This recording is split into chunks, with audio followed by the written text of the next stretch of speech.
Regrettably, chat says Rafi is the goat. You hate to see it. Alright, so let's go over what we're going to be doing today. We have this sorting system, and nobody has seen this yet because I kind of prototyped this and then built it off stream like I said I was going to for a few of the storage racks. But what we basically did here was I sort of showed how it was going to work. And then I was like, I'm going to build the rest of these off stream. And I have to build like 29 of them or something, so it's not done yet. I only have like 9 or 10 here. But the gist of it is, we need a 2-tier storage system so that I can handle a little bit of overflow. And basically resources are going to go into this canister. And when they go in here, it's going to turn on this auto arm, which is going to attempt to grab them. And then if there's still stuff in this canister, it'll move them over to the front here, where I could see like the large ones. And then there's another auto arm on the wall here, which through some voodoo is able to grab resources off of this canister and put it down here through the wall onto this little display rack. That's essentially how this is set up. You like the avatar? I'm happy to hear that. Because I like it. It's not changing. I'm keeping it. I like it. And it's not stolen anymore. It's original. Original character, do not steal. I can actually say that now because it's my OC. So if you steal it, I mean, how dare you? I can't do anything about it. I don't have, like, any power on the internet, but how dare you if you steal my avatar? Don't do that. It's rude. So anyways, the gist of this is resources go in the back. They get stored here. I can grab them from my sorting system. And that's all we have so far. So there's 2 things that need to happen for this system to not suck ass. First of all, I need a way to put things into it, because right now I have to do it manually. So there's going to be a system up in the back, probably like a little bit under this gateway here. It's going to replace all this crap underneath. That's going to sort things into the storage system. Then the second thing that I'm going to do is I'm going to have a floor underground. I might as well show that, just kind of show what I'm roughly planning on doing. And this is probably not all going to happen in one stream. But pretty much in this cave system underneath the storage, which is roughly over here, there's going to be a system that pulls items down through the floor into like an everything factory. That's where all of like the furnaces and chemistry labs and shit are going to go. And what they'll do is they'll craft a bunch of materials, and then I'll have a system, probably a rail line, that runs through the lab, grabs all the materials I've crafted, and then brings them back up to the top into the storage sorter that's going to be back over here. And that'll basically be just an everything factory. And all I have to do is feed it raw materials from the auto extractors, and it'll top off like all of the chemistry lab recipes. So we'll have not only nanocarbon alloy, but also literally everything else. Let me check chat real quick. Bird can play video games. Birds could probably play video games. Some birds are really smart. Like crows, which I still don't know if this character is actually a crow or not. And that was part of where the idea came from, besides just the pun. It worked out in a few ways, then it stopped working out because the beak isn't gray like a crow beak, and I don't care anymore. It don't matter. None of this matters. Why are we talking about blow sign? Oh god. I just realized what you did right there. Whatever, go ahead and draw a blow sign then. Or don't, I don't care. I mean, it's technically not cosine, it's different. So anyways, there's a few things I want to do here today. I most likely want to make the input system first, and then the everything factory in a later stream. But there is something completely unrelated to all that, so I just primed everybody to get all excited about me doing a bunch of tedious-ass science, but that's not actually what we're going to do at the start of the stream here. Because you'll notice, Usagi has a seed, and this is very strange, because this doesn't usually happen. Usually Usagi starves to death for like a whole stream without getting fed a single time, and we're not doing that.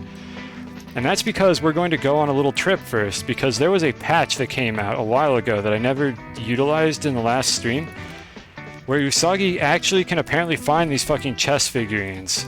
And half of you probably forgot about this or didn't know it existed, but I do have this chessboard back here, where I have most of the pieces from De Solo, and then almost none of the ones from Novus, which are the 2 places you can get these. And as a person who plays video games, I have to collect them. Like, it's essential. You gotta catch them all. There's a collectible in this video game. So we're going to go see if we can find the rest of them now that Usagi doesn't suck ass. Also, look, I can do a kickflip. Let me line it up with the glitch again.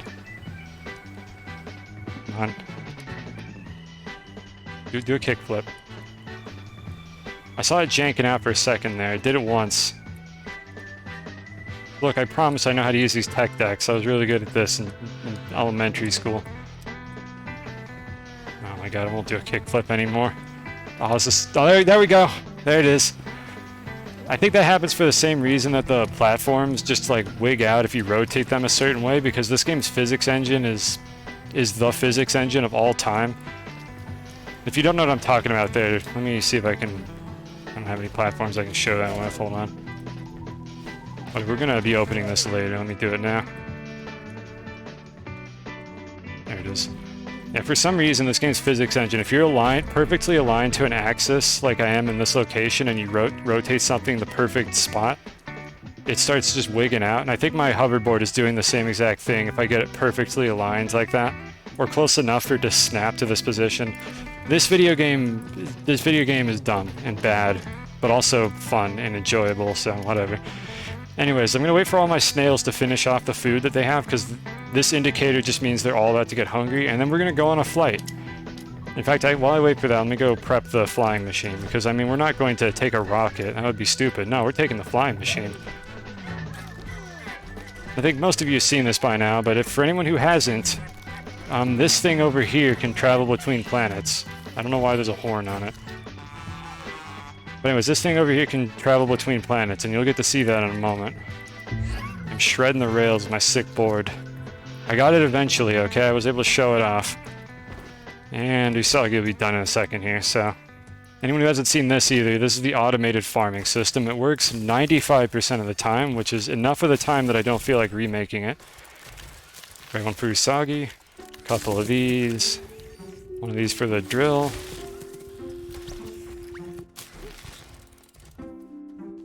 Okay, I think we've got everything that we need here. This had better work. I'm gonna be very upset if Usagi still doesn't fucking do anything after all this. Was I going to do anything else? No, not really. So let's roll it out of the garage and show this off here. So anyone who hasn't seen this before, I'm going to do the recap that I always do, and I have a confession that I need to make, chat. So you gotta bear with me here. I apologize, but I have done something unforgivable. I was wrong on the internet. Like this, I very much apologize. Is this my profile pic for everything? Maybe. I'm not sure yet. I might switch to it on Discord and Steam. We'll see. You know, probably. Like, honestly, maybe it's time I actually just didn't have a character that was stolen from someone else. So yeah, I'll probably swap it out on Steam and Discord. Joe Goes Hard, thank you for the follow. Anyways, I have committed a sin. I was wrong on the internet. And before you all, like, unfollow and report my stream for deception, I want to explain the situation here. So let's get some diagrams up. You might remember this shitty-ass diagram that I made ages ago. Well, this is correct, but the one I had earlier was wrong. You see where Aatrox and Novus are on this diagram? If you look at any of the VODs from my previous streams, which they should be permanently saved if anyone actually cares about those, Aatrox and Novus were swapped. And that was wrong, and I was showing this diagram for like 9 Astroneer streams. So confident that I had all this information correct, and everyone was just believing me. And I fucking hope nobody used this diagram to actually attempt to go between the planets and just wound up in the wrong place. The one you see here is accurate. The one I had before was not accurate. Trying to bore you to sleep? What do you mean? No, I'm trying to show that I was wrong about something. Don't be like that. This is literally... How else do I confess? I could have just not said anything and nobody would have known. So anyways, let's give some context here. This is how the planets are actually arranged in this video game. They are not in a flat disk. They are in those positions relative to Silva, and they're invisible. Like, you can't look up into the sky and actually see them because they're not there. Those things, those are fake. These planets are just like low-resolution models of the planets, and if you go to these spots, you just pass through them. They're not actually there. It's just an optical illusion. The moon landings were fake, etc., etc. That's why the Eagle lander is over there. I just stole the model from NASA. I'll go into that later if anyone's curious how I got that here. But the point is, they're actually on the positions shown in that grid, like the vertices of an octahedron, if that makes any sense to you. Or alternately, the center of the faces of a cube. They're dual polyhedra. If that doesn't make sense, don't worry about it. Anyways, so I felt really bad about this, and I decided this fucking sucks ass. So I made a better one. So this is now the diagram that I'm going to be showing off on these streams. That is, it actually looks not completely terrible. And you can see what I'm talking about whenever I'm trying to explain where these planets are. So I made this 3D render, which is part of the reason I didn't stream last week, because this took way longer than it had any right to, because I decided to use it as like a learning project for WebGL. On the bright side, I know how to use WebGL now. On the downside, I lost 3 days of my life learning how to do that. But we have this diagram now. That is the same diagram except with colors, and it actually looks good. And it shows all the same information, it's got some perspective to it. This is where the planets are. I'm on Calidor. Specifically, I'm on the side of Calidor that is facing to Solo. So if I get rid of this for a second here and show the better one that I made. This is the actual layout of the planets in this video game. In the crusty WebGL like app that I hacked together over the course of 3 days with no idea what I'm doing. I am right, I think my cursor is getting captured. I am right here on the surface of Calidor. I want to go to De Solo and get, I think the king is the chess piece that I'm missing right now. And in order to do that, I basically need to take off from here in the northern direction. This is a little bit confusing how these labels are done, but basically this is the North Pole of Silva, this is the South Pole. I might move the North and South labels above and below the two planets, because it's kind of confusing to have a bar like this labeled South, but basically this is the southern direction. And what I need to do is go north off of Calidor, but at a 45-degree angle, and I should wind up onto Solo if I shoot off at this angle. So that's what we're going to be doing here with the flying machine. So now onto the flying machine itself. Make sure you yell at me if I accidentally leave that on screen. Yell at me, because you're not going to be able to see fucking anything. So we have this wacky flying machine right here. Yeah, the hype song might be over by the time I do this, so hold on. I need to flip over my rover.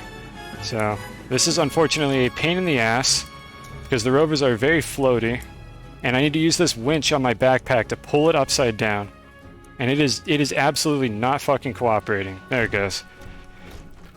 And then we need to set up our troll science, and our troll science consists of a winch attached to the rover, pulling on the rover that it's attached to. Because in video games, things don't make any sense, and the troll science diagram with the magnet pulling the wagon forward while attached to a fishing rod actually works in this video game.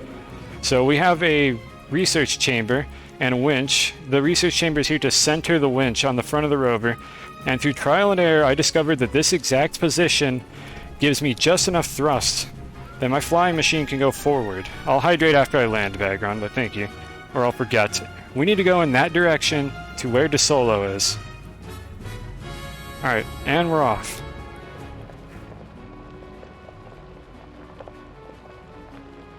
It's a little bit weak on the winch, but I think we have enough to get air, so yeah, we should be fine. I should be able to take off with this. And if not, I can go back down and retension it, but I think we'll be okay. It is actually not cooperating. Okay, we're gonna retension the winch, hold on.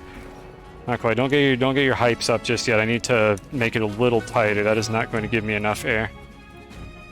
I don't want to grab that. This is why we have the second winch, because I need to flip it over on the field.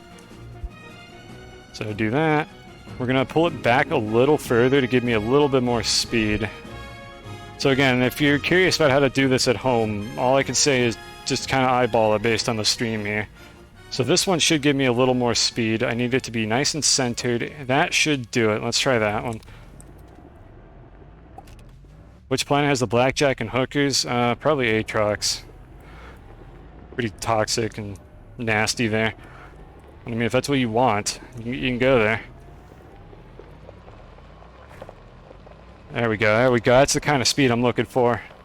Now, can we clear these mountains? I want to stress this for anyone who has never seen this before.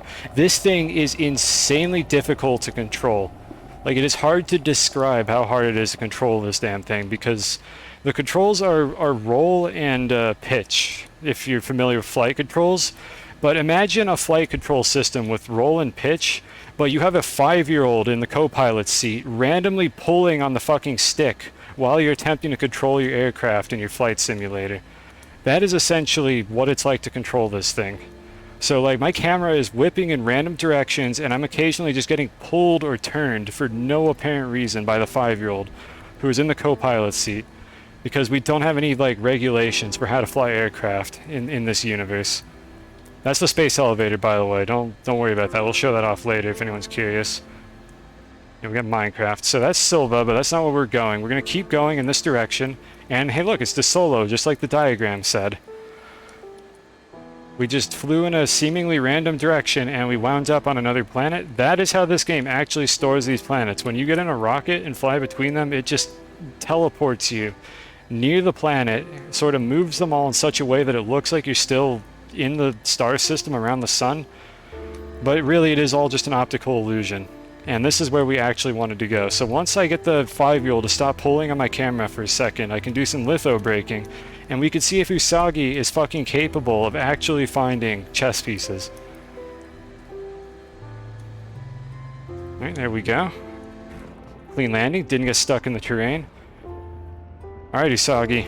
So this is it. This will be the first time that Usagi was useful. And for anyone who doesn't know what Usagi does, or is not particularly familiar with this, Usagi is this fucker right here, who finds curiosities on the surface of planets and in the caves by indicating them on the compass. The curiosities that Usagi found before they fixed it were basically nothing. So this snail was fucking useless, and I let it starve to death for like 9 streams. But as you can see here, we have indicators on the map. We have one underground, which could be a marble, and we have like a couple on the surface. So there is a chance that Usagi actually gets fed now and deserves to like not just starve to death all the time, because this snail might serve a purpose. So what we're going to do is go above the one that I see underground there, which I should be able to see if I go into a crater, because it looks like it fades out if I go too high up. And we're going to see if there's anything there.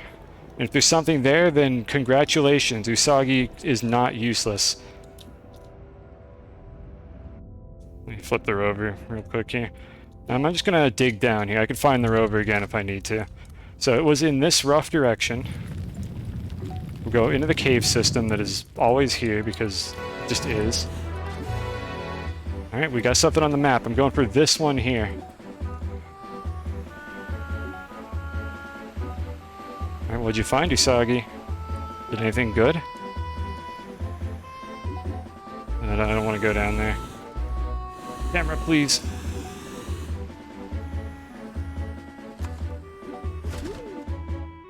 I'm right on top of it. Alright, where is it? What did we find?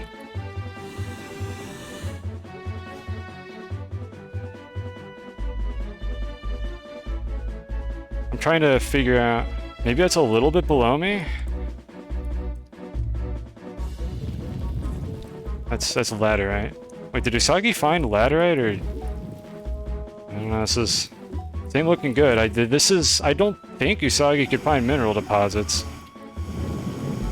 Oh. Look. Cat, look! I would have never found this. It happened. It finally happened. Everyone who's been holding out for it, we did it. We found something. Usagi confirmed not 100% useless. We actually found something using this fucking snail. Can you believe it?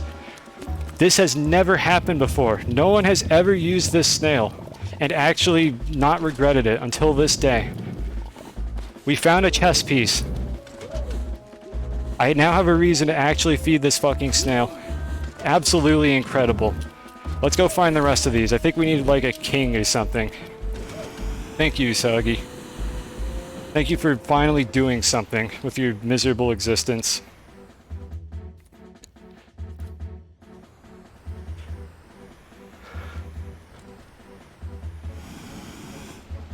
So we got some things over there. Let's get in the rover. I want to kind of keep it with me. DM's cosine. Okay, you sent me the thing. I'll look at that later, eventually. I didn't hydrate, actually. Hold on, let me do that. Oh, Mike probably picked that one up. The bottle made a hissing sound when I drank out of it. Okay.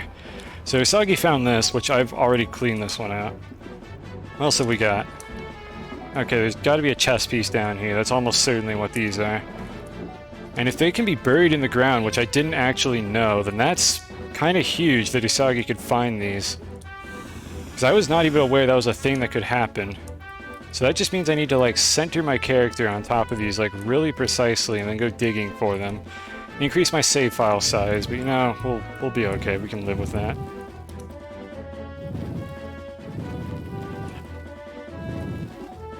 Okay, we're below them now. I'd always wondered actually if these could generate embedded in the terrain. There's one. It's a pawn. And I see a second one showing up on the map a little bit further away. You Usagi fan. I don't know if I'd say that. I hate this snail for how much my time I fucking wasted using it before it became useful. 2 pawns. I'm kind of upset that these can be on the like under the ground now. I did not know that, but you know what? This is the price we pay for having a complete chessboard. So let's collect what we've got so far, and then I'm about to run out of hydrazine fuel, so let me grab one of the extras. Regardless, these things are everywhere apparently because I'm seeing these indicators all over my compass. I wonder if I could actually find marbles as well, just by chance. I don't think they patched anything about Usagi not finding marbles. The problem was I did some... What is that shadow? Whatever. Anyways, I don't think they patched anything about Usagi being really shitty at finding marbles because the range at which you could find the marbles is really bad. I don't believe they changed that, so unfortunately, probably got to live with that the way it is. But at the very least, we have something that is normally a lot more tedious to do than it is now if I could just go to them on the compass. And I think we're looking for the king. Like, that's specifically, either the king or the queen, I think, are the pieces that I need from De Solo. Yeah, I think these can just generate underground, which is interesting. Either that or it's... No, that's the wreck, actually, that it's showing me there. So we've got one over in this direction. I don't know if maybe they try to spawn them sort of near the craters, and they're just sometimes completely buried. I assumed that it was just spawning them on the surface, but that is definitely not the case. Okay, I need to maybe just run around on foot and do this, because I'm overshooting this big time. So we're not going to spend the whole stream doing this. Okay, good, this one's on the surface. We're not going to spend the whole stream doing this for anyone who was worried. We'll do this for a little while, and then we'll go back to the base, do some building. So don't panic if you think that's what I'm going to do for the next 6 hours. It'll be like 5 hours tops. And we got one over there. Yeah, you can see these indicators fading out as I go up into the air, even a short distance. If there's a dev in chat by any chance, could you please fucking make it a spherical distance check instead of whatever you have now, which I think is altitude and great circle or great sphere distance, I think is what it's using for the calculation. Which basically means it's how high above the center of the planet you are, like relative to how high the chess piece is above the center of the planet, I think is the criteria for whether or not these render on the compass. And I need it to be taller because, well, I can't see anything in the cave layer below me unless I'm already in that cave layer, which is not terribly useful to me. Why is it spinning? The 5-year-old is pulling on my rover. Oh god. Okay, we need to land and undo the winch. I was basically not pressing any buttons there, chat. The rover just decided it was going to do this for some reason. Also, Devin, chat, could you please fucking fix the camera? Anyways, let's see if we can find any more of them down here. I'm assuming there's a 1 in 16 chance that any piece I find is the one that I want. I don't know for sure, but I'm pretty sure pawns are way more common than the other pieces, so it would make sense, given the nature of a chessboard, that the distribution of the pieces on this planet roughly equates to how they're distributed on a chessboard. So 8 pawns, 2 rooks, so on, 1 king and 1 queen. And we got another one here. Actually, I don't have a good way to tell that I'm above it other than just guessing. There it is. And it's a pawn. I think we can just drive the rover around without the winch on it. Thanks for bestowing your bounty upon this heretic. Excuse me, I'm not the one who fucking didn't do anything ever since I was released. In fact, the snail update came before the rail update, didn't it? Because that means Usagi has been useless for like almost a year, I think. Like, this was a recent patch. This snail was fucking broken for a really long time. I just happened to get to the snail update really late in my playthrough here. Or not, I started this playthrough like fairly close to when the snail update came out. I already looted this one. I do wish Usagi did not show us. Usagi's been useless for over a year. Okay, I didn't even like realize that. Like, people who've been playing this game for a while have just been like, yep, Usagi's never going to be patched. Things don't move quickly in the development process for this game, unfortunately. Usagi has to build up energy. The other fucking snails don't have to build up energy. How many seeds did I feed Usagi just to have this shitty snail proceed to do absolutely nothing for me? Like, Usagi shouldn't have to do that. Why can't Usagi just be as good as the other snails and not do that? They all worked. Like, admittedly, I'm not using one of them right now, but it's a good snail. I just don't need the one that gives you higher mobility. Like, it does what it's supposed to. It's a functional, acceptable snail. So I see the piece over there. I just need to wait for this thing to stop rolling around. Come on, there we go. I'm still gonna grab these, even if they're like pawns and shit, because, I mean, why not? Usagi's gonna keep pointing me to them otherwise. Okay, you know what I could do? I could roam around a little bit on the hoverboard, which will be a lot faster. Put this there. And then come back to the rover every now and then when I need to drop them off. This will probably be a lot faster. Because we have the snail that gives me infinite oxygen, so it doesn't actually matter. I'm not going to die. I hope.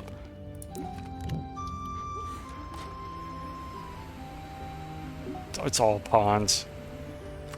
Am I playing RimWorld or something? Why there's so many pawns here? Everyone playing the game has to feed him a collective amount of seed. Well, Usagi can go fuck himself. Why? None of the other snails are like this. Usagi is just a self-centered, greedy piece of shit, if that's how that works. Okay, I've got one more slot. I mean, I have 0 more slots, but I have my hands.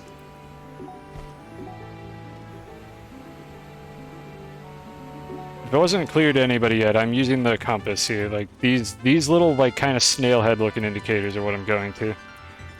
Yeah, I think the game attempts to spawn them on the surface and just does a really bad job, because they've all been near the surface if they were buried. Or in the case of the cave layer, they've been near the open space of the cave. So yeah, I think that's how this game probably did that. I don't know why they couldn't just put them on the surface, but oh well. What are you gonna do? My save file's already scuffed anyways. Oh, that's cool. There's a diamond ore ass looking block right here. Make a pickaxe out of that. No other snails that powerful. This is not particularly useful. I did this in a playthrough before the snails got added. It was just tedious. Like, Usagi is not pulling its weight here. Okay, we already have 8 more fucking pawns and 2 rooks. I mean, we could tape the rooks together to get a queen. I think that's how that works in real chess. You just combine the pieces together. You craft, like, 2 rooks together if you get them on the same spot on the board. And you can craft a queen out of that. I mean, honestly, why doesn't chess have, like, crafting and roguelike elements in it? It's sort of boring. Like, where's the strategy? It's just the same game every time. You just pawn to e5 and just... like, what's the point? Lame. Can't believe people like chess. And yet here I am gathering chess pieces in a video game made for babies, where I'm distinctly doing non-baby related things like making automated factories and space elevators. Why is it all pawns? Who did this? This is not Usagi's fault. This is just the fucking level generation. Like, if I'm gonna blame Usagi for something, it's gonna be something that shitty snail actually did wrong. This is just the game generating shitty chess pieces. Either that or Usagi specifically can't find queens for some reason, but... like, honestly, even I don't think that's the case. Yeah. Would this Debris like to stop jittering for a second so I can grab these items I don't need? Thank you. Person, thank you for the follow. Okay, we got tons of storage space here. Apparently I picked up a battery. I guess I didn't realize that was one of the 3 items I grabbed. I'm looking at the compass. That's the wreck. I wonder if these disappear if you blow them up. Hold on, this is important. I'm not going to do this because I don't have enough dynamite for this, but I wonder if these disappear if you blow them up. I would assume this is what Usagi is tracking right now, so let's get rid of this. Hello, Carson. Okay, it actually does get rid of them. I don't think that's worth doing. I could just kind of visually confirm if I have a wreck and not go to it again. Good to know, though. You can actually get rid of those waypoints if you don't have anything to do there. No? Wait, no what? As in... Okay, you say no, Usagi. Usagi doesn't stop detecting them. Well, yep, it does. It's gone. It ain't on the compass anymore. I wasn't sure. I kind of thought it would, because I'm pretty sure Usagi just tracks, like, items, not, like, level generation waypoints or anything. Level generation? What am I talking about? World generation waypoints. So it doesn't really make sense. I don't know what the snail would be able to track anymore if we got rid of that, unless it just left over something that never got, like, removed from the save file after you blew it up. And here's another one. It's a bishop. Don't think we need that. Take it anyways. We make two... We can just make a chessboard where all the pieces are the brown ones, and the two sides can just get along with each other and not fight. Like, it's just chess, except nobody actually hates each other. Just wholesome chess. Alright. Come on. That's ammonium. It's above me. I need to get better about paying attention to that. It's probably right over here then. There it is. Yeah, they're very shallow.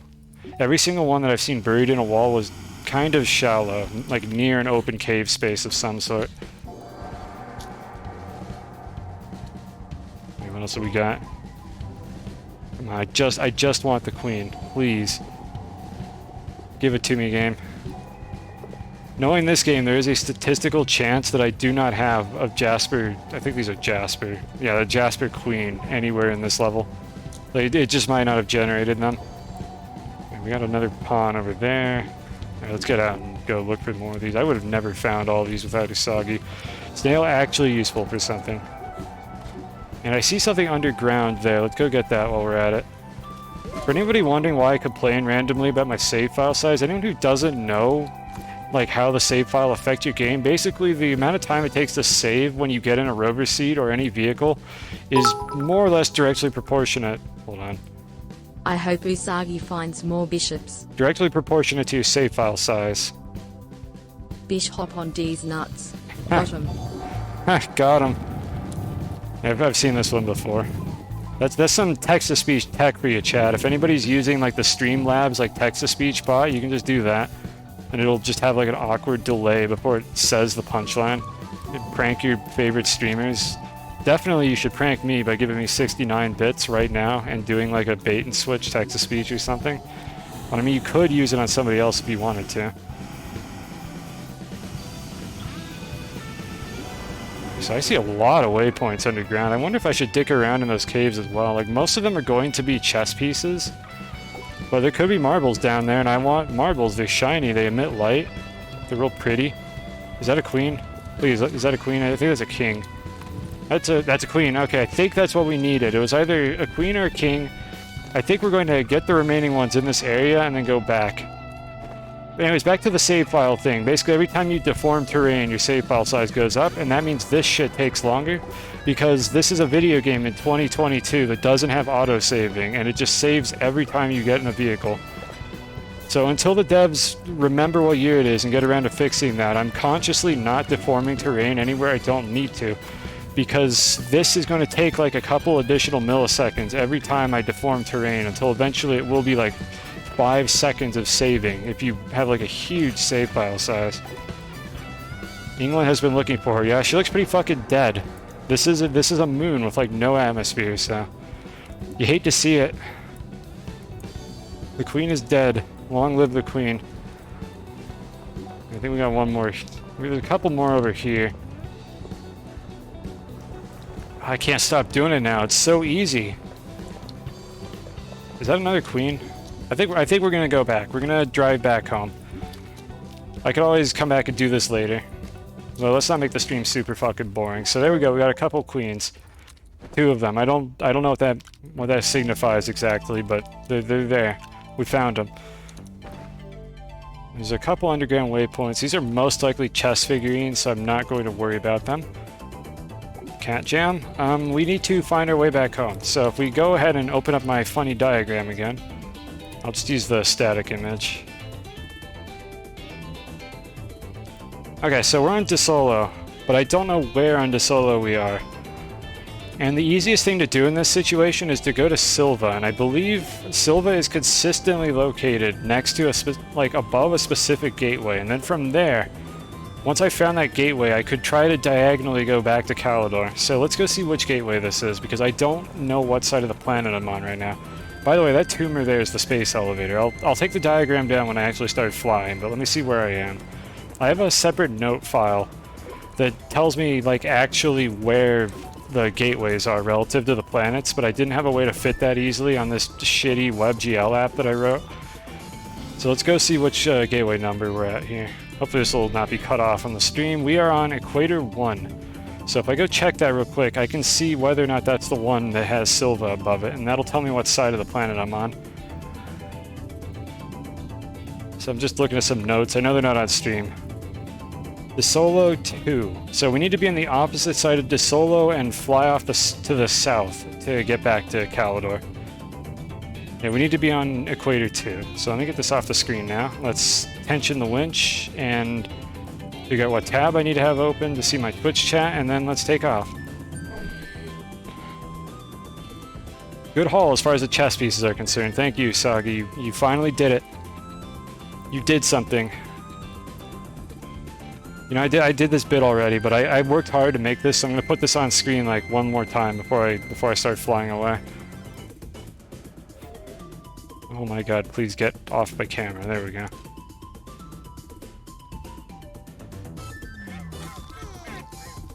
Alright, so tension the winch.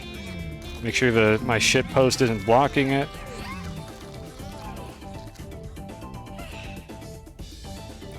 Okay. I think we're good to go here. Thanks for getting the diagram off the screen. You're welcome. I'm here for you. Alright, so we need to find south. Yeah, the diagram is quite big. Do yell at me if it stays on the stream when I'm doing something important.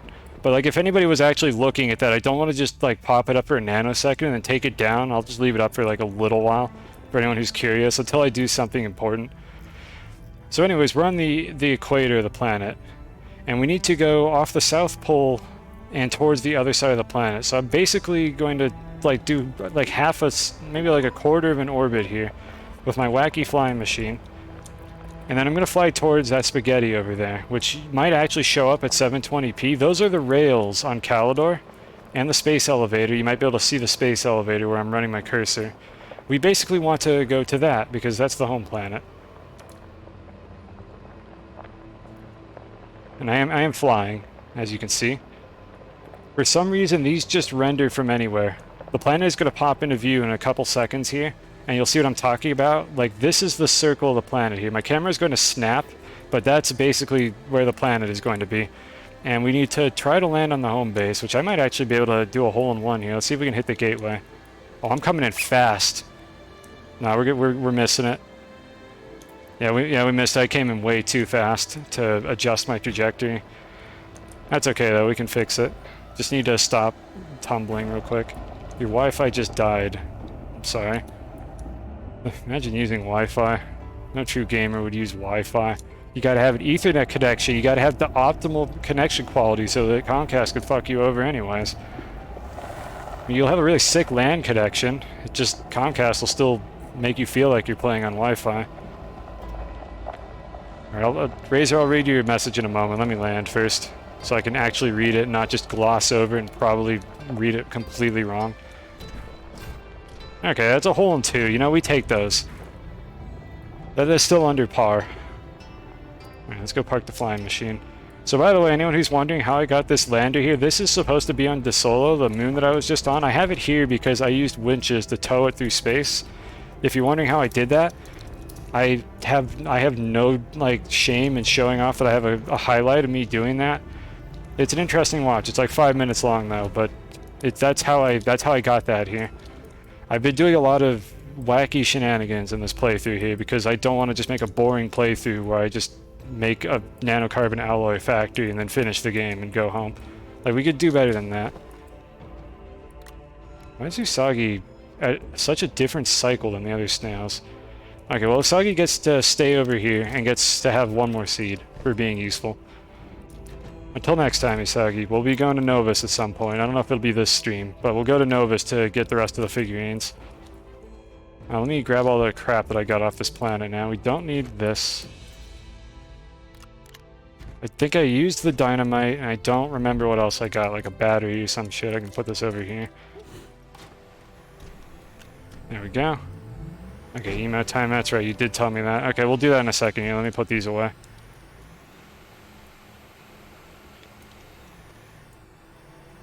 Queen is really good if you like falling from a high place, and you know, I need to. Okay, hold on. Now I'm being a bad streamer. Hold on. Let me read chat. We're trying to entice the snail from Glacio. We led you in some vegetation. Oh, you got killed. How you do it in a base? I've never had one take me that far away. Oh no, no, the hydrazine. Wait, that doesn't destroy the RTGs. That just kills you, doesn't it? That doesn't destroy the items on the backpack. Or do you mean they like flew away and you couldn't find them anymore? I'm sorry to hear that. I didn't think that would actually destroy everything. I'm assuming the Wi-Fi came back. But yeah, I'm using, if you're wondering which ones I'm using right now, we got the light snail. That's really for chat. I wouldn't be using this one if I wasn't streaming, but it makes it easy for chat to see in the caves. We have the oxygen snail. We have this one, which is this is Princess, not Queen, I think it's called Princess, the invincibility one that makes you basically just not die from anything. And then we have the power snail, which is like 6 RTGs taped together, so it's a pretty good snail. And it was the Queen that I needed, so that's excellent. And for some reason, we have like 6 rooks now. Definitely an even distribution of these. We have 6 rooks, a couple other duplicates, just 1,000 pawns. I'm not going to organize these right now. Just put them away. There we go. Hopefully I have enough room for all these damn pawns. And I know you can print a figurine out of plastic, but I mean, that's not an authentic figurine. That's just a counterfeit. Like, we got to get the real ones. Okay, we're out of space, so hopefully these don't fall through the ground. We'll see how that goes. We have a lot of pawns. We got a second chessboard just for the brown pieces. Alright, so let's go ahead and bring this back. Do this, since this is why the storage system is not good right now, because I have to manually do this. Also, it's not finished, but I mean, that point aside, it's a tedious pain in the ass to put things on it. I am good live streamer, thank you. I do appreciate the feedback. Like, if you want to criticize my stream, by the way, if you think I'm doing something dumb, like, go for it. My feelings aren't going to be hurt as long as it's constructive. But if you're enjoying this, I'm happy to hear that. I'm trying to make this a reasonably enjoyable experience and not just waste chat's time. That's why I do a lot of stuff off stream. Actually, let me leave this over here. My stream is dumb. Thank you. I'll submit your feedback to my secretary, and we'll process that. God, I don't have a secretary. Feedback's never getting read. We're never doing anything about that feedback. You are a live streamer too. What do you stream? Like, what games? You stream Astroneer? Or kind of variety streamer? I used to be a Spelunky streaming main, and I'm kind of a filthy variety streamer right now. Okay, I need to find an emo, by the way, so hold on, let me do that. Astroneer, excellent choice. I mean, I'm not going to be streaming this game forever, because after this playthrough, I'm going to be out of things to do in this game, but it's lasted a while. I've had quite a few Astroneer streams right now. And I assume we have at least a few more left as I try to set up this, like, factory system. Soap. Oh, God. Oh, somebody did it, Soviet. We have a Soap King emote now. Let me go ahead and save this real quick. And for anyone who doesn't know what I'm doing right now, I have a channel point redeem that you can do like once every couple days to just add a follower emote to my stream, as long as it doesn't violate like any Twitch rules. And there's a lot of inside jokes in those follower emotes, so just bear with me. If you have no idea what this is, don't worry about it. It's okay. You don't need to know what it is. We could just pretend that it never happened and there never needed to be a Soap King emote. Let's just say that was spawned by Power Wash Simulator. Soap King. Okay, save that. Alright, let's see what size you set it as. Is this a square? Did you do good? Or do I have to crop this? I'm gonna be upset with you if I have to do any work to upload this.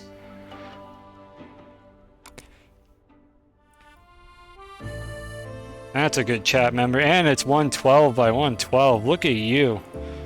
Look at this emote drawing professional we've got here. Alright, which one of these am I replacing? Let me check my notes.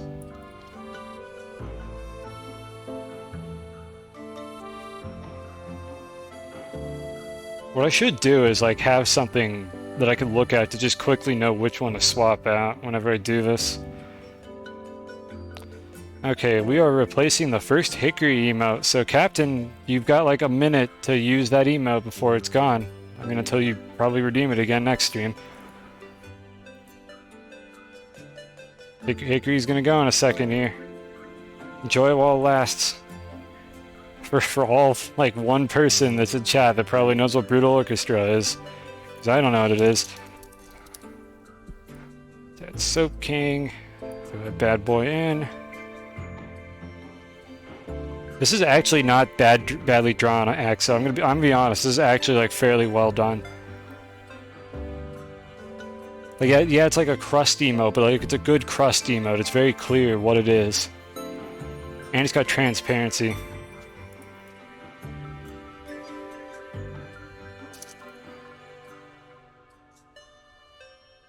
I think you're borderline Axo. Right, there you go. There's your attribution. Yeah, you're borderline Axo. Okay, I want to make sure there wasn't like a letter or an underscore or something on it. Upload.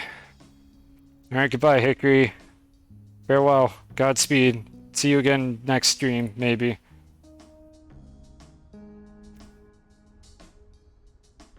And hello, Soap King.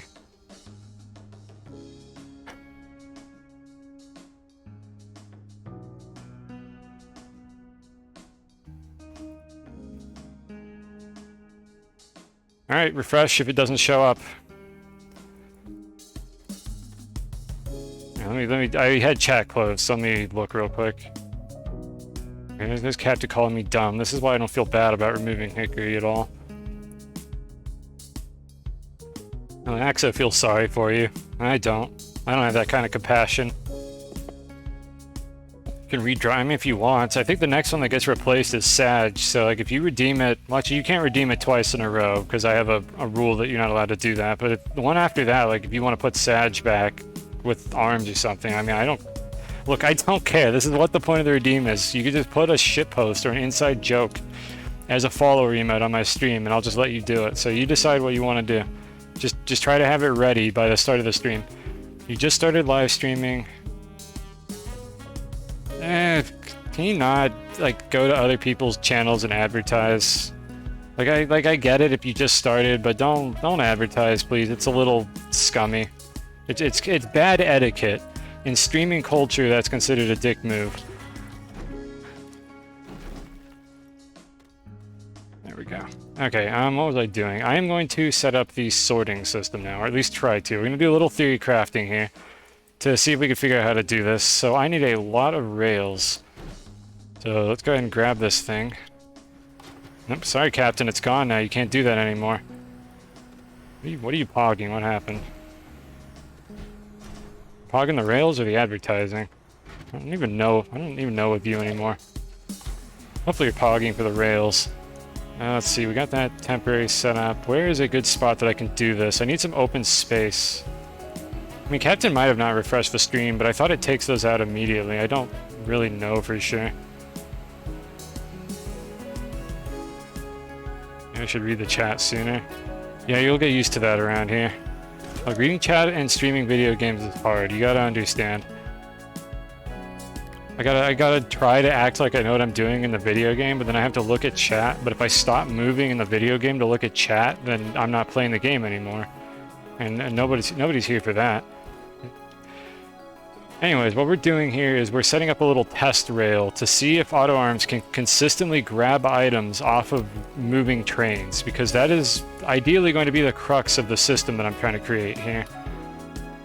So if I could get this stupid rail system to actually connect these correctly, we can kind of make like a circuit out of them. Probably need 3 of them to do that. Guys, stop. Don't be toxic. I gave the warning about advertising. Let it go. Drop it, please. Don't start fighting in my chat like children. Nothing more needs to become of this. It's all good. I'm not upset about anything here unless you're gonna like just start arguing in my chat. So we got a circular rail system here, just never refresh. Okay, I'm assuming then that it actually doesn't clear them if you don't refresh. I mean, mine turned it off. You're just typing in the message, so I have no idea how that works for other people.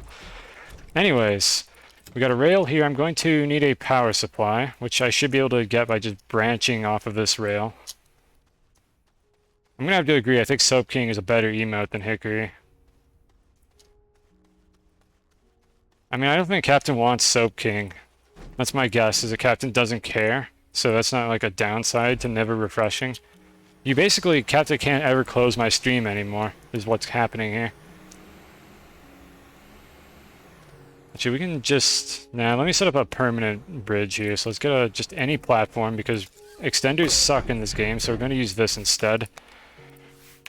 Okay, we got power. We need a couple auto arms. So what I'm going to test here is whether or not these arms get crusty as I move away from the area. Because this is going to be essential for the sorting system, that I can add things to a train and pull them off of it. You have zero knowledge of Soap King lore. You don't need to know the Soap King lore. No one needs to know about the Soap King.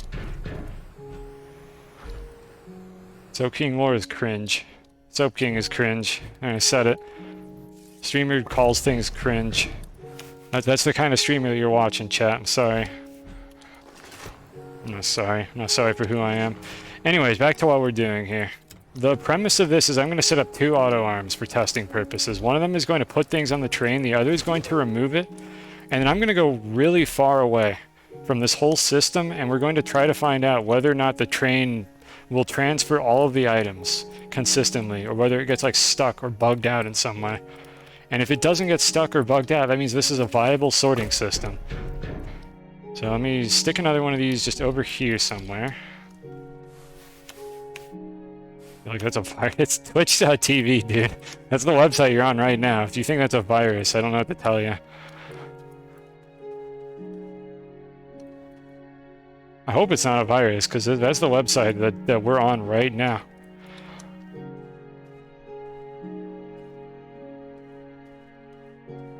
Are you on mobile or something? Like, I don't know how those look on mobile, so maybe it's harder to read the whole URL. Mobile URLs scare me because you can only see like the first 2 characters of the protocol, and then it just cuts off because phone screens are tiny. It's my 6th most watched highlight. God damn it. I'm not even surprised, honestly. Anyways, let's get a couple resource canisters. Give you a copy, but you doubt it. I mean, twitch.tv, there's not a whole lot to hide there.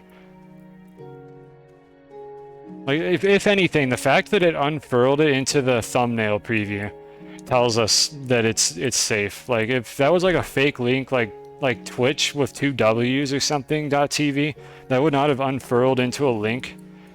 And I would have probably also deleted the message if I noticed that. Maybe I don't know. Don't test it, please. I wouldn't even be surprised if that website is actually like a Twitch like phishing site. So don't go to that site. Anyways, let's move these. And then I need an empty canister. I'm a virus. Excuse me. It's rude. I did a kickflip. I think maybe it does a kickflip like just occasionally when you pass over this like this axis aligned angle like right here. It sometimes does a kickflip. I don't know why. There we go. Did another kickflip. Okay, I need to stop obsessing over this now. But yeah, that link is not a virus. That said, you shouldn't click on it. Like, I'm gonna clarify something. Do not click on that link. It is cringe. It's mega cringe. But it's not a virus. I just want to be clear about that. Okay, so here's the setup we're going to use. This train is going to run infinitely. We're going to have one auto arm retrieving things, and then another auto arm pulling things off of the train. And what we're going to find out is I'm going to go really far away from this. Like, I'm going to show you the space elevator. We're going to come back, and if this entire canister has been transferred to the other one at that distance, then we know that this is a reliable sorting system. And I could basically run a train behind this system here and pull items off based on the filters. So let's see how that works. Because one thing worth noting is when you get far away from these trains, the game lowers like the quality of the animation to like nothing. Like you see it's stuck, and then it's over there, and then it's over there. The question is, are the arms actually still working in that situation? And I'm not entirely sure if they do. In fact, did I do this correctly? Yeah, we're going to find out. If this doesn't work, then I have to come up with something else. I might actually be able to assess whether or not it works like just now if I wait for a second. I'm getting a little concerned that these arms are not actually capable of detecting the train when it's doing this really crusty movement here.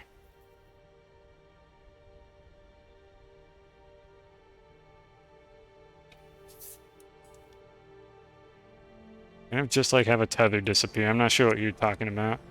Okay, I saw something happen there. I have a sneaking suspicion I know what's going on here. It doesn't look like it's working because I don't see this arm putting anything on it. I'm wondering if maybe the fucking, like, the resolution of the movement that I'm seeing here, like the level of detail, is actually the movement of this train. In which case, devs, what the fuck are you doing if this is literally how you optimize this? But I'm wondering if this is actually what's going on right now. And if I happen to have an arm in the correct spot... Yep, that's it. We just saw it happen right there. Let me get as close as I can to make it a little more clear what's going on here. Okay, just like this.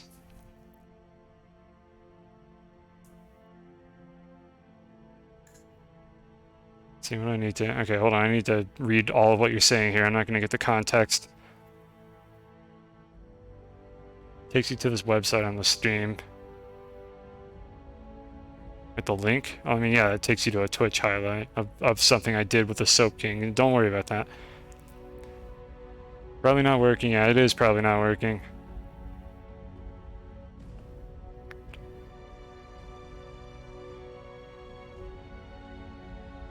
Takes you to this... It shouldn't. I'm gonna click on this. It takes me... It takes me... Oh my god, dude. Shut up, Soviet, please. No, it takes me to the clip. I don't know what's wrong with the highlight. Whatever. Don't worry about it. Anyways, the point that I'm seeing here is it looks like this is crusty, but technically viable. You tried to pick up... Okay, we have someone else who's tried it. You tried to pick up nuggets, the outer arm didn't work well. 20% of them were picked up. I think we're seeing why it happens right now. So what this basically means is as long as I'm not on like a cycle where the train can never be in front of the arms, this will eventually work when I'm not present. But what I'm wondering then is, should I stop the train at each of these individual poles like one at a time to make sure that it has like a second or two to unload instead of like attempting to do a system like this? That strikes me as the way to do this. I should maybe set this up with train stations or stop it at each individual pole by calling the train in sequence to guarantee that it spends a few seconds at each waypoint. So it's fine here. The second I move away from it and it starts getting crusty, it stops, it becomes unreliable. I mean, there we go. It becomes just a little bit unreliable.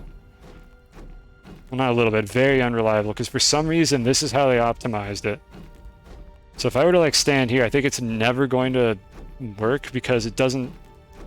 Yeah, it can't get interacted with by this auto arm anymore because it... Oh, no, wait, it can. It can barely be reached. Let's move a little further. I don't actually know if it's distance from the train or some other optimization. There we go. Okay, now I can get interacted with again. It's not a visual glitch, Carson. That's what we're testing right now. It's where the train is that I'm seeing right now is actually where it is in the game engine. It is just interpolating really at a super low frame rate, like one update every couple seconds, instead of the smooth interpolation that it normally does when you're close to it. And the auto arms are actually seeing it in the position that I'm seeing it right now.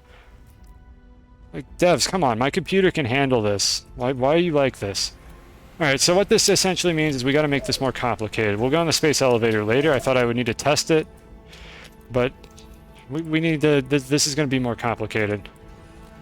Well, I mean, you're trying to help me out, but it's not a visual glitch. I'm saying it's just not. Like, we're testing it right now. It is not a visual glitch. It is absolutely... That's the position of the train. Okay, once I go here, it starts reliably pulling these off again. Because, yeah, this is definitely cycled way more than 30 times. It should have pulled everything out of these canisters. Okay, so we need to design around that. So let me turn this off and think about how I would do this. What I would probably want to do to fix this issue is call the train like this, and then wait like a couple seconds. Because I think even if I'm super far away from it, and if I stop it for a couple seconds on its way around, and then let it go, it should have enough time for the arm to interact with it. And I could use a combination of that or train stations, because I think it will always stop at train stations and unload, even at the super low, like, animated... Not animated, the super, like, low quality interpolation that it's doing when you're far away from it. So let me go find my big silo buttons real quick. I think it's over here. Or did I move it? Am I a big dumb? Oh, it's over there on the wall. I'm a big dumb. Alright, so let's test this real quick and see how this works. To do a setting at the train station. Yeah, I kind of did some testing with train stations earlier. The issue I was having is that they're really, like, bulky. They tend to carve terrain underneath your smooth floor, which I don't like. And they, in general, they were unreliable. I think they patched a bug that was causing the trains to, like, go in the wrong direction when I tried to send them out of the station after they were stopped. They might have patched that, so I will do a little more testing with that at some point. But they were quite unreliable in general and just bulky, so I'm trying to avoid using them if I don't have to, because they're going to take up a lot of space in a compact storage system, and I'm trying to avoid that. Alright, so what we want to do here is this. Yeah, they're very big, which I'm not a fan of at all. So if I use this... Okay, this does work. It will call the train.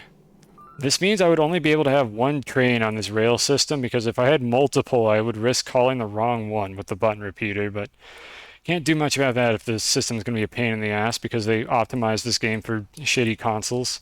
What are you going to do? Anyways...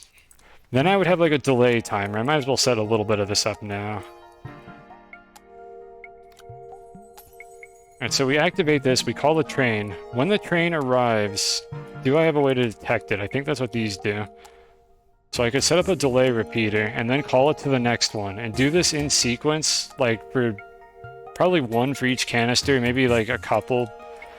I'm not sure yet how I'll space it out. But let's go ahead and try this. And then, once the delay repeater's done, we call to the next one.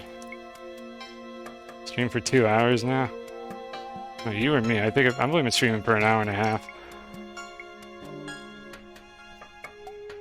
Alright, anyways, let's set this to the longest delay. This is about 4 seconds, something like that. I think this game runs at a...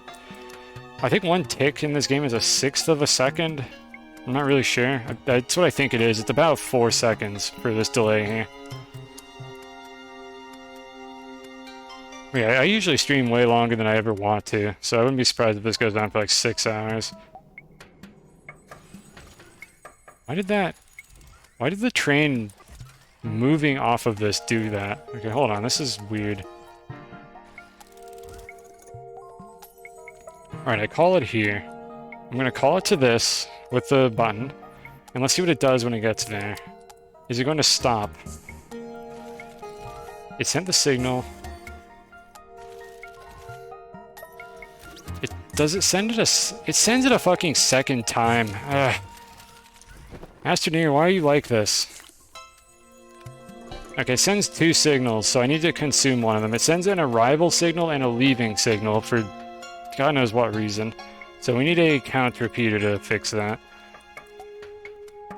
So the way to do that is just put the count repeater here, set it to 2, which is what it is by default.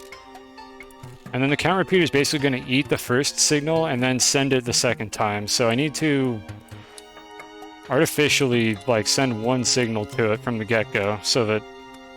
Well, actually, yeah, next time it arrives, the train will immediately start the delay repeater, and then from there, we'll have it all set up. Okay, so that should prime the system. Now I can go ahead and call it again. Need to make sure it goes in the right direction, or this might not work correctly. So it gets called to this rail post or sent to it. Probably call it. It sits here for a couple seconds, long enough for something to happen. I can make 2 of these delay repeaters to make sure the arm has time to fill it. I could make it a train station as well. And then it gets here, and then I would have the same thing set up here, like a delay repeater to send the train. Or rather to call the train to the next one. Which I could call it in reverse. I'm still kind of in the theory crafting phase here of how I would go about designing this, but it looks like there's some promise to this idea. And I could replace any of these with train stations, but I do need to worry about how much space that's going to take up. I was hoping I could do this without train stations, but Astroneer just doesn't have that technology yet. So we might have to make do with what we got for now. What is that floating? Oh, the shadows for these just aren't loading in until I zoom in more. I don't even know what this is a shadow of right here. Some inner component of this thing, maybe. Anyways. Okay, let's think about how that's going to fit. Everything I'm doing is too confusing. Yeah, this is just usually how I try to play games like this. I tend to go for like a more like high-level technical approach to a lot of the games that I play. So like I'm deliberately making like a big mega-based like project out of this save instead of just playing through the game like you normally would. Because like the fact of the matter is there's not a lot of depth to this game, especially when I first played it, but even now there's not a ton of depth to this game. Like if you do all the missions and then just go to the unidentified satellite and win the game, then that's it. It ends there. There's like no point in setting up infrastructure. And I think the logistic problem of like setting up all this infrastructure is kind of where a lot of the fun comes from. So, I mean, that's how I play these games. I would like it if they'd update it more, like add more things to do that aren't just like artificial projects like this one here, but you know, I'm gonna make do with what I've got. Like, I still find this to be fun. I like games like Factorio and stuff as well, so like the idea of making an automated factory in this game appeals to me, and it's, I think, a worthwhile endeavor on my end, and hopefully it's interesting to chat, because that's what we're going to be doing for the next 6 hours, whether you like it or not. I might take a break every now and then to go on like a joyride or something, but like I've done all the missions, except for this one. This is the mission for beating the game, which I have all the things set up on the unidentified satellite, I just haven't actually gone there to do the thing at the end of the game. It's not very interesting, honestly. Like this is kind of like Minecraft, where you beat the game, you go through like a portal thingamajig or whatever, you get a credit sequence, and it's like, yeah, you did it, and then they dump you back at the spawn point, and you're just like, oh, that's it. So like, you gotta make your own fun in games like this, especially Astroneer, which is a little bit lacking in the content department. Like, yeah, there's a lot of content here, but the problem is this stuff is pointless unless you play, like, past the end game. And a lot of people don't bother doing that. So it's kind of a shame that that's how they laid it all out. But it is what it is.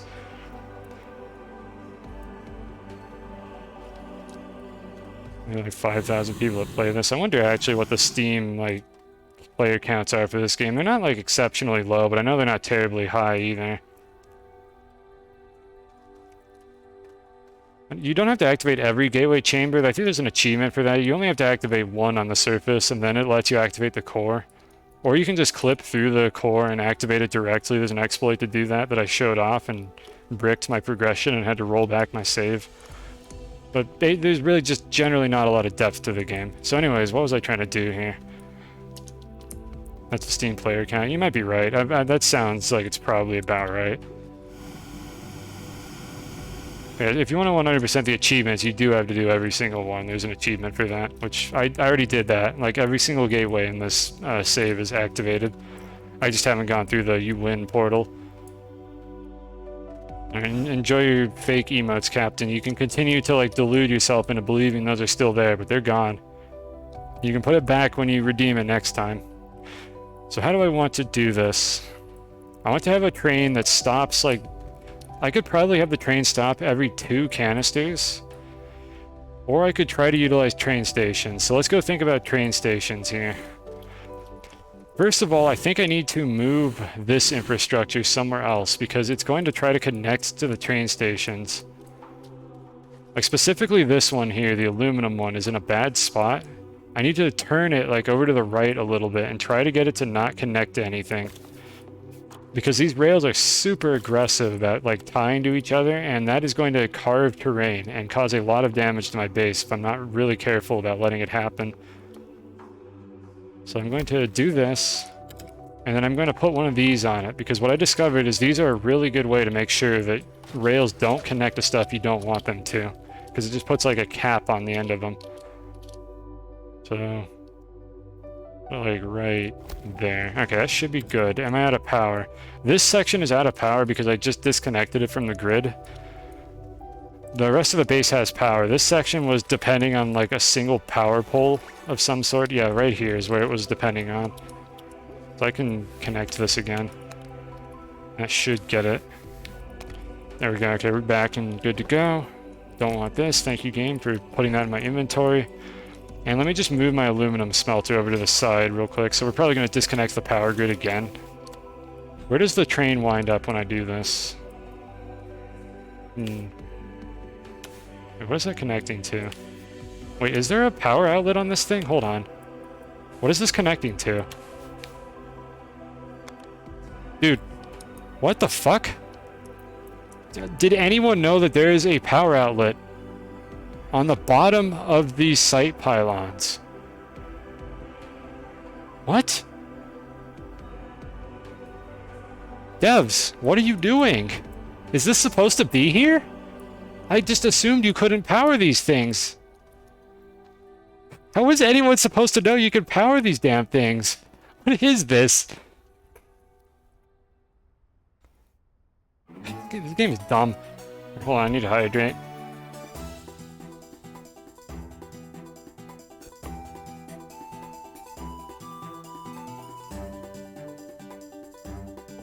Okay, there we go. Everyone says, that's even less than 5K then. There could be people on like Xbox and other consoles though, so I don't know the exact numbers. It's not a dead game, but it's definitely not a terribly popular game. It's sort of, it's there, it exists. It's still a fun game, obviously I wouldn't be playing it otherwise. You haven't gotten the automation stuff figured out, but it seems the trains act a little different with the storage as compared to just putting nuggets. They might act different. This is a game, I say this a lot, this game is basically like 95% functional, and then the 5% that doesn't work correctly just ruins like every complicated build you wanted to do. So shit like the trains doing this weird interpolation thing when you're far away from them, where they don't smoothly interpolate, they instead move like once every 2 seconds. It's like, oh cool, I can't do the thing I wanted to now. Or I had a whole stream where I was trying to get rail stations to handle like multiple trains or a single train to multiple stations, and I just couldn't do it because the game had that missing 5% of functionality that I wanted. Anyways, I was fixing the aluminum, that's what I was doing.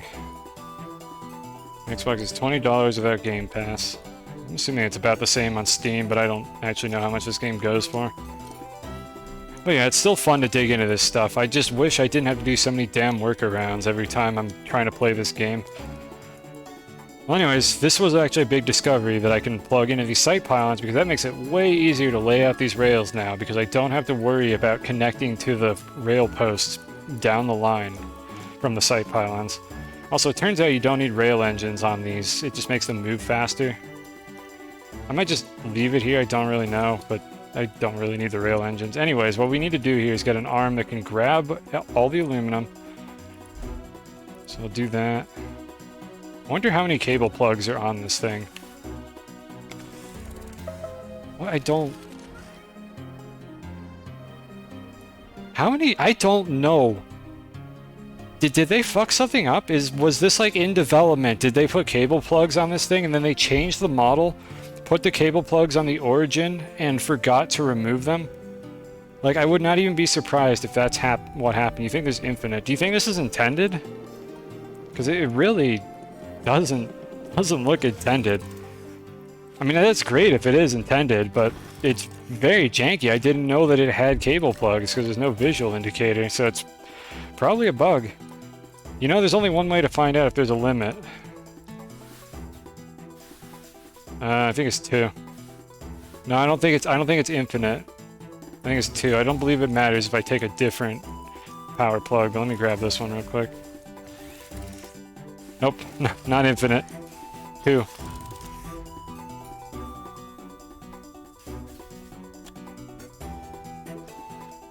It's actually really good for Lake Powell transfers. Is that an autocorrect moment? Like, you're talking about power transfers, right? And for some reason, that's what your autocorrect thought you wanted to say. Like, oh, I'm sorry, did you try to, like, finger power into your phone here? Lake Powell. Okay, you said Powell and it corrected. I don't know. I don't use the Twitch mobile app, so I don't know how finicky that gets, or if it's just default phone autocorrect. I don't go outside much, so I don't use a phone very often for anything, really. Autocorrect moments are always funny, though, because it's not really your fault. It's just the phone trying to make its best guess about what you're talking about while you're playing a video game or something. Now, let's see here. So we got this. I need to turn this arm off because it is making a mess. Okay, so this is how I've been setting up these smelters. I basically want to unload directly onto the smelter because there's no reason to store the intermediate products. I want to make sure that it cannot place anything on that slot there. Okay, that's good. I'll get the power set up for this later. The smelter's going to be on, and then we have this auto arm here, which is temporarily going to deposit into this big canister that I'm going to put here. This will all be moved once the storage system is done. So just go ahead and connect these, lock these in so I don't accidentally grab them later. I think I have an extra one of these tables now, I'll deal with that later. And then, since you can just put these directly into the EXO request platform for the like weird automation event that's going on right now that'll just take nothing but aluminum if you want to do it that way, I'm just going to chain them together like this, turn this back on, try to avoid standing under it so it doesn't put crap in my inventory. And this is just kind of how I've had the aluminum automated this whole time. It's hacky and shitty and gross, and I mean that's never stopped me before. So let's go ahead and plug these back in, and we're good to go. I'm very happy I accidentally discovered these site pylons have cable plugs on them. Devs, could you please just like put them on the 3 poles where I assume they're supposed to go?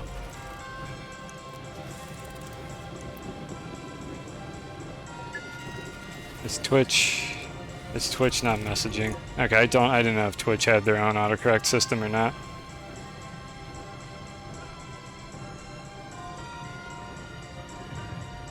You could have said that clearly. The auto arms seem to recognize nuggets on storage pallets better than on train cars alone.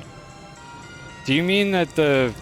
Okay, hold on. Are you saying that, like, if I put them on a storage pallet on the train, they'll detect it more consistently when I'm far away from it? We could try that. I didn't think to do that. I thought the whole thing updates at the same time, so that it wouldn't matter if there was a storage pallet. But you know, let's try it. It'd make this way fucking easier, so I don't see a reason not to. There we go. That should be good. That'll get at least some of them. Let's go ahead and set this up again. I need to disconnect this so it doesn't actually do anything. So let me manually do this. It doesn't matter what direction it goes in. Okay, let's try this out. So first of all, let's see how it behaves. Copy pasta as the regular polls, and they forgot to. Dude, you're probably right. Like, I think you're like absolutely right. It's probably a poll, and they had 2 cable plugs that they set to the origin, and they forgot to remove them. It's fucking game. Okay, so this auto arm is preferentially placing on the medium storage. If it doesn't, it'll fill up the other 2 slots. Let's move away from it and see if we can spot what's happening when I get to the low like level of detail animations, which seem to kick in right out here. A little further. Okay, we should be out of range now. Let's see what it does. Okay, it's not quite. I need to move a little further. I don't know what triggers it to do that. Okay, that was in the correct spot. I think it's just getting lucky that it's in the right spot every time it does a cycle. I might need to move it a little bit. No, that doesn't seem to be helping. We just watched it miss a cycle. It missed another cycle. Okay, there we go. Yeah, this doesn't seem to be helping.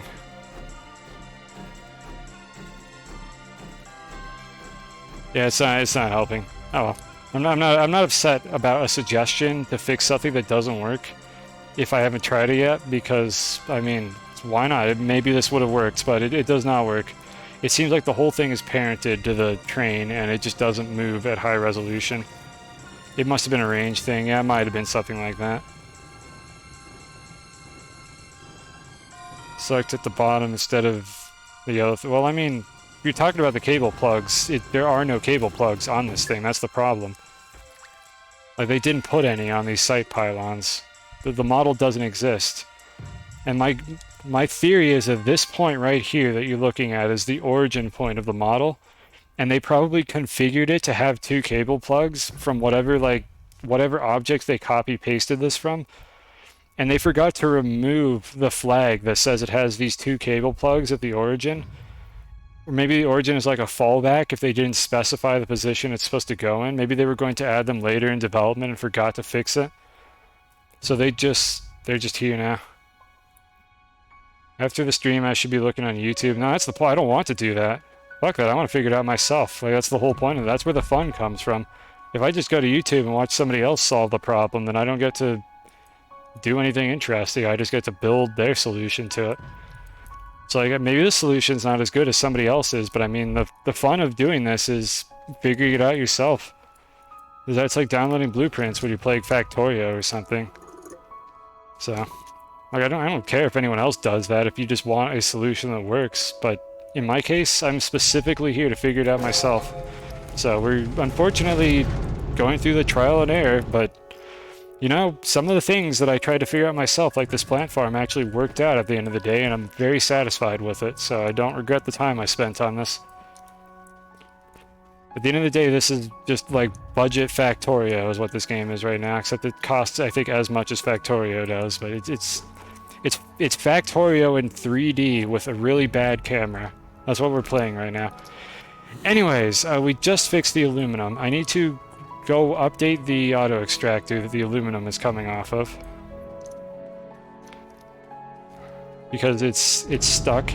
Because for some reason the devs still haven't fixed this, where the auto extractors run out of materials sometimes. Oh, it's actually not stuck. Interesting. Oh, you know what happened? No, never mind. The train was stuck because I reloaded my save, which is something I need to figure out how to fix. There's a lot going on. Nice roast on the game. Yeah, if you stick around, you'll get used to that. Like, I'm not going to sugarcoat it. This game has the worst camera I've ever played with a video game with. Like, by far. Like, yeah, it seems like it's fine right now. The second you try to do anything, like, even remotely special, this game's camera just makes me wish I could go to first-person mode. When I'm trying to do shit like this and place things on walls, and it's like, no, I would really not like to look at my character's ass and backpack for the next 5 minutes. I just want to build things on these walls. And you end up with camera angles like this to do things, because every other angle wants to do shit like this. Like, this game's camera is horrible. If there's a dev in chat and you want to know why the camera is horrible, I could show you like 60 examples of this game doing things with the camera that I don't want it to. Like, I would love to have this fixed. But yeah, I roast this game. Like, I don't sugarcoat it. I don't try to act like a fanboy for this game. Like, it has a lot of problems. But underneath all the crust, this game is actually really fun, and that's why we're streaming it right now. Albeit with a little bit of complaining and shit-talking, because that's what we do around here. Anyways, we got two things that we can try to do here. We can either mess around with train stations, or we can try to use the rail system that I came up with earlier. So these auto extractors were a test that I was doing earlier that doesn't work. So I'm going to go ahead and grab this particular rail station and use this for testing. And I need to just be careful that it doesn't connect to anything that I don't want it to, because it is going to carve a hole through my base otherwise. Devs, please fix that too. Just don't do that. Don't carve the ground under the rail station. Okay, good. So it's not going to connect to anything. When you fall in Irvine, your autocorrect really likes geography. When you fall in a ravine with your rover, you're trying to get it out, but it just shows you exactly. Like, if you're looking up, this is your camera angle. If you're trying to dig like a rover out of the ceiling because it's like stuck in something, this is your fucking camera angle. It's horrible. Just give me a first-person camera. Like, this is why I complain about it so much. Like, it's so bad. Again, it is. I know there's games that have worse cameras than this one, but of the games I've actually played for any substantial amount of time, this is the worst camera I've ever played within a video game. I need to really make sure that doesn't connect to this. So if I were to use these rail stations to do this, I can use about 1 rail station per every 3 canisters is how this works out.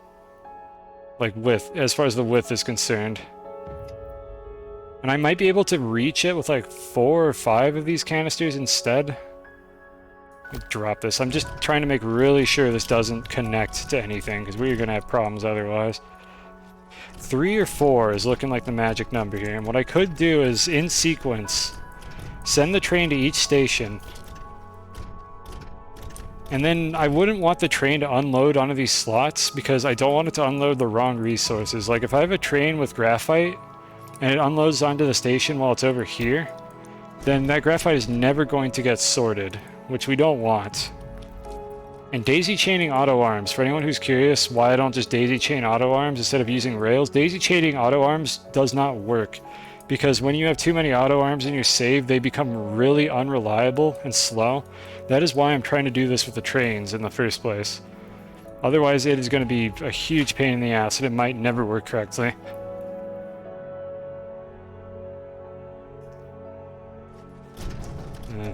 Oh my god, I'm like sliding around on this thing. So yeah, I don't know if I want to use a rail station, because the rail station would just serve the purpose of stopping the train. And I wouldn't even use the unloading functionality, because I want it to stay on the train and go to the next station. So let's go ahead and store this over here where it won't cause any problems, and let's try plan B. Well, plan A was actually these rail posts here. It's also expensive, but that's not really the problem. Rail stations are cheap. It's like aluminum, copper, and I think glass or something. It's very cheap. I could easily make like 10 rail stations if I needed to. Anyways, let's see. Can't see. You need a first person or a split screen. I just want... There's 2 things that I wish that they would do. Oh yeah, for you they're too expensive. Like, they will be expensive at the beginning of the game. I think that it's reasonably well balanced, but... I mean, just through all I've been doing here, I have like 60 copper, I have like a large silo full of aluminum, a bunch of compound here, a ton of soil. I can print glass if I need to, so they're not hard to make.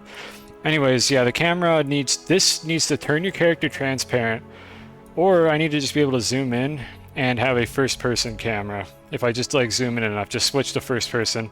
Let me play the game like that, I'll zoom back out if I want third person. They both have their purposes. Alright, so I'm still thinking how I want to do this. Let's move the tungsten further away as well. So, I need to remove this because it's going to get in the way otherwise. Disconnect this. Once again, carefully make sure this doesn't connect to anything that I don't want it to while I set this up. This is probably going to carve some terrain, but that's fine, I could deal with that. I just need to temporarily set this up. It might not carve any terrain, actually. Okay, devs, why is that what it's trying to connect to? Come on. Right there. Didn't carve any terrain, actually. I'm surprised by that. Alright, so let's move the tungsten setup over to this side as well. I'll fix all the power cables after I'm done with this. I just need to move things, chat, so that I can build the sorting system. These are all temporary. They're going to probably go underground when I'm done here. Like, more underground than this. This is the first floor. There's going to be a second layer underneath that I'll probably start digging out on stream today, but I most likely will finish that off stream. So we need this auto arm here. Don't want these to disconnect, so let me carefully just move them over. Okay, where's this train going to wind up? It doesn't have any power right now, but I think it's going to sit directly in the center. Actually, I can see that right here. Okay, yeah, it will sit directly on top of this. And I don't really need it to have an engine. So I think I should start designing these to not have an engine, because it's just, there's no reason to. So it's going to be right there. And I just got to get this close enough to grab all the materials off it.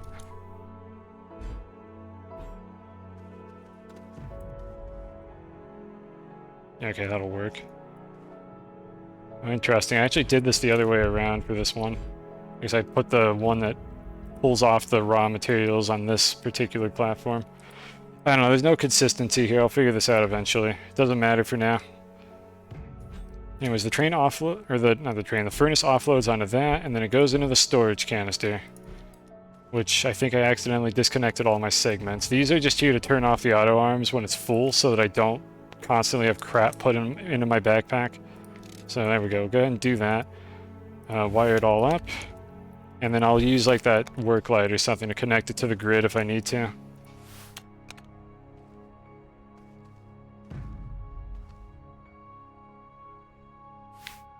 That and that. I'm so glad I found out I could do this. I have a large shuttle. Hold on a sec. I need to read this whole message.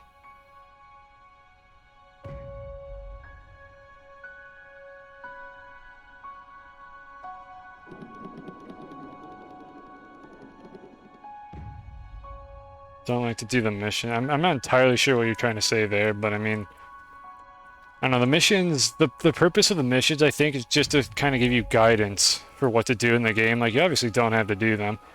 I did them because it was something to do, but I finished them all, and now I'm doing the part of the game where I just do whatever I want. But I mean, you play the game whatever way you want to. There's no wrong way to play this video game. It's whatever's fun for you. But in my case, the way I've gone about doing this is I specifically did all the missions because why not? Maybe it would be interesting to chat to see me do that. That's what we did for the first few streams.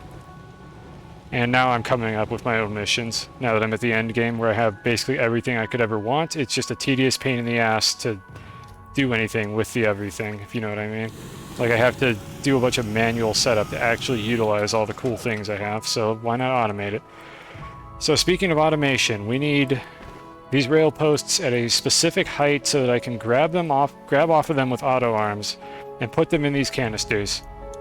How many views did I get on my first ever stream? A lot, but it was because I was already in the Spelunky community and reasonably well known. So like, I started streaming and I mean, I think I had like 10 people show up, which for a first time stream ever is a lot, but I already had like a position in the community. Like, I was a known like chat member. I just didn't stream until eventually I started doing that because enough people wanted me to do it. So that's the cosine story for how I started my streaming career. I basically got a head start. I need to rotate this one out of the way. Chat, I promise I'm actually doing things right now, not just running in circles. I mean, I am running in circles, but I'm running in circles for a good reason. Let's move the copper over here. Don't think I disconnected any cables that time. I could fix it later if I did. And that should be able to reach both of these canisters. Barely. Okay, we're good to go. So I have some space to work with here. Now what we need to do is set up these poles. So the poles are going to be at about this height if I place them on ground level. I kind of want them to be elevated a little bit to reduce the odds of these rails carving holes in the ground, but I don't want to have to set up any terrain if I can avoid it. So let's just try it like this to start with. We're just going to sort of eyeball this and see if it works out. So let me just set up like 2 of them, something like this maybe. Just as a starting point, and then I'll align these properly once I get something that I feel is going to work. And then as far as the auto arms are concerned, it's very important that the arms are only able to place into the correct canister, because you'll notice all these canisters are empty. They have one node on the output, but the rest of the canister is empty, and auto arms are fucking stupid and will place things in the wrong canister if they are given the opportunity to do so. It's more or less non-deterministic, meaning I can't like control which one they place it into other than by restricting them for placing it in a single other spot. I don't know, nobody else has anything to say, I guess. I don't mind having lurkers in my chat if no one else wants to talk. As long as people are watching and enjoying the show, they're free to lurk here. I'm not gonna call them out. I wouldn't be streaming if I didn't, like, want people to just enjoy the show. Like, you don't have to chat if you don't want to. Anyways, what do we want to do here? Okay, we have another lurker. And that kind of counts as talking. You did use the lurk command.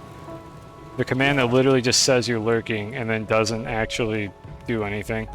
Like, that command is a scam. It doesn't actually do anything. It literally just says you're now lurking. Hey, Anton. Yeah, just enjoying the show. All good with me. Oh my god, is that Is that an Astroneer? Oh, from the actual devs. I keep forgetting they have a Twitch channel.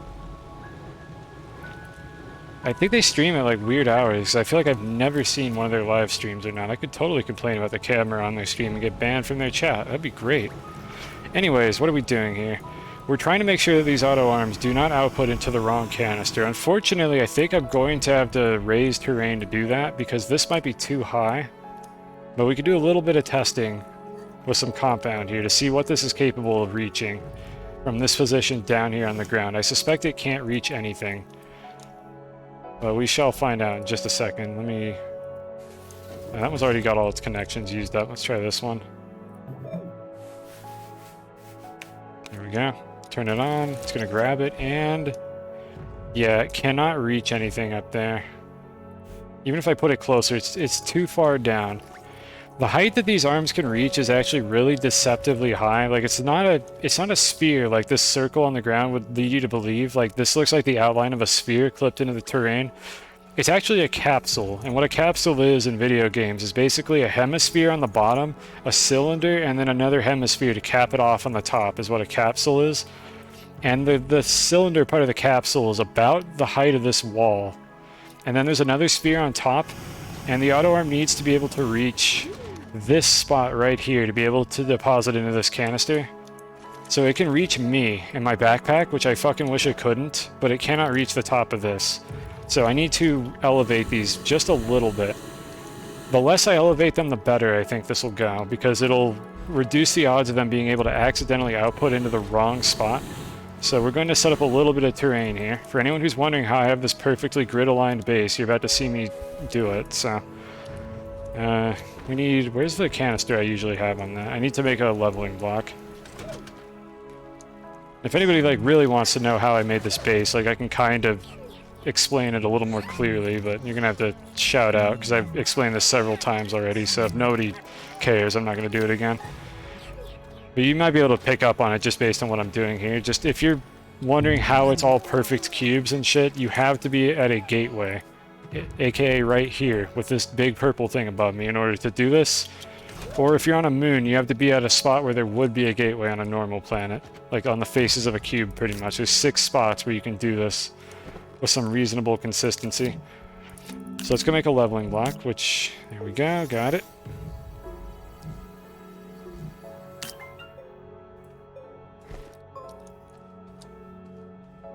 And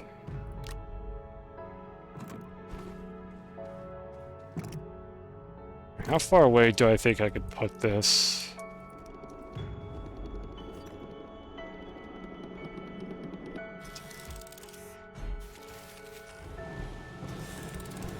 Maybe a little bit further in. Okay, I'm just kind of eyeballing this right now because I can't measure this really. I'm guessing that this will just barely be able to reach it. So let's go ahead and drop the leveling block here and go up a couple and see if this is close enough to do this.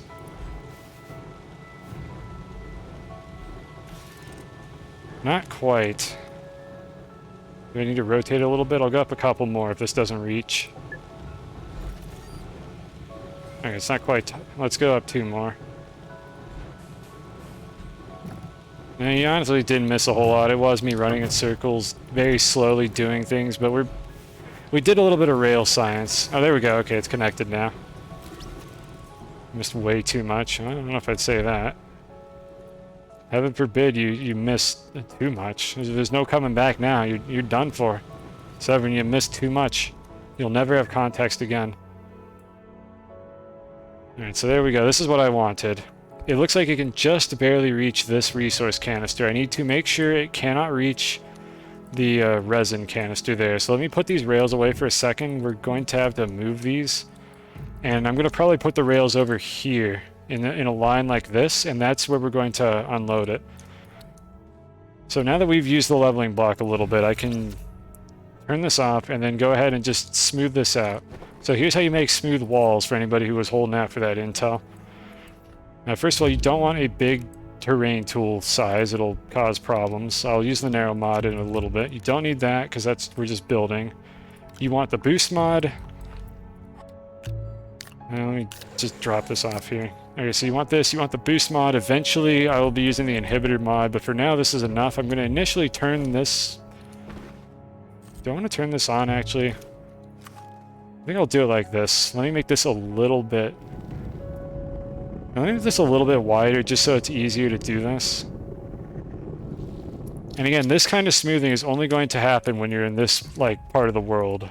On one of the, near one of the gateways, or on one of the poles, or 4 points along the equator. Otherwise, you're not going to get, like, snapping like that. So, you have to get, like, true flat in order to do that.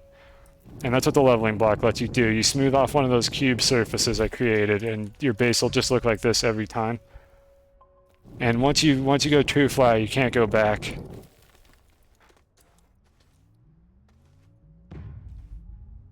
Hard to get true flat. It's very easy with the leveling block. It used to be incredibly difficult to get this, but they added the leveling block to this game, and it's just like piss easy to do it, and I love the fact that it's so simple to get proper true flat. What I'm trying to do now is avoid unflattening it accidentally, so to speak. Like if I start doing this, I'm going to ruin my true flat and get a slope that isn't quite flat, and if I try to smooth from that slope, it is going to pretty quickly become a mess and not give me the exact angles that I need to build this, because I need precise... Whoa, no camera. I need precise angles to do this correctly, because these are going to all have to be very carefully aligned or it's not going to work. Closer. This grid here was just me doing some testing earlier. I'm gonna probably craft a grid like this occasionally when I need to do some additional like measurements, but you can use the color tools in this game to basically mark out terrain and be able to measure distances to some reasonable degree of accuracy, which is better than the 0 degrees of accuracy they give you in the base game engine, but make do with what you got. Devs, please add like a measuring stick to this game. It'd make my life so much easier when I'm doing stuff like this. Instead, I have to like use the painting tool to count how many hash marks I made on the ground and be like, okay, that's 16 units, which is important sometimes.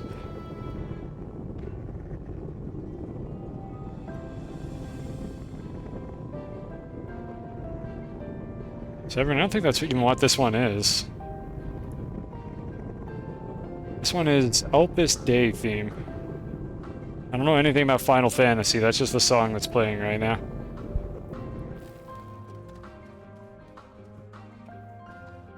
They'll probably add it in creative if they do it along. Yeah, that's how the leveling block was for the longest time.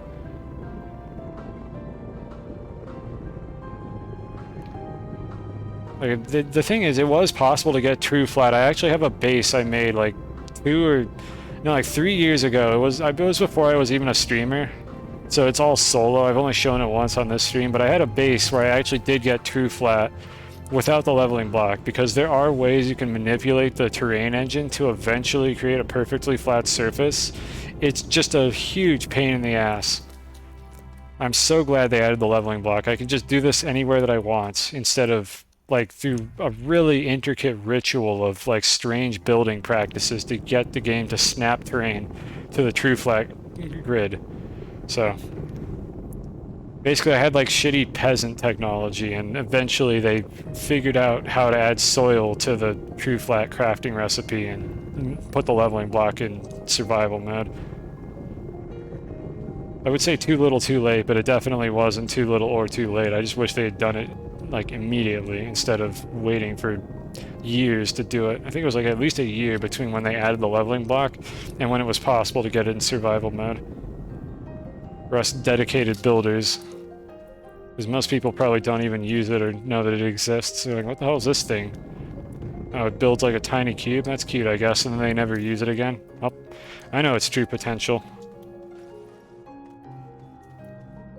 It shares the elite motif. Yeah, there's a lot of that in Final Fantasy, isn't there? Hope I pronounced that word right. I don't know how to pronounce leitmotif. Leitmotif? Leitmotif? Motive? You have to go to bed. Alright, see you, Carson. Thanks for stopping by. Hopefully you didn't leave already before I read your chat message. Again, I'm slow at reading chat messages. Streaming's hard. Focusing is hard. Just say I'm right and accept it. Okay, well the thing is, am I wrong or do you just not know the correct answer? So you're just rolling with my answer, because that's completely fine. You can tell me, excellent. That's the correct attitude to have. Just let it happen. Maybe somebody will know how to pronounce that. It's probably French or some shit. I don't know how to speak French. Omelette du fromage? Like, what does that even mean? Did I even pronounce that right? I don't know. My avatar is based on Dexter's Lab now, so I could say that. And it's funny. It's a reference that almost nobody's going to get. Any 90s kids in chat? Now, what am I doing here? I need to mark some terrain now. So we can go ahead and just take this one off for a second and get the funny inhibitor mod that is another item people probably don't know what to do with, and this is what you do with it. You draw things. So what these are going to do is give me an exact position that I could place these platforms to make sure that they're always perfectly grid aligned. I don't know why sometimes the painty tool is shitty like that, but all I need are these little intersection points to be able to do this. So we want one. I'm going to actually do this one first so that it's between two canisters. And we're going to use this bug here where the things snap awkwardly to the grid, like that, to know that I'm at a 90-degree angle. And then what I'm doing here is I'm just eyeballing that little X underneath the circle. It's not the dot that decides where the platform goes, it's the circle under the cursor. And if I didn't fuck this up, it wouldn't have been like off level like this. I might have to widen or narrow this platform a little bit if the game engine insists on doing this. Let me try one more thing. Need to align it to this one here. I know I'm missing some chat messages. Also, camera, please.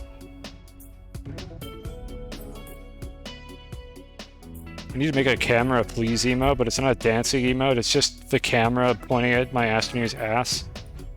There we go. Okay, I don't know why it was tilted the first time. Which I want it to be. Look, this is just an OCD moment. I really want it to be facing this way because that's where the arrow has been pointing for all the other ones. Just bear with me, chat. I'm only slightly insane. There we go. Okay, so we want it to be like this. Okay, let me read chat real quick. Wonder what the devs are up to. They went live with 6. They have 35 employees. Could have fooled me. I thought they only had like 10. I do wonder what they're doing then. I mean, if they're making another game or something, maybe it'll be good. Maybe it'll have a better camera than this one. If they fire whoever made the camera for this game. Okay, I mean, that's a little bit rude, but like, come on. Please, devs, fix the camera. It's light motif. I mean, could be. I don't like that. That feels wrong, though. You might be right, though, is the thing. Like, you could absolutely be right. Draw my name on the wall. Draw my name on the wall. Look, Carson, come on, I was getting a chat. I thought you said you were going to bed. Alright, here, I'll do it for you. Just before bed. Oh, this is gonna look like ass. Hold on. Alright, C. O. Okay, it's not actually as bad as I thought it was going to be.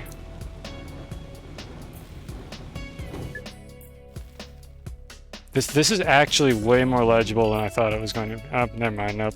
Level of detail. We get the letter E.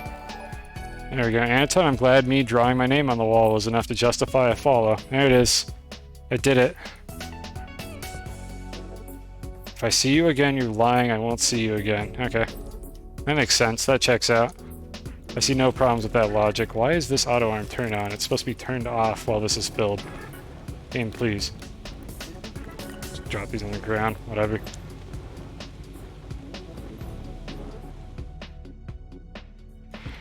Alright, anyways, what was I doing? I got distracted. I was told to write my name on the wall for some reason. Alright, this thing. So we need to power this. Hopefully this reaches. It does not reach. I'm in shambles right now. Where are the other medium platforms that I had? We need this bad boy. I'm quickly running out of space over here is what I'm doing. I'm gonna have to move all this crap again. The problem is all this, like, smelting stuff needs to go underground, and I don't have that ready at all. Hey, background. I don't know if that emo means you're lurking or not lurking anymore, honestly. It kind of has an ambiguous meaning. So let's just get another one. We're going to have one over here anyways in a second, if this works. So for now, just temporarily do that. Hook this up. Okay, it's powered now. What can it reach is the question.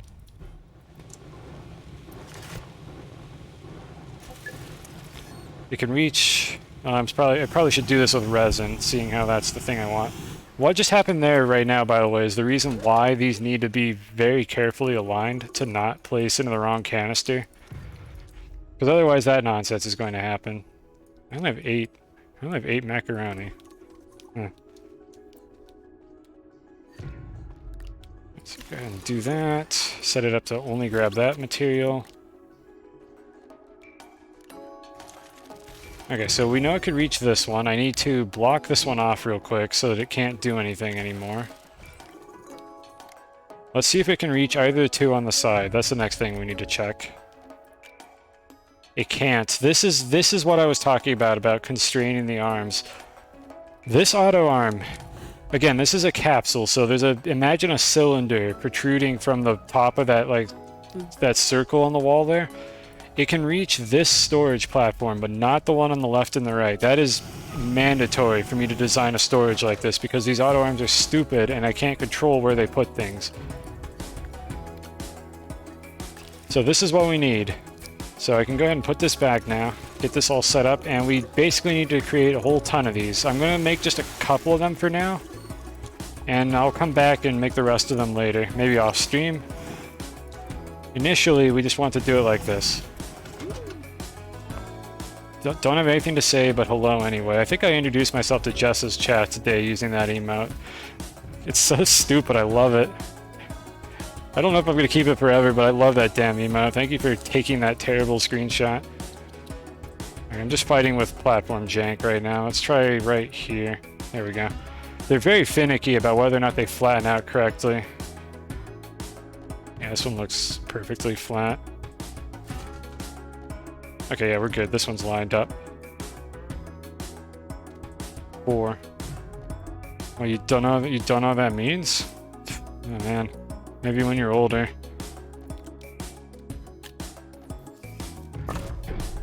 So what I'm gonna do here is set up just like 3 of these for my initial tests.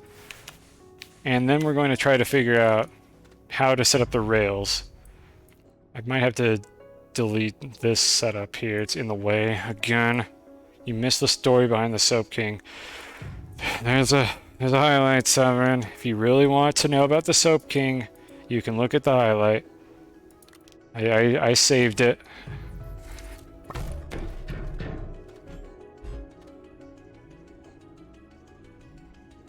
You can learn all about the Soap King. The fascinating Soap King lore as told by a professional storyteller.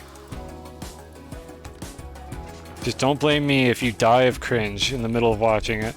It's my second best highlight. What's my best highlight then? It better be the Apollo telling thing. Like I can accept that if the Apollo one is my best highlight, because I'm very proud of that. Yeah, by the way, if anyone's ever wondering what song is currently playing on the soundtrack, I can just tell you. Like I'm an unprofessional streamer and I'm literally just running a YouTube playlist I made on a private channel. Which I'm not going to give you the playlist, by the way, because it is on my personal YouTube channel, like not publicly available, but I can just tell you what song it is if you want. If you're ever curious. It's just kind of a variety of somewhat laid back or adventure-y music for Astroneer that I thought fit the mood of this video game. And I need some organic and some compound. Which, due to how the system is set up, I actually want this nugget on the output slot at all times. It prevents a really obnoxious bug with how these canisters are filled or emptied on any given frame, so we want to avoid removing this nugget if we can. Soap King's emote zoomed out a lot, really reminds you of Slime. Oh my god, you're right. It absolutely does look like Slime Queen. I hate that boss. Terrible boss. Like, good lord. I don't know what Terraria devs were doing when they came up with that boss. Anyways, I digress. That's what you thought it was. Well, it doubles as a Slime Queen emote for when I ever play Terraria, which is probably going to be a long time from now. And thank you for contributing to the money hole. Still haven't filled it up, chat. Keep trying. I don't know if you can fill it up. I don't know how it works. I don't know if Twitch has any like tracking system for how many bits have ever been submitted to a particular, not bits, how many points have ever been submitted to a particular redeem. My guess is that they don't. Alright, so we got our auto arms set up. Can I get 2 of these to work on one rail post? That's the next thing we're going to try. And thank you for the 2 bits as well. Those don't go into a money hole. Those go into my bank. I don't know if I'll spend them responsibly. Maybe you should have somehow found a way to put those in the money hole, but thank you.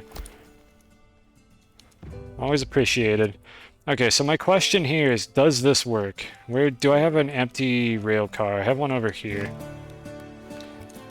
Can these arms reach both of the slots? Can I even put a train on top of this? Apparently not, so I need 2 of them. Just do this. The carving doesn't seem to be causing any problems here, so we're just at the correct height.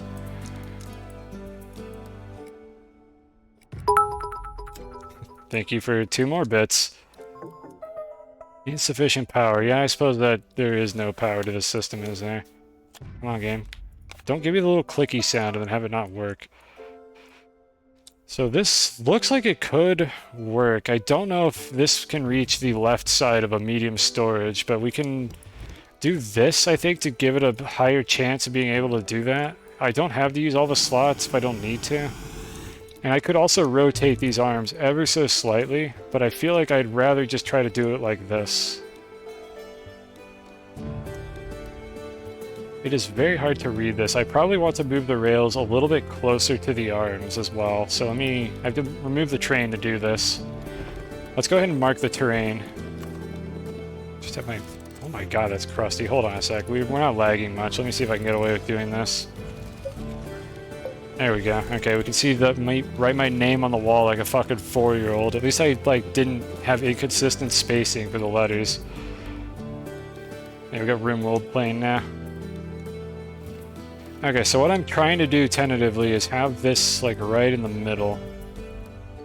So this right here I think is the correct spot to put it. Luckily this also has that weird angle snapping bug where it starts jittering when it's at a perfect angle. So I just kind of have to eyeball this one because it's halfway between 2 points here, but it doesn't matter that much. And the other one doesn't really matter at all. I'll just leave it there for now. I'll move it when I set these up. I forgot to write the E backwards. Well, that's the point. I'm not a 3-year-old. Look, I'm at least like a 10-year-old man-child, okay? Like, at least give me that. Alright. So, it's hard to see this chat, but you see that little, like, the little spot that's right here on the blue, like, tether oxygen line graphic? It's a capsule extending above that, so I think the cylinder is actually going to be able to reach every slot on 2 medium storages right here. That's my guess. So obviously iron's not going to work because none of these arms are set up to filter on iron. We have a shitload of compounds, however, so it should be very easy to do some testing with that. I will clean up the crap I'm leaving on the ground later. I don't want to use storage canisters because that'll limit me to only transporting 2 different materials at a time. And will cause some other problems that I don't feel like explaining right now, so we don't want to be using storage canisters for the sorter. So let me just go grab this bad boy real quick.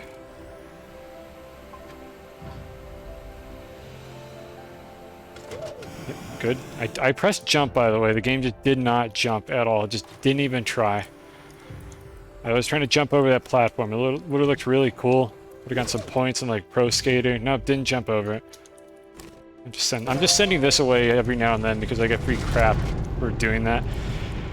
Okay, so what we want to do here is just offload a bunch of junk onto this storage platform and see if every slot is accessible to both auto arms. And if this is perfectly centered, I only really need to test one of these arms. And I need to make sure that this auto arm here... Well, actually, it doesn't matter if this auto arm here can grab the items, so never mind. That's totally fine if we let it do that. So let me get another medium storage.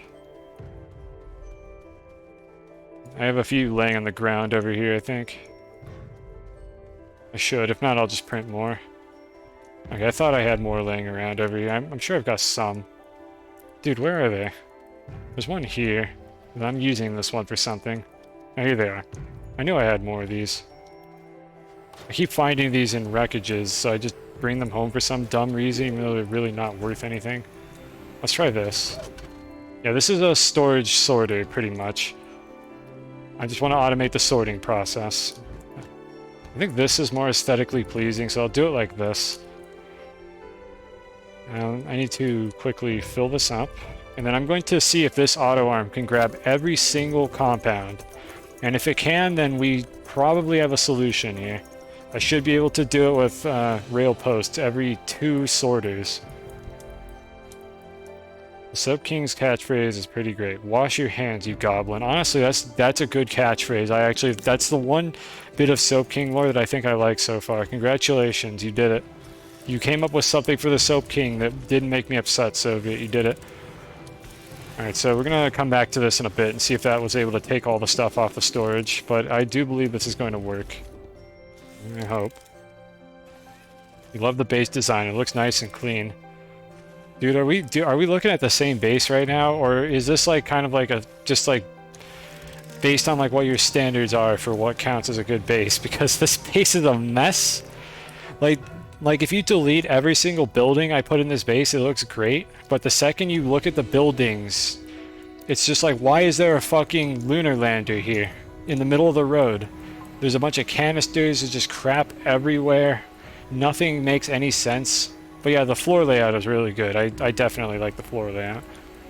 And these are really cool. Based on your spaghetti base. Okay, I mean, this is kind of like a hybrid spaghetti base, but with like good aesthetics. But it's still a spaghetti base. We have these though. I'm really happy with how these turned out. These look awesome. I need to make more of these like street lights everywhere. And for anyone who's wondering, there is actually an underground cable. There's a platform buried right here, and that's what this cable is connecting to go under the road. Yeah, it's comparative. I don't know, I still think this is disgusting, but if you look at my early streams and see what my Silva base looked like, it was an abomination. And good news, everyone, this worked. So, let's see, what do we want to do now, I guess? We set up a few more of these. So I'm going to use the same etching system. I'll move it over to the side a little bit. I just need to be able to see the 2 points between which I need to place each rail post. We'll set up a few of these, one for each pair. And there's going to be one of these every 3 units. And in this game, I think a unit is basically a meter. I'm just eyeballing this since, again, I don't have like an exact point to align it to. No, never mind. Every 6 units. I'm a dumbass. I should be able to connect. They were too close together otherwise. So once again, get them to jitter. Rotate my camera a bit so I can see what I'm doing. Ideally, I could get like a flat edge here to build with, but the grid is having none of that right now. Okay, we have a problem. These are not connected. We might have to tweak this a little bit. I have a backup plan. How close am I allowed to make these? Okay, it's hard to tell with all the jittering. But it looks like it's actually about 7. Oh my god. Devs, why are you like this? Okay, we have a backup plan. Don't worry, don't panic. No one panic. The backup plan is to just restrict the outer edges of this storage here, of this rail car here. So basically only use the middle 8. Could I place it on the jitter? I'm going to actually try that, but I think what it's going to do is it's going to immediately detach when the jitter stops happening when I place it. Let's go ahead and try it though. I want it to stop jittering in that direction. Let's see if I can get it to go the other way. This might make a mess. This might carve something.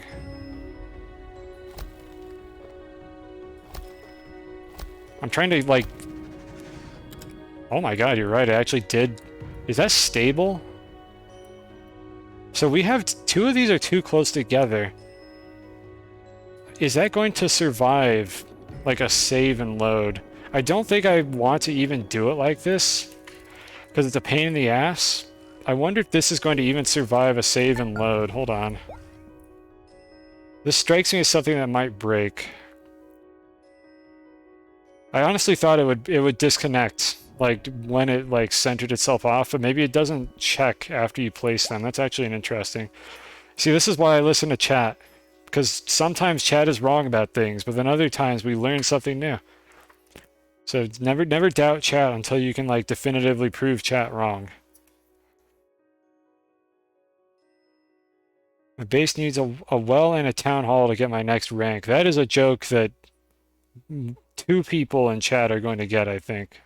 It depends whether one of them is still here or not.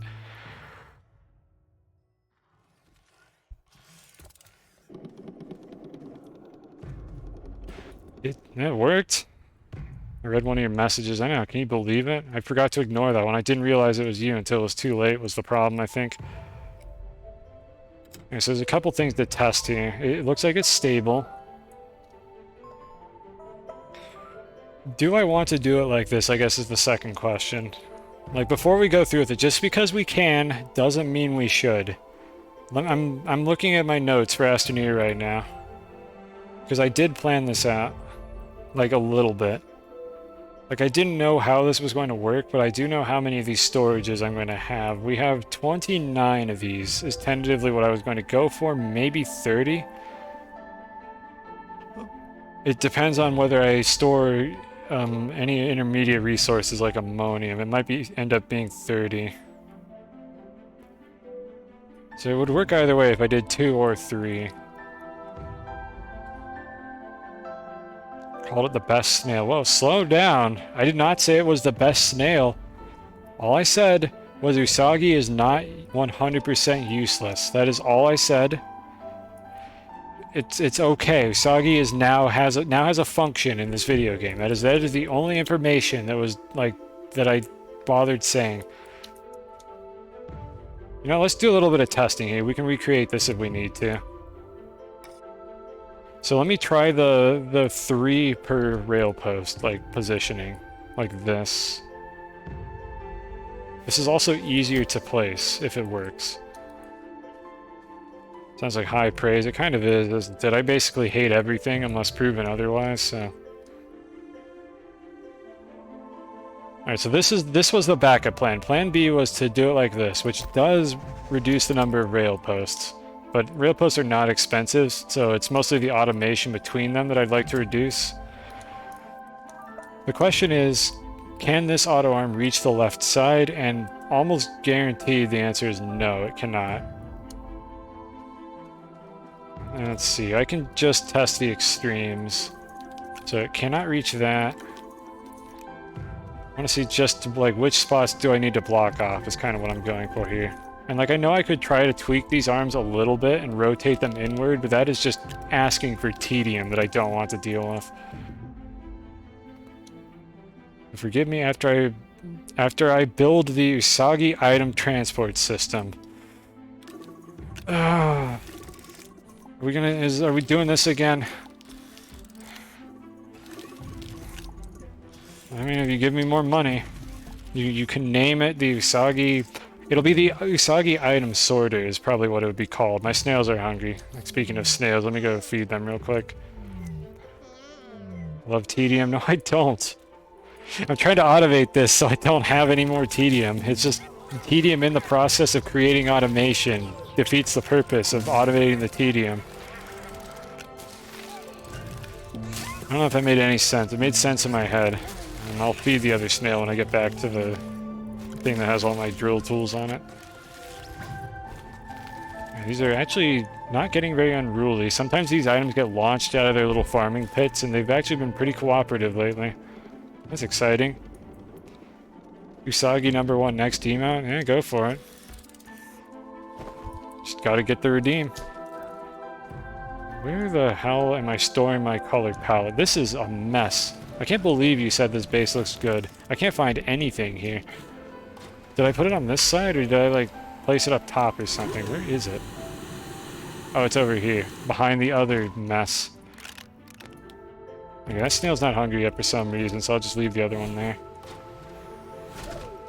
Okay, so anyways, what I was trying to test here was which ones can be reached, and the answer is these middle 8 slots are capable of being reached by the auto arms. I don't need to have a huge amount of throughput on this is the thing. Like, the factory's not going to be doing that much.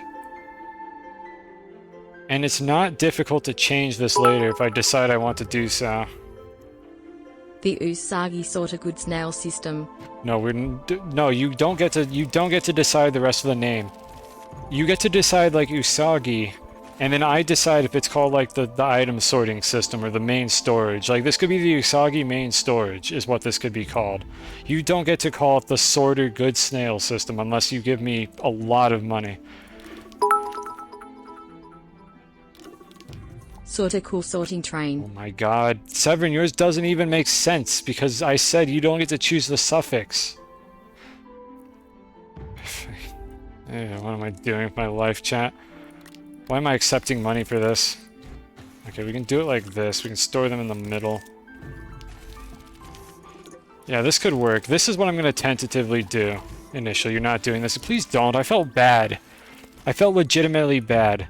Like, we ultimately called it the Noom Space Elevator. I haven't showed it yet on stream, by the way, chat. I have a space... Usagi is the true Soap King sorter. Usagi is the true soap king. Oh my fucking god. I don't know. I'll tally these up at the end of the stream, okay? Whatever. I think you guys started a hype train. Good job. You did it. We have a hype train to name the sorting train. Do what you will with that information, chat. I'm just gonna quietly keep doing this. Anyways, we have a space elevator, chat, for anyone who hasn't seen it yet. Soft Howo. Oh my god, it's happening. You just said... Oh no, Soviet just said, why do you both have the same colored name? Soviet, is this... Oh my god, I can't talk. The Usagi and Soap King item sorter. I can't talk over the bot. Soap King. I'm assuming that's supposed to be Soap King. I will not, like, be an asshole about that aspect of it. I'll let you correct typos, like, as needed. But I was about to say, are you literally, like, copying, like, his cat name? This is literally... What is the fucking name of this? This is mimicry is what it is, like... Like, you're not like a bee or anything. Like, you're not significant. Nobody cares about you. You're just like a shitty fly. But then you, like, mimic bee colors so that other animals think you're a bee and they, like, take you seriously. That's literally what you did. You picked the color of a chat member that I read messages from consistently so that I also have to pay attention to your chat messages because you fooled me into thinking that they were Severin's chat messages. And the thing is, it's not even the same color. I'm looking at it right now. It's a different hex value from Severin's, like, chat color. Like, so it's like, it's partial mimicry. This is literally nature at work, chat. Isn't this fascinating? Like, watch a mod that gets neglected by the streamer mimic the color of a mod that the streamer pays attention to in order to get the streamer to also pay attention to him. Nature is beautiful, isn't it? Really fascinating, like, watching these kind of things happen. Like, I love this kind of shit. We should make a documentary about this. Also, I'm sorry, I don't try to ignore your chat messages. It's not intentional. I don't know what's wrong with me. Anyways, I got distracted. I'm looking for tethers right now. So here's what you do when you want to restrict slots for auto arms. You just put something really fucking cheap on those auto arms. And in this case, tethers are kind of my go-to item for this.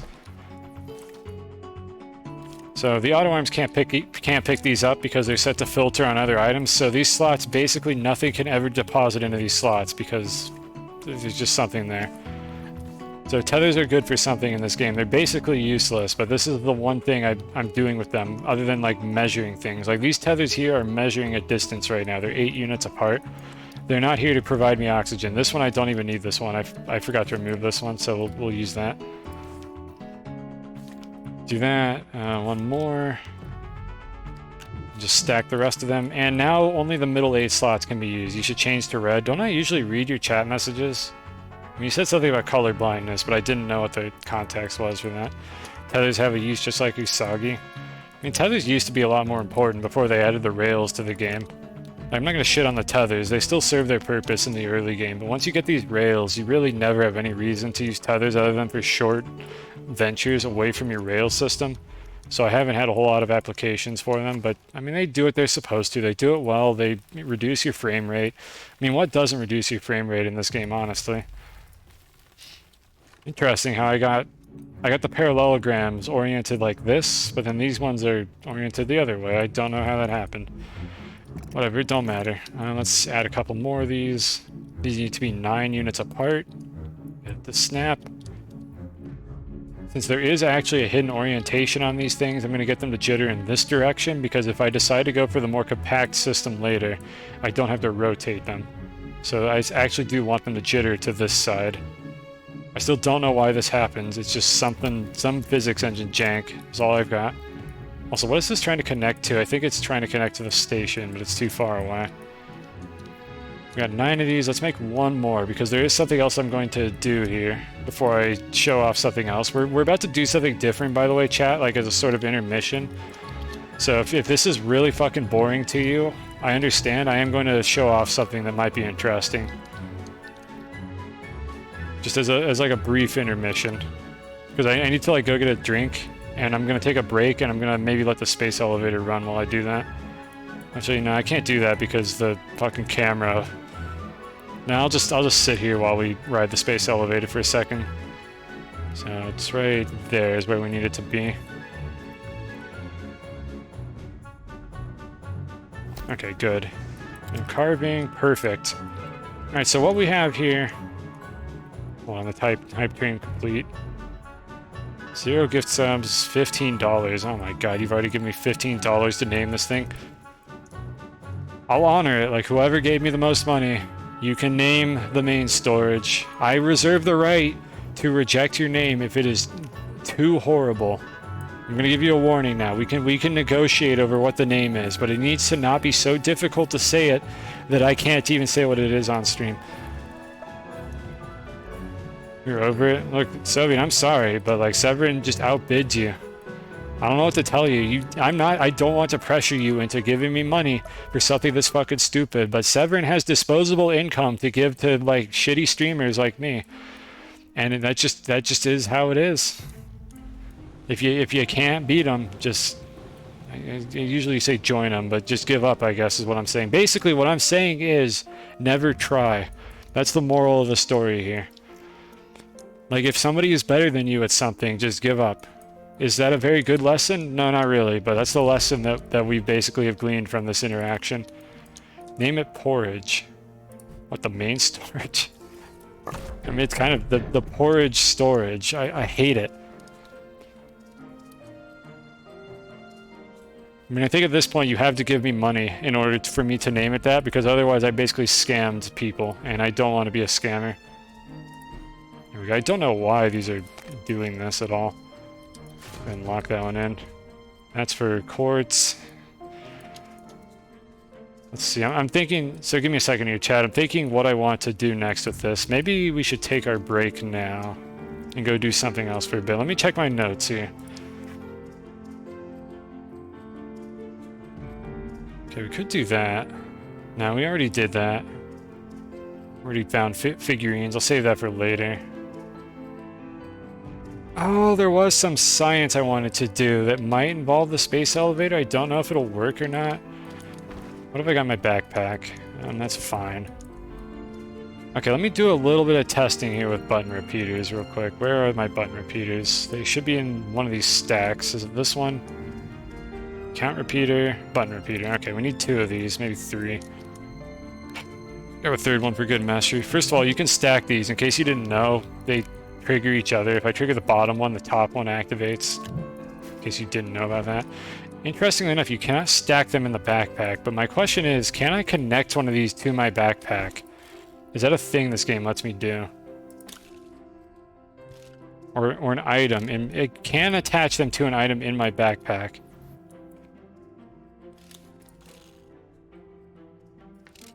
But I'm assuming, so what I'm trying to do here, let me give some context.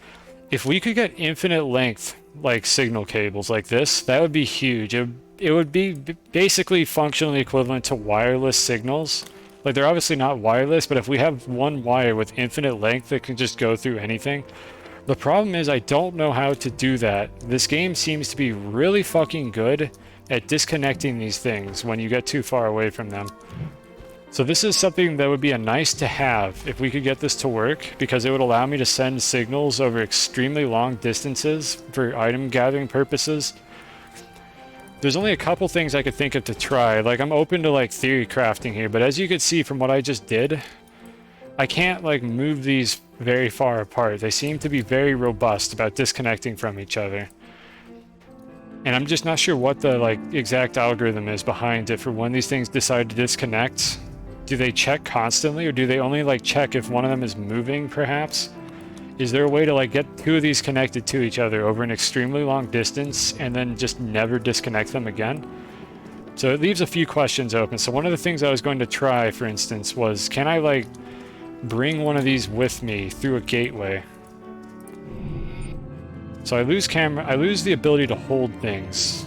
So I need to attach it to my backpack first. So let me just do this and just go to the core of the planet.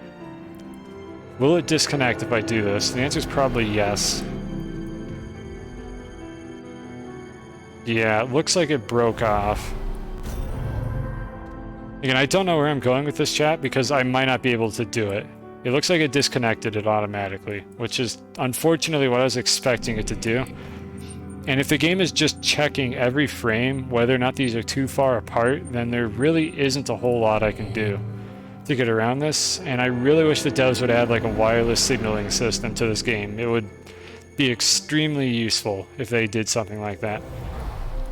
But this was one of the only ideas I had. I have a couple more concepts for how I could do this. Let's see, there's I'm trying to remember how to do this. It's a winch bug. There's a winch offset glitch that you can do, but I don't know if that would actually work properly for these repeaters. Let me see if I can reproduce the winch thing, just in case it gives me any ideas. Otherwise, we'll just ride the space elevator as an intermission and then go back to working on the storage. Just for anyone who hasn't seen the space elevator, I'll show that off. So I think for the winch thing, this could go badly, but you can attach it to your backpack, I believe, from a distance like this. Or maybe an item in the backpack. Let me detach the winch actually and put it here. And I think what happens is if I get in the car, it'll... No, it actually stayed attached to the backpack. How did I do this before then? There's a way to get a winch tether that's like offset from your character's position. And I don't remember how I did it last time. Maybe they patched out that specific part of the exploit. Yeah, the winch is just attaching to the item in the backpack. If I get in the rover, yeah, it just follows my backpack. They might have patched that. You wonder what this looks like in co-op? It looks about the same, except clients are not able to use the winch flying machine. Only the host can, because of reasons. And this already looks fairly silly, doesn't it? How did I do this? Like, what I'm talking about is I basically had, like, the way the winch was attached to the air, like, behind my character. Every time I got in the rover, that attachment point didn't update relative to where my character is. So the winch was just, like, just displaced from where I was located. And it was very silly, and I think they patched that, because it looks like it consistently follows the backpack. Yeah, it just stays attached to the backpack now, so they might have patched that, unfortunately. How dare they? How dare they patch the glitches in this broken-ass game of theirs? Okay, so that idea is not getting us anywhere. If nobody has anything else, we'll go ride the space elevator. Just a brief intermission. A joyride, if you will. But I would really love to see if I could figure out a way to do this. But unfortunately, these seem to be a little bit too robust.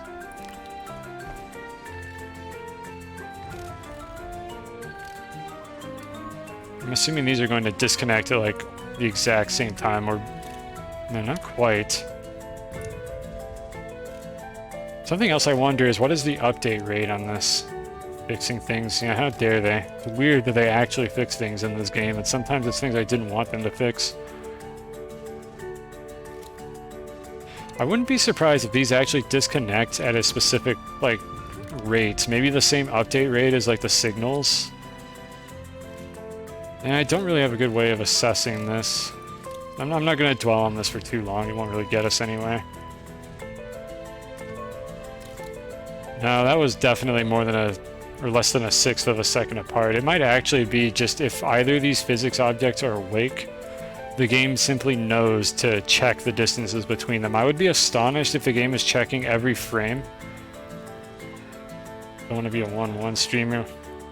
And that's happening again. I don't know what I said that prompted you to make that remark. Now I'm confused and worried that I'm senile and old. I guess I'll fix my flying machine. I'm going to be sad if they fix this. I mean, the winches are probably beyond salvation, so we'll see if they ever fix that.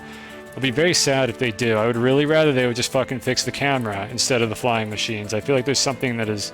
I said I wouldn't dwell on it, god damn it. Anyways, I feel like there are some things that shouldn't be fixed. Camera? Fix the camera. Flying machines? Do not fix flying machines. Flying machines are fine. They're fun. They're interesting. They're one of the only reasons I'm still playing your damn game, devs. Fix the fucking camera, please. I beg you. Anyways, what I was getting at is I wonder how often these update, and I think the answer is every physics frame. While they're not asleep, they're probably updating. I would be astonished if these things are doing distance calculations when they're not moving. So the question that remains is there a way to make this thing think it's not moving? And that doesn't seem to be the case. Like if I put it on a rover, for instance, and move it around, these also disconnect. So like I can attach one like this. Actually, let's do this with proper segment pins.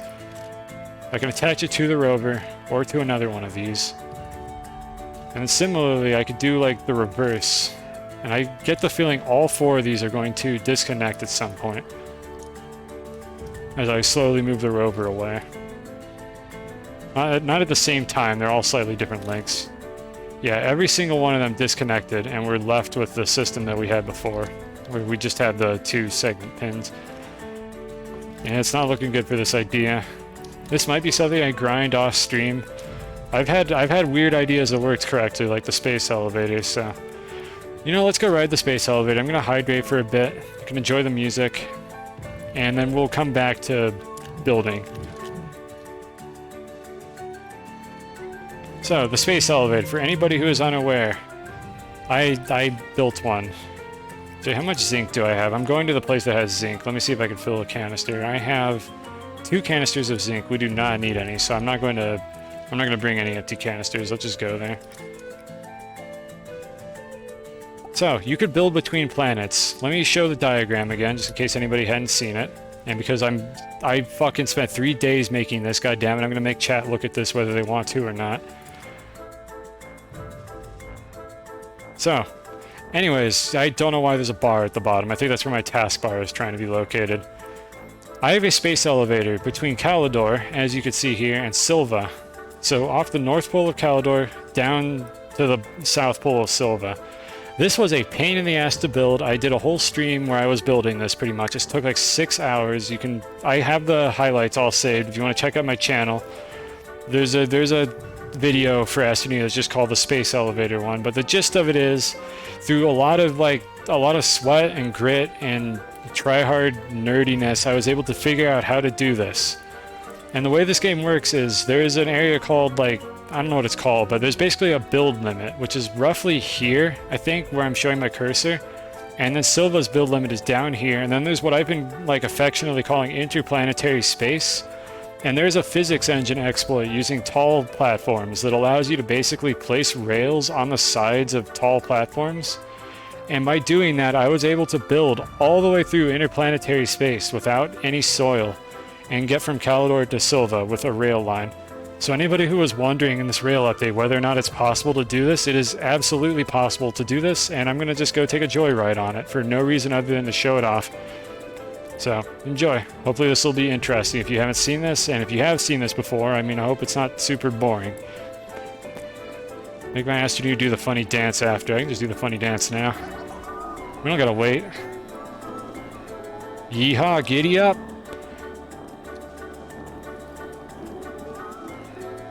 So there it is. The space elevator. Yes, this is the Noom space elevator, because Severin gave me like $35 fucking to call it that.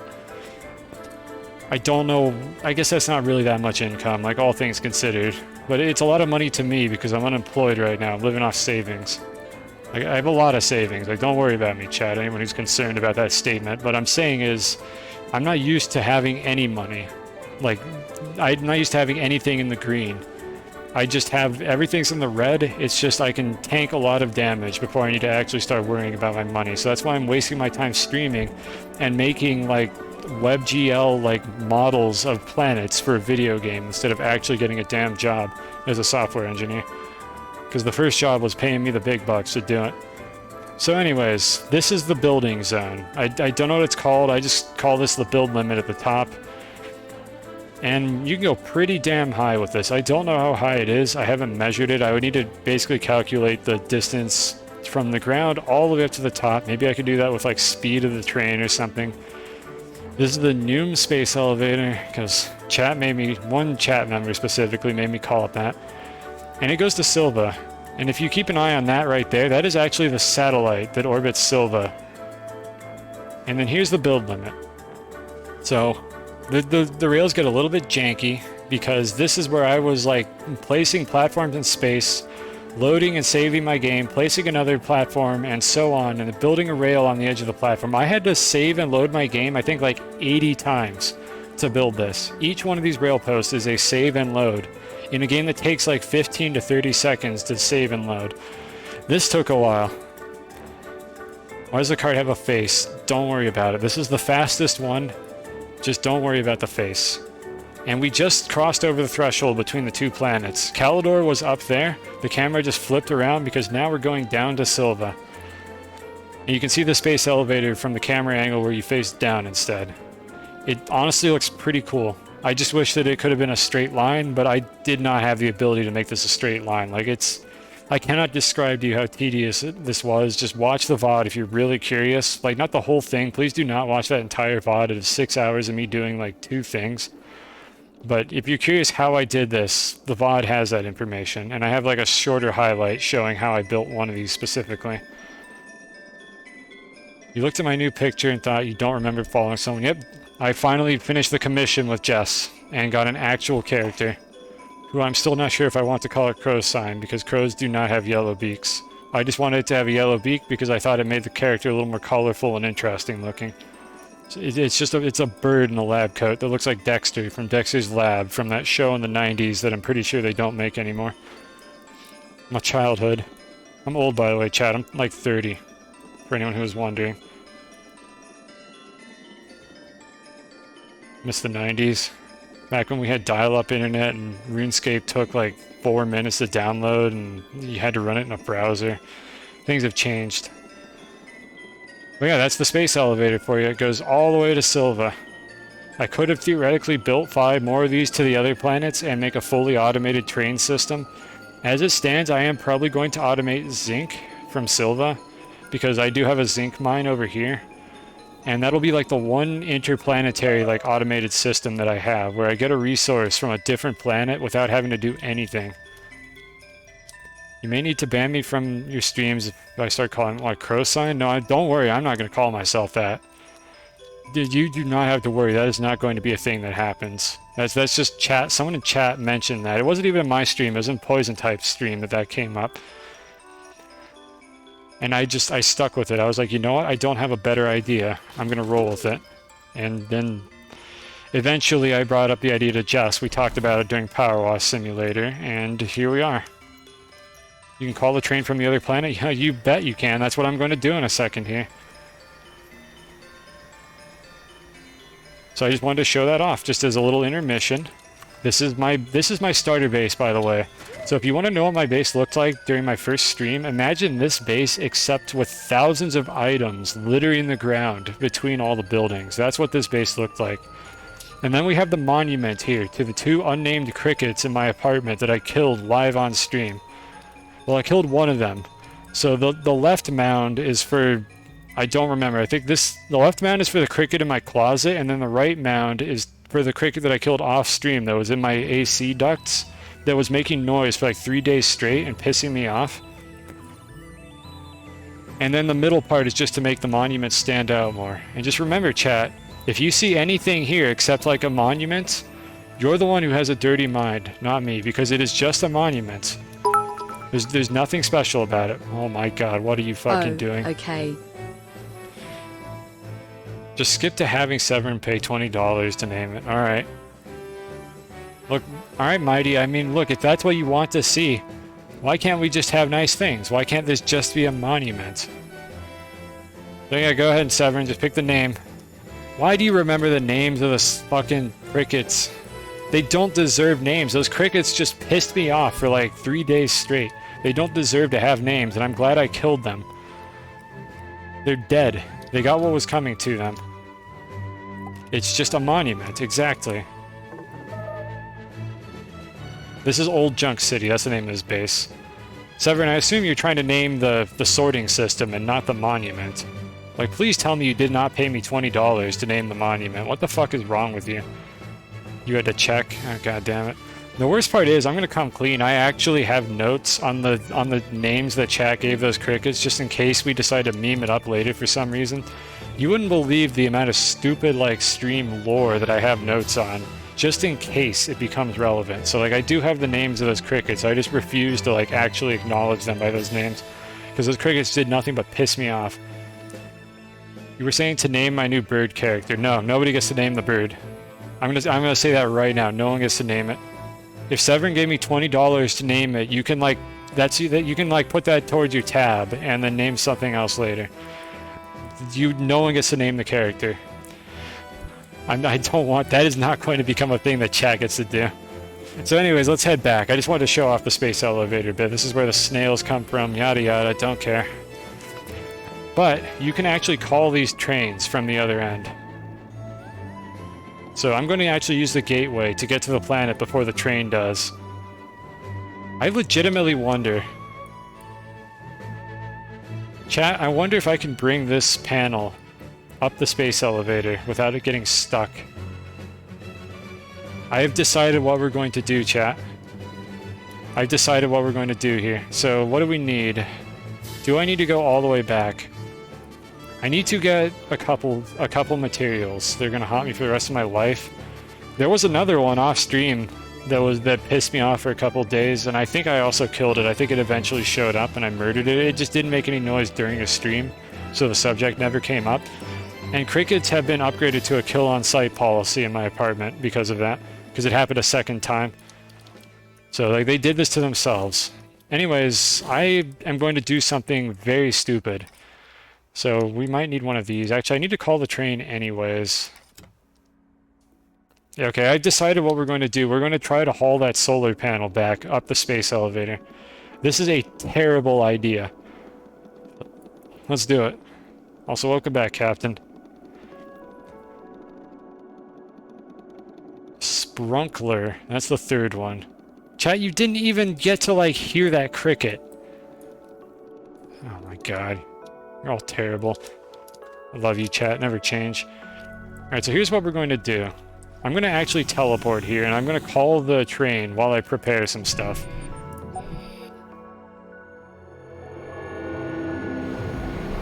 Unfortunately, I don't have a good way to send the train. Maybe I should have put another car on it, so it would allow me to do that. By the way, don't worry about this. This bug always happens. I don't know what causes this. Hold on. Cuisine. Did you know that in hexadecimal, 14 is represented as E? E, E, E, E, E, E, E, E, E. E, E, E, E, E, E, E. Beautiful, thank you for that. I mean, E is also in hexadecimal. Like, you could have just figured out the full number that number of E's represents, honestly. Or like 2 E's or whatever. I don't know what 2 E's are. 14 times... Oh god, I'm doing it.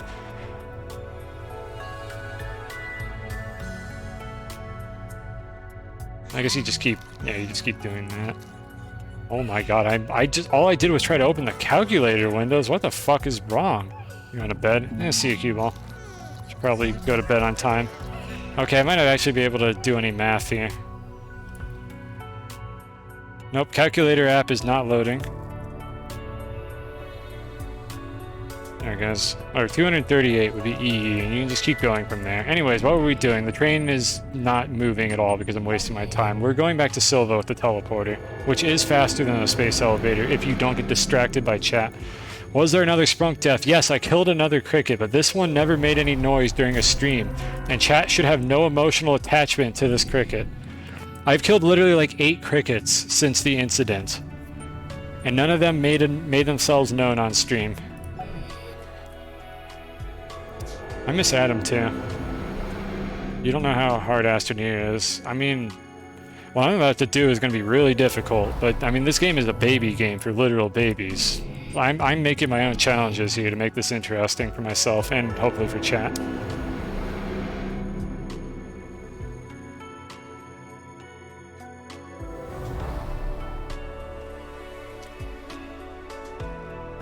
Yeah, I think I'm taxing my CPU here. This Astroneer, by the way, is like a PC slayer, and don't read into the way I said that. This game is a PC slayer. Like it fucking, I could barely stream this game and play it at the frame rate that I have it running at right now.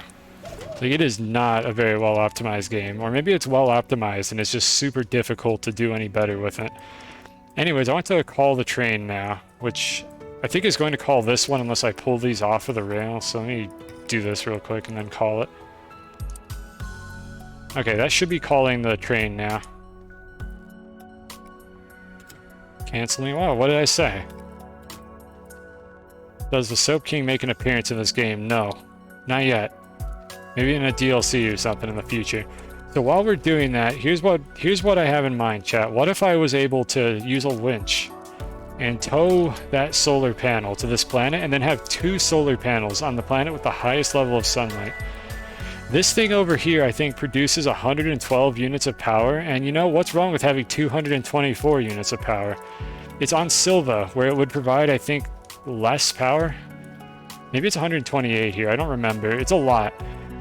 I could leave it on Silva and connect it, because by the way, my power grid is connected to Silva through the space elevator, but I think it would be more fun to bring it to this planet instead, just to see if we can. So we're gonna take a break on building the storage for a little bit and try to do something kind of fun.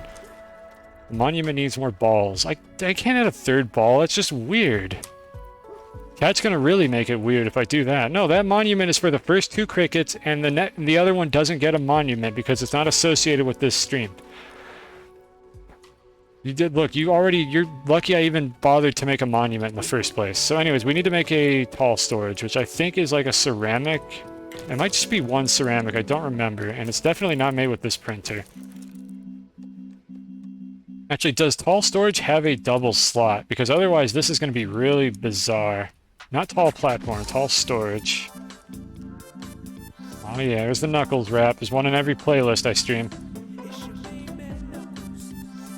Did I not research tall storage? I never researched tall storage. I guess I never needed it because it's a terrible item, but you know, we have a use for it now. Not this. This one right here. 1 ceramic. Okay, at least I had that part right. Why is my inventory full? Oh, right. Button repeaters. Hold on, let me get rid of these. This idea didn't work. Let me get rid of the button repeaters. 8 monuments or else. I don't even know how many I killed. I have had a kill on site policy for crickets in my apartment for the last 2 months. Basically, ever since the incident.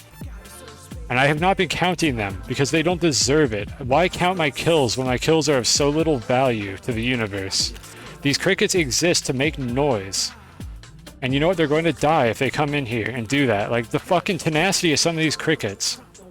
Like, I literally had a cricket that I saw in my garage. And then I came upstairs. Like, I have a garage integrated into my apartment for some clarity here. Like, it's downstairs. I have this weird, like, stacked layout. I exist to make noise. Well, go fuck yourself. I make good noise. Anyways, the cricket came into my garage, and I made a note that it was there and said, I'm going to go back and kill it if I see it later. It fucking started chirping within 5 minutes of me leaving the garage. Like, I literally saw it come in under the door, and I wasn't ready to deal with it at the time because I was carrying something. And not 5 minutes later, when I turned off the lights, it started fucking chirping.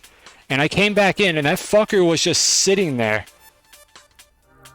Just like the audacity of that cricket. Like, the fucking cricket was just sitting there, looking at me with this, like, deer in the headlights look on its face, like, oh, fuck. And I went over there and I stepped on it. Like, literally, I'm fucking tired of these goddamn things. Like, that cricket is dead. That cricket is extremely dead. I murdered it on the spot right there. It was just sitting there. Like, it knew what it had done wrong. It knew of its sins. And it got what it had coming to it. All it had to do was stay outside and none of this would have happened. These goddamn crickets, they don't understand. And they're going to pay the price for it. Anyways, chat, I just made a tall storage. And the reason I just made a tall storage is because I want to tow something up the space elevator, and these rail posts have solid collision. The tall storage does not have solid collision. We could walk through it. So if we can attach a winch to the tall storage and then attach that to the solar panel, we might be able to carry that thing all the fucking way up the space elevator. And it's going to be glorious, and I want to do it, and that is what we're going to do now. So let me turn this bad boy around, attach it here, And we need a couple winches. I could reuse the ones that I have already. I'd kind of like to make a couple new ones because I want to leave them on the rovers. So let's go make a couple winches. I think it's tungsten and exo chip, but let me check. Rubber and exo chip. Okay, that makes sense. I don't have any rubber. I think that is organic and resin. Get a couple of those going. The storage system, you can actually see it doing its thing right now, where it autofills it. This is ultimately what I'm going for with the storage system, except I don't have a way to fill it conveniently. Like, it'll autofill these slots, but the storage in the back is not automated yet, and that's what we need to fix. Anyways, let's make a couple winches, and I think I already have a platform sitting around that I can use for the next part, which is this platform right here. We need this T platform.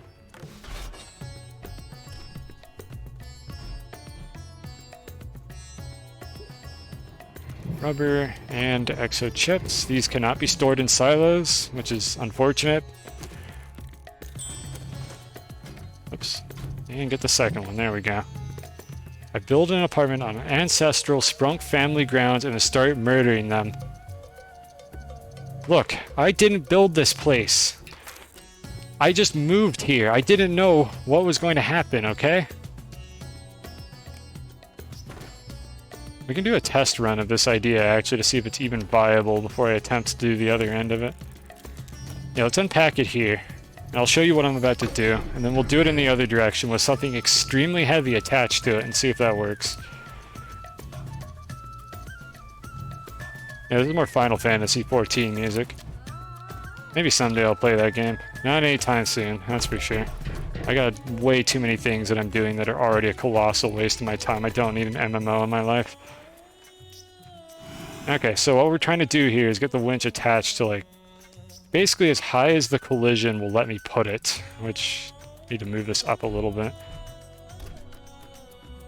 I said there we go. Game, when I say there we go, that means you work. Is this good enough? You gotta be like this, don't we? Alright, put it here, then attach it, then put it up here.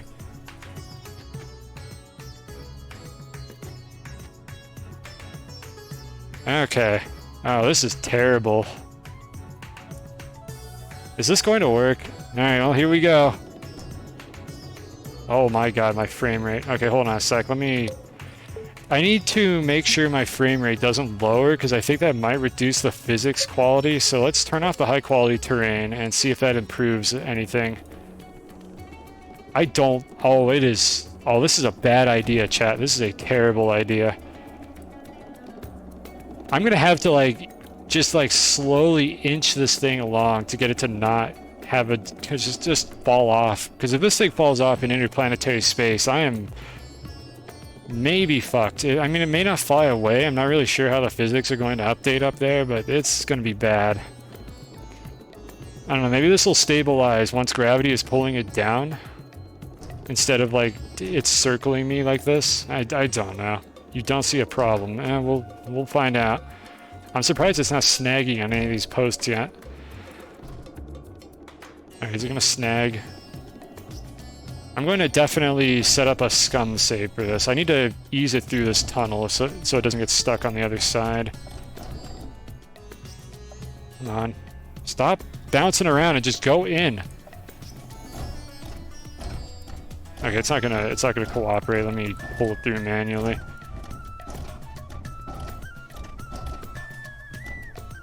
Come on. Stop. Go through the tunnel. Thank you. I'm sure I could have finagled that if I tried hard enough. I would have to, really ease it through. Okay, here's the part where we find out if this worked. What's it going to do? I'm not too torn up about losing this thing in space.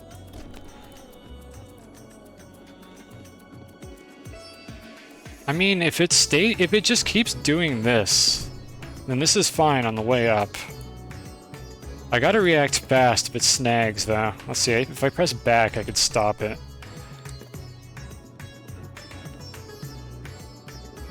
Camera, please.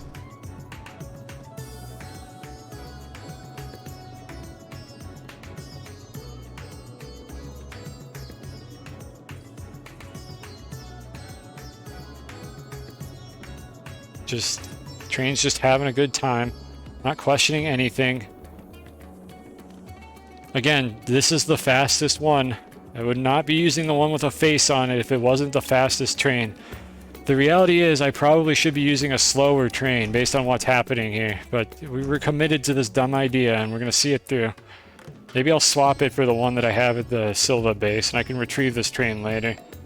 Like, just anything to slow this down so that it's less unstable would be the way to do this.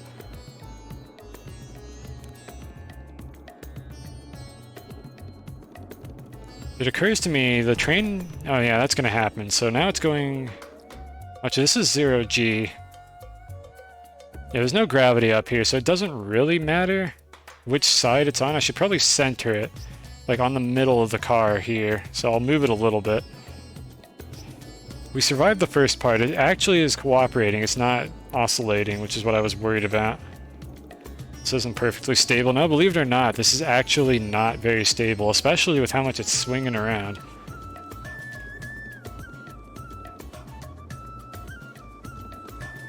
I could always send it and then get in a rover seat, but that would mean I have no control over it, which is not good. So I do need to have a rail engine on it, which is going to make it faster.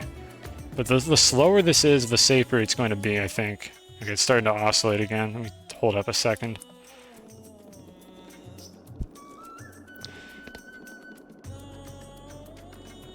Dude, I wish there was an easier way to build these space elevators. I would absolutely make one to like another planet.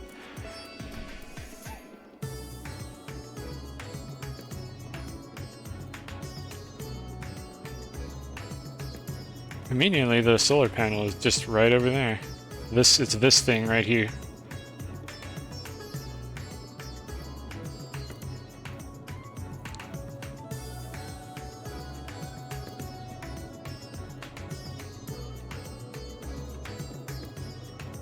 And if anyone's not aware of why I care about this thing actually does generate power. Like, it has a plug on it, and it generates an insane amount of solar power.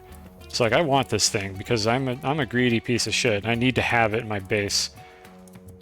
This thing needs to stop jittering. I'll just grab this. This will probably be fine. This checks out. I can just hold this with my hands. It'll get even more ridiculous in a second when we hook this up. I didn't bring... No, whatever. I can just turn these off. And I don't need a good terrain tool to do this. Detach all the funny points. There we go. Okay, what would be the best place to grab this? Probably right here at the base. This cable plug is how you use this thing. Like, it actually functions. It's weird, I didn't know that this actually did anything for the longest time. I thought it was just a pointless piece of wreckage. Yep, that's exactly what was supposed to happen. Just go over there, see if I give a shit. Just all the way over there, that's fine. No, I'm good, I'll go pick it up. Yep, it's still going.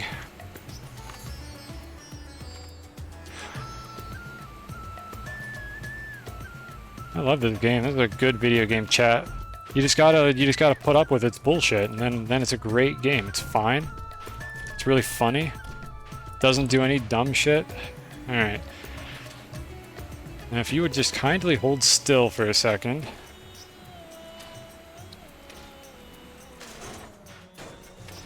Bad boy right here. I actually want it to go on the ground. There we go. Okay, so we're gonna just attach it here.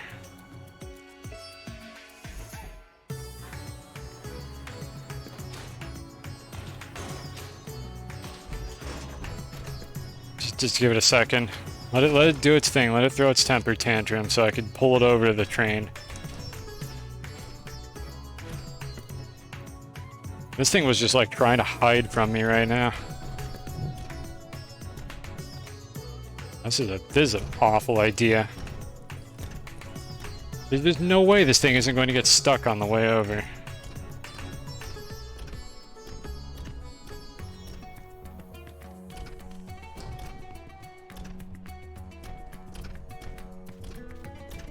I want to see how this plays out. Well, you know, it's about to happen. So there it is. Let's see. How do I want to do this? I could reverse it. I think it'll be easier with the camera if I actually turn it around and do that. Yep, good. Excellent. Just almost put it on the thing and then be like, nah. No, we're actually going to just switch at the last second to a different slot. This is a great idea. It sure is. Alright, don't mind me. I'm definitely not making a backup save right now, like on my other monitor. Nope, definitely not. We're gonna get this first try. I have no doubt that we're going to first try this and won't need to make a backup save at all, so I'm absolutely not doing that as we speak. Just give me a sec to stop not doing that, or continue. Give me a second. I need to continue not making a backup save.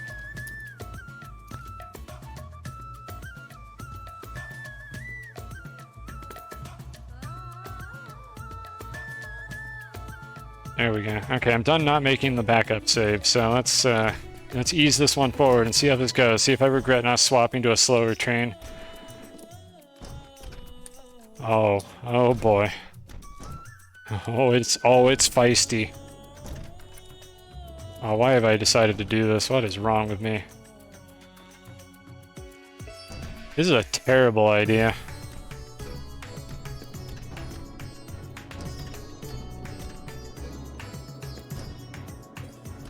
It's kind of working. It's not really able to oscillate because there's so much mass on that thing. It's almost more stable, I think, than the winch was by itself.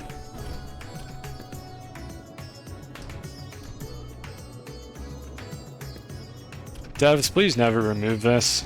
Just don't touch the winch. It's fine. Just do not change it. It is completely fine the way it is. Okay, it's a satellite. That's the real satellite, like where it physically is. This always renders, by the way. Like, Calidor is up there, and it's not drawing Calidor right now. That satellite is always there, no matter what planet you're on. If you know where to look, you can see it. It just always renders once you've unlocked one gateway. Or one core, rather. Once you unlock a single planet core, this thing is just permanently there, and you can fly to it. I've done it a couple times. And I mean, when I end the series here, so to speak... Hold on, let me stop this thing. When I end my stream series of this game, when there's nothing left for us to do... What is fucking happening? I am going to use a flying machine to go to the gateway to, like, finish off the playthrough. Like, there's no way I'm teleporting to it or using a rocket. In fact, I'm not sure if I've taken a rocket to this gateway a single time. I feel like I haven't. Maybe I did it once. I'm not sure. I've gone to this gateway like 3 times. I'm pretty sure it was always a flying machine. I might have flown to it once with a rocket. I could also teleport to it to finish the game, but we're not doing either of those things. We're absolutely going to use the winch rover to get to it. Well, we're halfway there, and we haven't lost the solar panel yet.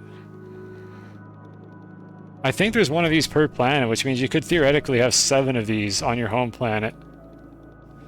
Which is terrifying. That's a lot of power. I mean, who needs RTGs to power your base when you just do dumb shit like this? Just spend 6 hours making a space elevator and then just bring one from another planet. Like, honestly. RTGs are kind of lame.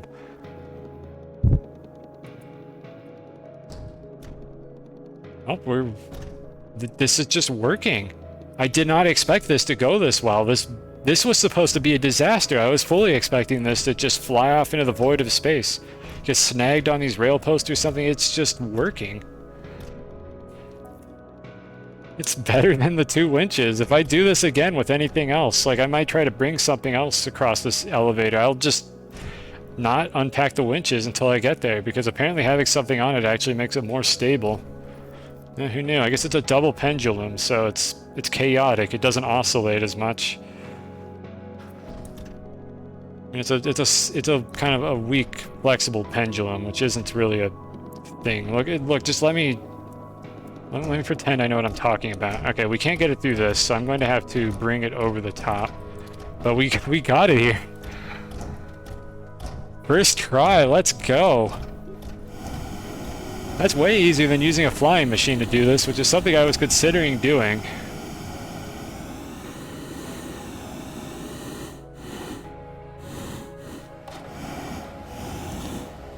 Okay, okay, here's what's going to happen. We're going to have this thing probably detach on these trees.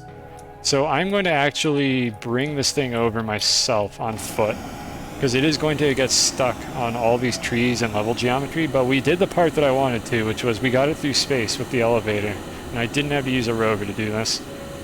So let's just do the home stretch here. I think it's theoretically possible that I could have done this without the train, but I'm not sure how I would have kept this thing from floating around in space. Like, I might have been able to sort of ease it to its destination by just like carefully moving with the winch, waiting for the physics engine to stop jittering around, then pick it up and move it a little bit more. I would have to continuously get in and out of rover seats to move my own character around. Maybe I would have attached it to my own backpack or something is what I would have done. And there's a couple ways I could have seen myself doing this. You go pass out. Alright, see ya. I'm glad you got to witness the greatness. Also, I'm out of hydrazine because I didn't notice I was low on it, so I need to go around all this crap. Or call the train, I guess, and just ride over the top of the mountain. Am I out of hydrazine? We still have a little bit. I wonder if I can make it. Up. Nope. We are out of hydrazine. Okay, here's what we're going to actually do. Let's just call the train and use the train to bring it the final leg. I should be able to ease it over this hilltop. I just don't have to go through all the spider trees anymore. Whatever those are supposed to be, I don't know. They look like spiders. My god, have I only been streaming for 3 hours? It feels like I've been doing this for like 6 already. Well, we'll keep going. Here comes the train. In the lowest, like, frame rate possible. Any second now, it's going to show up.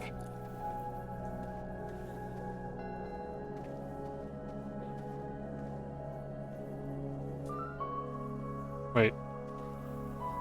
It called the wrong train, chat. It called the one that was over there, and not the one that I wanted it to. Okay. This is what I was talking about earlier with this game being 95% viable as a video game. Is shit like this. I can't specify which train I want to call. It's just called nearest. Anything on the rail is eligible to show up here. I have no way of telling it which train I want, and that is preventing me from creating any kind of complicated automated system that has more than one train on the track, because inevitably it is going to just pick the wrong one at random and ruin everything. Like, I really wish this game didn't like revel in its simplicity, because the simplicity of this game is the reason why it probably doesn't have a technical community.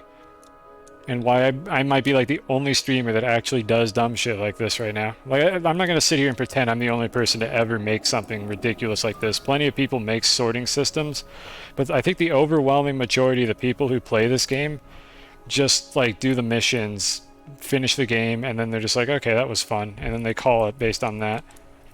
And I'm just like, this game is so close to being so cool for like late game automation, but it just isn't there. Because it just doesn't give you the tools that you need to really do things. Like, auto arms are a pain in the ass to use. Trains are a pain in the ass to use. For some reason, I'm incapable of placing these on the rails. I want to be able to call these back later, so I'm trying to place them on the rails, and they just won't. Please? Do I really have to just come back and get this later?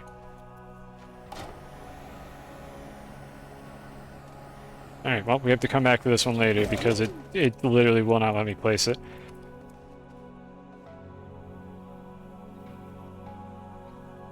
This is most likely not going to work, but let's see if we can get it. It's still flailing around. Maybe I can just pull it over the top. Oh, come on. No, don't get stuck. Stop. Don't get stuck. Go over the top. There we go. Okay, I don't want it to smack the other one and knock it out of position, so I'm going to stop doing this at this point. And I will move it on foot.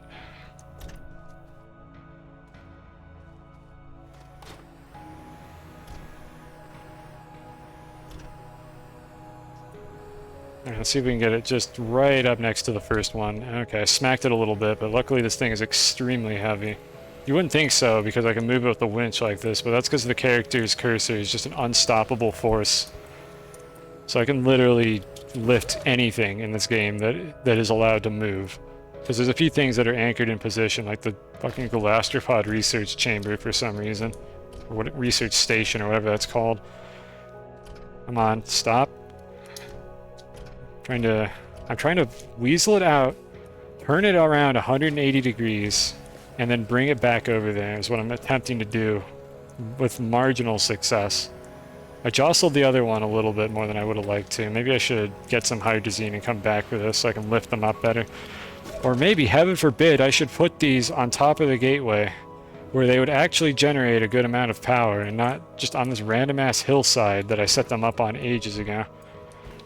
Let's go get the hydrazine. Let's go put them on top of the gateway. Let's do this the right way.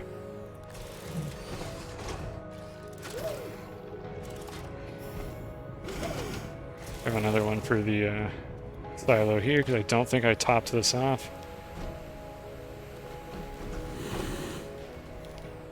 There we go. I'll feed the snails in a second here. Actually, I should... it'll be a couple now. I'll feed them now. I think we're going to have problems otherwise. Because I think they're going to run out in the middle of what I'm doing here, and I'd really like to not die because I don't have the fall damage snail. I'm going to put these on the ground for a second, and then I'll store them somewhere. Actually, that other snail I think has been going hungry this whole time because I never gave it the second seed.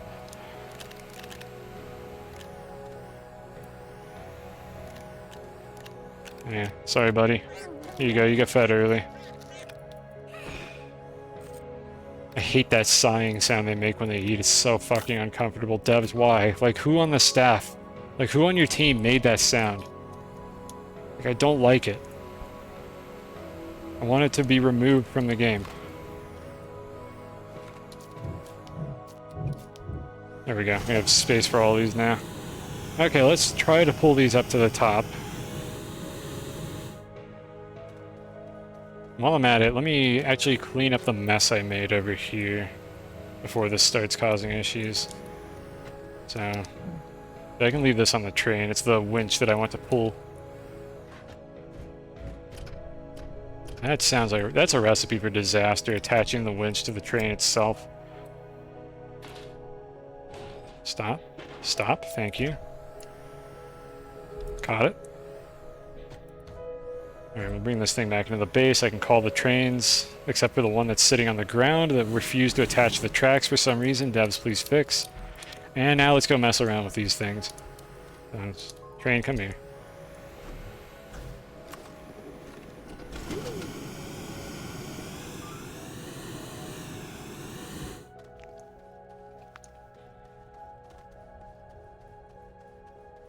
Alright, the best place to grab this is probably still going to be this end. But I don't actually know how the center of mass is calculated on this thing. I don't know if it's just based on the hitbox or if it's realistically clumped over on this thing. It's probably just based on the hitbox, but oh well, what are you gonna do? So this is how I've been powering this base, other than these solar arrays. It's just this kind of shitty, measly setup here, but we have this really cool flat surface on the top. And we can just use that to power the whole base with these two giant-ass solar arrays. So let me just see if I can get either of them to sit flat. And if I can get my camera to stop doing this for at least a nanosecond so I can see what I'm doing, I might be able to settle it. Okay, that's pretty good. Let's try to hook it up where it is. Just drop the winch. How close can I get this? Not quite. Let's get it. Let's inch it a little bit closer. I'm gonna use my cursor and just sort of drag it. Easy does it. Okay, is that good enough? There we go. Okay, that's one of them. Perfect. I don't know what the normal vector is for... oh cool, I walked on it and I moved the whole thing. I don't know what the normal vector is for where it actually calculates sun exposure, but if this thing is laying on its back, that's probably as good as I'm going to be able to make it. Let me try to pull it a little closer so if the physics engine jostles it, it doesn't just disconnect on its own. I could always put extenders on these things. Oh, this is probably fine. That should be good. Just need to not touch it. Alright, let's get the second one. just in time for night, so that we don't even get to see them doing anything. I mean, that's why we have all those batteries. Pesky nighttime ain't gonna stop me. Alright. Here we go, buddy. This is the OG, the one that spawned on Calidor, not the one I illegally imported across the border.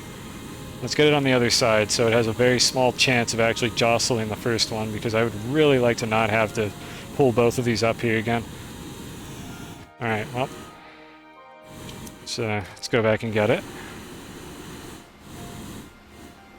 It's okay, we didn't lose it. Try this version. This might be more stable because it's not on my cursor. If it's on my cursor, the fucking winch will move around if this thing is like my target. And basically it causes oscillations, which you don't want that. Oscillations are bad. Oscillations are bad in like almost every engineering industry, and this game is really not any different. You don't want things to oscillate. It just, they break. Bad stuff happens. I'm surprised I got it at the correct angle that easily. I mean, it fell off the first time, but this is actually perfect. I just need to pull it over to the solar array. No, don't fall off. Don't fall off. Come on. Come on, you got this. This is good. Easy. Easy does it. Let's rotate it a little bit. That is quite a racket this thing is making. There we go. We got them both. Okay, that was our intermission from building the storage system. Whatever it's called, I don't even know. Okay, I'm looking at chat again. I haven't looked at chat in a few minutes, so let's see. Soviet changed his name, so I didn't see what he said for 5 minutes. That's just how that works. What am I clicking on here? What's this video? Am I about to get gnomed or something? Oh, no, I can't play that. Stop! Chrome, fucking close the tab. I can't play that. I'm gonna get VOD muted. Oh my god, chat, you have no idea how laggy Chrome is right now.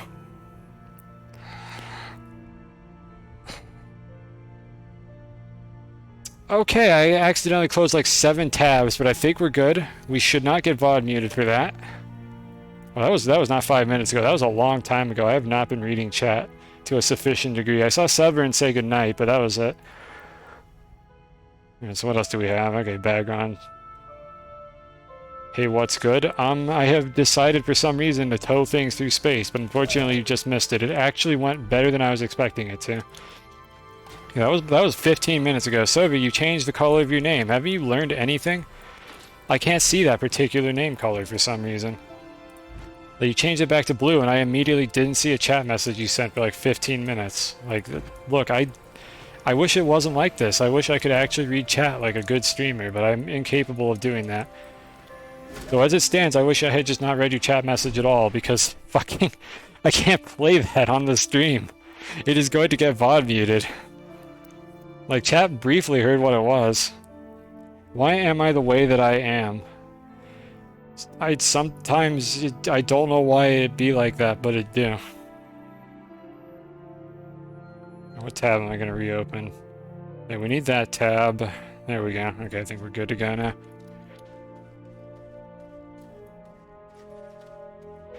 Yeah, don't link me copyrighted music. It will get VOD muted. I'd rather not do that.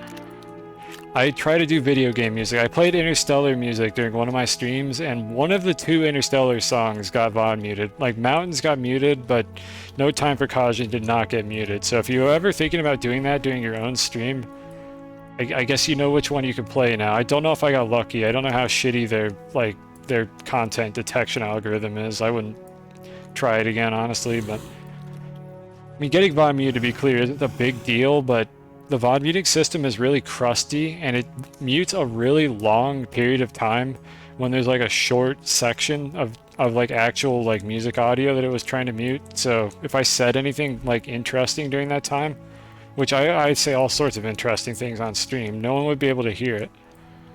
And that's just tragic, and we don't want that. So let's see, what do we want to do?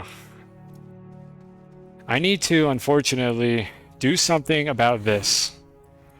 All of these like systems that are bringing in materials to my base, I kind of need to just retire them. Well, not retire them. I need to decommission them for like probably the rest of the stream, so that I have room to work with over here and can figure out how I want to set up this rail system. Because as it stands right now, this is not manageable. There's just too much crap over here. I never say anything that doesn't absolutely rivet you. Well, I've got all of my Astroneer VODs are like permanently saved on Twitch. Permanently until Twitch deletes them for some reason anyways, but they're supposed to be permanent. So you can just listen to those over and over again. Probably like 50 hours of me rambling about like trains and complaining about the Cosmic Ocean in a video game that doesn't have the Cosmic Ocean in it. So, knock yourself out, literally, because I think people fall asleep to stuff like that. You know, I'm not even upset about that. If you watch my streams to fall asleep, you know, I'm happy that I was able to do something for you, even if it wasn't entertaining. So why is one of the tethers missing? Did I, like, accidentally pick it off somehow, or did one of my auto arms probably grab it? I don't know. We'll find it in a couple hours. It's probably on one of my auto arms. Or maybe a couple streams. Just do that. Chat rule number 1, be nice. I don't know, I don't think you're being mean. You make things incredibly awkward, but not, like, mean. So it's fine. You stink. Okay, well, look, let's be... First of all, what are you even reading? Are you reading the rules at the bottom of my, like, stream description, or the ones that just show up that are the defaults for, like, first-time chat messages? Like, the first time you click on the chat box, there's a way to get that back action. I don't remember what it is, but it's the default. The stream description. I guess I did say that, didn't I? Well, whatever. Be nice means don't be toxic. It doesn't mean you can't say I stink as a joke. I'm not going to get offended by that. I don't care that much. I'm going to get upset if you're, like, actually being toxic. And saying I stink isn't being toxic. Like, honestly, I don't care. Like, the rules are there just so I have a reason that I could ban somebody who is actually being toxic, which luckily hasn't been an issue. But that's essentially why that rule exists. I stink like garlic.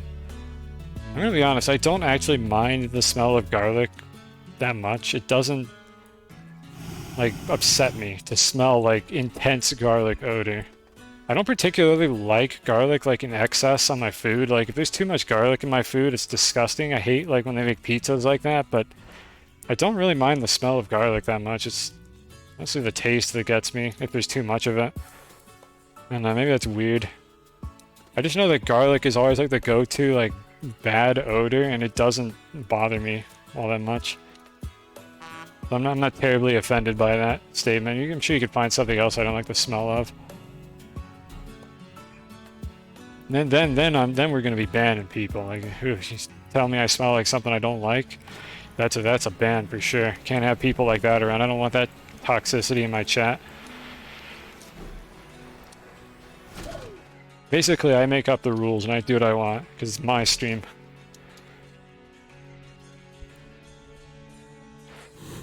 Alright, so we need to retire this. This is a mess. We are going to temporarily not have a smelting system for any of these materials, which is honestly fine because I have plenty already. So I'm going to store all of these away. Just get these rails out of this general area so they're not, like, connecting to stuff. We'll see if I... Ooh, I didn't think that would auto-connect. It looks like it did not carve, though, but I need to watch out for that. Let's carefully move this thing over here and point it at the wall where it won't do anything. I can't believe I have to do this to keep these from connecting. If they didn't carve terrain, this wouldn't be such a big deal. Hey, Rose. It has been a long time no see. Welcome to the stream, Rose. I'm a variety streamer now. Spelunky finally pushed my shit in enough that I didn't want to play it every single day. I still play Spelunky, but I can't do it for long periods of time anymore. It's just too much. Doesn't look how Astroneer used to. Oh, have you played Astroneer before? I mean, when did you last play it? I'm at endgame right now. Like, this is... Like, I wouldn't call this a mega base, because it isn't. I'm trying to make it into a mega base. But, like, yeah, this is the endgame for Astroneer. So basically I have access to everything, and I'm trying to make a factory to create more of everything. Because, I mean, why not? It seems like a fun problem to solve. It's like Factorio in a 3D game engine with a shitty camera. But, I mean, Astroneer is entertaining in its own ways. So that's what I've been doing on this particular, like, gameplay. This particular playthrough, those are the words a normal person would use for what I'm talking about, is we're trying to make an everything factory. And so far it has been quite interesting. It's so flat and gray. Yeah, that's intentional because I needed a flat surface to build stuff like this. It's not entirely gray. Look, it's flat and gray over here, but if you go to this section, it's flat and dark gray. It's different. Look at all these colors. This is the most beautiful base you've ever seen. It's so pretty. It's so bland and uninteresting. It's literally a Factorio base in Astroneer. You've never seen a dark gray shade like that. Alright, so that's the, this is the copper one. The tungsten one I'm going to... What is this going to connect to? I need to be really careful about this. There we go, okay. So the tungsten one I'm going to move just over here to the side. I don't think this can possibly connect to that one. Okay, we're good on that. This one is trying to connect to something upstairs, which I needed to not do. Come on. There we go. Okay, good. I'm so scared of carving a hole. This is a hard point to stop in. Wait, what? Or are you just confused? Because I mean, I'll try to explain things for you, but yeah, you missed the whole, like... You missed, like, the 9 streams before this, where I was building up to the base being in this state, though. I mean, the base has looked like this for basically 5 streams at this point. I'm not going to pretend it's been like this for that long, but probably half the stream, it looks roughly like this. Like, this is a baby game for babies, so you kind of got to make your own fun after a while, and I've been spending a lot of time doing exactly that. Man, feel free to ask if you're curious. I didn't know you play this game, so like if you're curious about anything, I'd more than happily explain it to you, like within reason. Within reason, as in I'm not going to demonstrate like the entire meticulous process of how I built this base, but if it's been a while since you played this game, I could also tell you like whether or not something is new if you don't recognize it. Like, I'm assuming that the trains are new to you, but they added like these snails that give you like buffs and shit. It's kind of neat. A lot of cool stuff has been added to this game for the last couple updates. And the automation update is almost functional enough to make a proper storage system like that. And I say almost because it's not quite functional enough and I have to fight with it constantly, but you know, we're getting there. We're making it work. Even if I have to fight with it. I need to get rid of this rail. It's going to cause problems, I think. That should be good. I'm going to actually put one of these down here to cap this off and make sure that it doesn't attempt to connect to my rails while I'm setting this up. I really wish there was a better way to put end caps on these, but this is the best we can do. You have a burger. Am I jealous? I am slightly jealous. I'm hungry right now. But I'm kind of in the middle of a stream, and I'm not one of those streamers that just stops the stream to go eat for like 15 minutes. I might sneak a snack or something, but I'll just mute my mic when I'm chewing on it because I don't want to make this weird. I don't know why people like eating streams. It's very uncomfortable for me. I just have to close the stream when people start doing that. This doesn't quite reach. Can I get it from up here, maybe? Come on. Come on, it's right there. The Christmas lights don't reach. I need an extension cable. Could use a couple work lights, I guess. Yeah, I'll just grab a couple more work lights. I have an extra over here.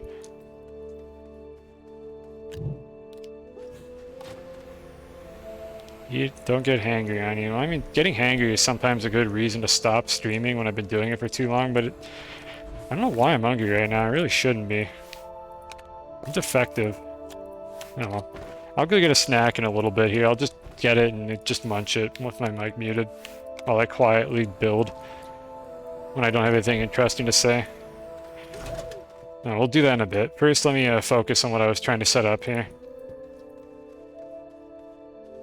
You got popcorn. Can I have some? Do you bring enough for me? Like, can I have a bowl?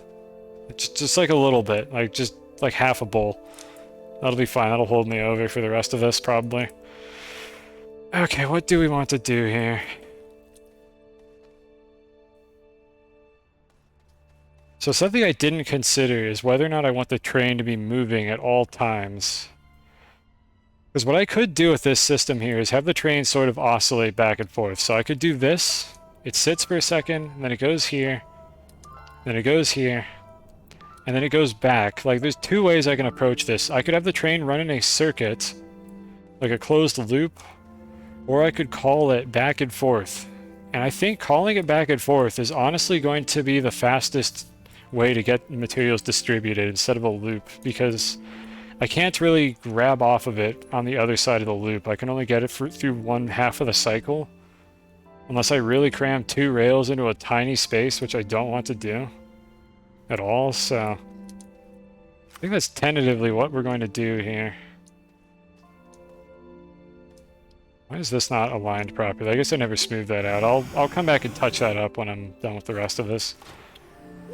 Now, one other thing I could do to make this a little bit more compact is I could move the rails over to the right ever so slightly to give myself just a little bit more space.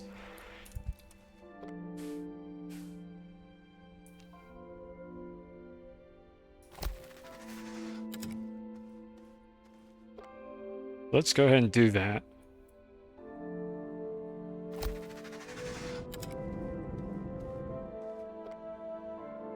For anyone just stopping by, the jittering actually means that this rail line is at a perfect 90-degree angle relative to, like, the terrain here.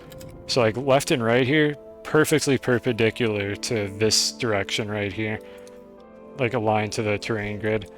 So it's a good thing. Just it's a good thing. Okay, just let it happen. It's a glitch that works in our favor, and with all the glitches in this game that don't work in our favor, we take the ones that do. Okay, so what I tentatively want to do here is have this train called back and forth. I don't have a particularly good way to detect whether or not the train actually has anything in it. Because, like, if I try to attach a pin to this rail car to detect what is stored in it, it will just break the pin when the train moves away. I'm trying to think if there's any way I can... What I'm basically trying to do is make the train not move around when there's nothing to do. But that doesn't feel viable. Maybe it's okay to just have the train always moving. Maybe I should just let it do it. And the other thing that I'm going to do here is this. So let's see. Let's go ahead and attach a few of these. I can make the auto arms turn on and off depending on whether or not the train is here, so they don't waste their time and waste my precious CPU cycles in this unoptimized video game waiting for items that are never going to show up. So by doing this right here, they'll all be turned on, and then when the train moves away, they should turn off. Like so. They turn on. I wait a few seconds, I pull the train away, they turn off. The train is going to do a cycle like this, waiting for a couple seconds at each platform. And then it'll eventually come back over here to this one and turn them on again. That is absolutely perfect. That is just what we want.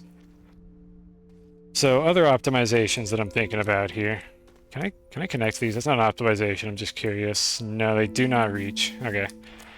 Anyways, other optimizations that I'm thinking about here. What could I do before? I don't want to, like, commit to this until I'm fairly happy with how it's set up. So I'm trying to think if is there anything else I want to do before I build like 10 more copies of this build.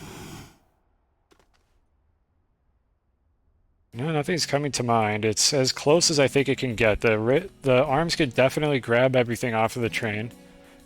I could cram it in a little tighter, but it'll start getting claustrophobic and really hard to, like, maneuver around if it's super tight. And I think the rails might start carving terrain if I bring it too close to the wall, so we're going to leave it like that, I think.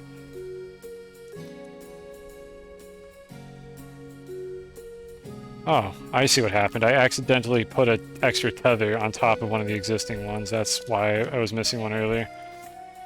If you don't know what I'm talking about, don't worry. It's not important. I just misplaced a tether and didn't know where it went. So I think the next thing to do here is set up the automated system to call the train back and forth. This will be on a small scale, but I could scale it up horizontally when I make this wider. Am I a type A kind of person? I don't know.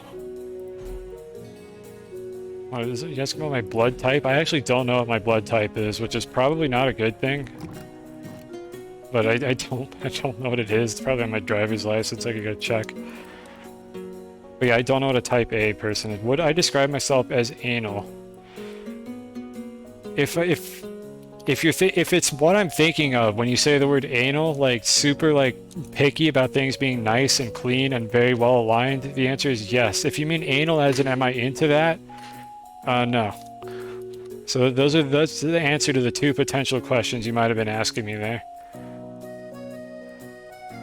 Damn. Okay, well I think I know which one you were asking. Okay, so I'm sorry if I'm making this weird. This is a question I would expect from Rocketized Animal, honestly. But I am very anal about things being like nice and cleanly aligned. Like I'm getting upset by how bad this base is with just crap all over the floor, and I've tried to fix that. I want it to look clean, I want it to look beautiful, and I'm tired of that bump in the terrain, and I'm going to fix it right now. It's upsetting me.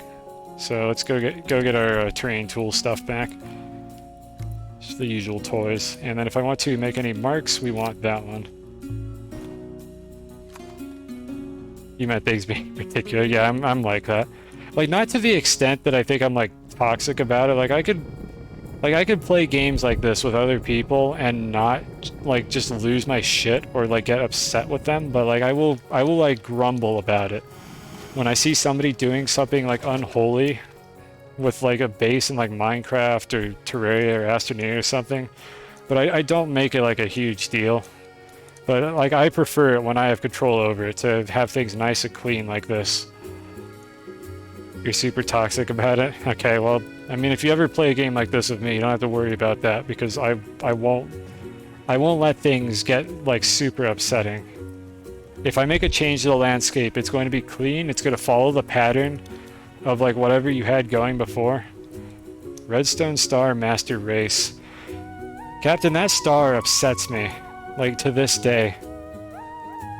I wish you had finished it so I could have seen how bad it was going to be, but like, my god, that star. And chat, do not worry about what we're talking about. It is absolutely like an inside thing that will not make any sense to anybody else. Terraria, you played Terraria with some friends, one of them flattened a space but then just suddenly stopped. Oh no. They didn't even build like a retaining wall so that it looked like it fit in. You know, I think we would play Terraria and get along just fine because that kind of shit would also piss me off. Like, I build arenas that are huge, like flat boxes, but I put like retaining walls on the edges, like out of bricks, so that it looks like I actually like deliberately built something there, instead of just like a random ass like grass wall cut off. But like, I try to make it look good, like there was intent, and not just carving a random hole in the terrain. I'm getting distracted. Keep talking, by the way. But if I complain about getting distracted, that does not mean stop talking about Terraria. That means I need to fucking pay attention to my game and chat, which is hard. But I'll learn it eventually. I'll figure it out. So while we're talking about that, what do we want to do here? We want to send the train after a short delay. I could change what this delay is later. So for now, we're just going to use the 4-second delay. I think it's actually 4 1/6 of a second, but I'm just going to call it a 4-second delay. You wanted to do a magical fairy treehouse, and it was on a big, flat, ugly space. Well, the secret to fixing that problem is to just build your own terrain in the spots that got flattened, I guess. I mean, now that the dirt stacks to like 9,999, you could, as long as your like dickhead friends don't delete all the dirt from the game, you could just go rebuild the hill you wanted, I guess. Pretend it was natural. Just try not to make it too natural, it'll look kind of weird. So when the train arrives here, two things need to happen. We need to turn on the arms, and we need to fire off this count repeater. So go ahead and grab this. You gave them a lot of shit. Perfect. Like, as long as you're not like actually being toxic. Like, I mean, you know the people that you're playing with. But like, I definitely will gripe about it if people are making like a super scummy, shitty like terrain mess like outside the base, or people just like dig giant holes in Minecraft and don't fill them in. And there's just like a giant hole in the dirt. It's not even like a creeper crater. They just carved out a hole in the dirt for no reason and just left it there. Like, come on, cover that up. Don't be like that. And then I move on with my life. So the train is going to arrive, and turn these off. So train gets called. It does this. We need to actually fire off the repeater upon its arrival. So it's going to arrive, it's going to fire this off. That is going to trigger a delay repeater. So I'm just going to half-ass these connections for now. I can clean them up later. After like 4 seconds, I want the delay repeater to go off and call the train over to this pole here. And then when the train gets to this pole, I basically do the same exact thing in the other direction. This is too big brain. It gets worse. You don't really need to do this if you play this game unless you're trying to create the kind of bases that I am, so don't sweat it if you don't understand this, but I'll be honest, this is fairly simple as far as it goes. Like, if it seems interesting to you, give it a try, but like if circuitry like this is not your thing, then I mean that's all good. You don't need to do this unless you want to make like an actual automated base like I'm doing here.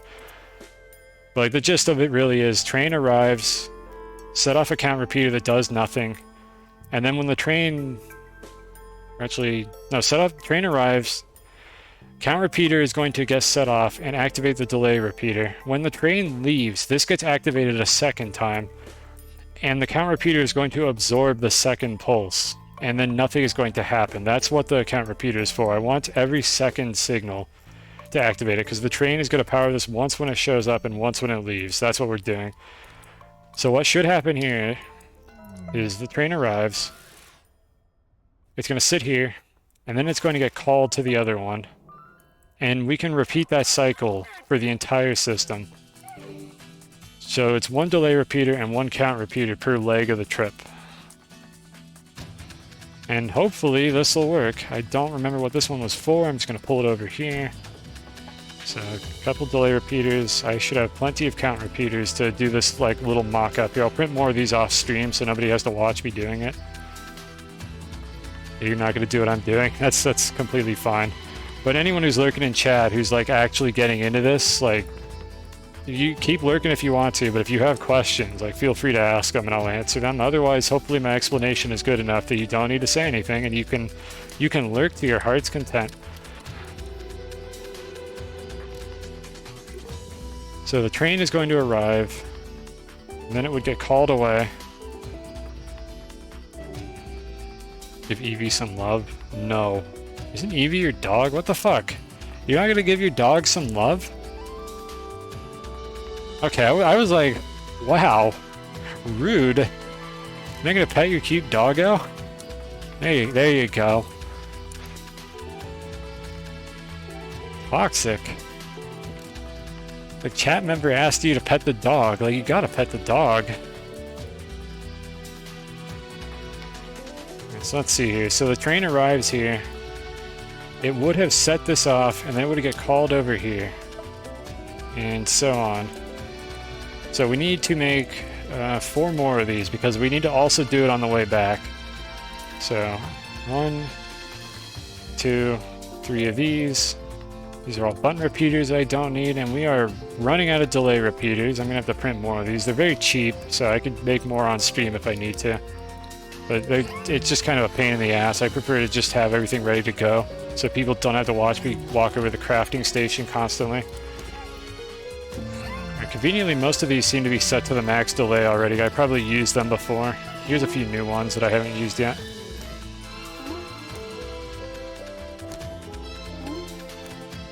Nice noises.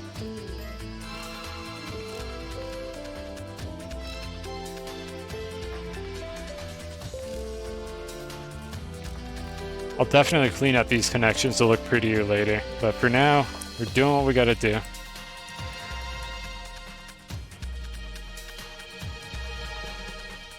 That's good.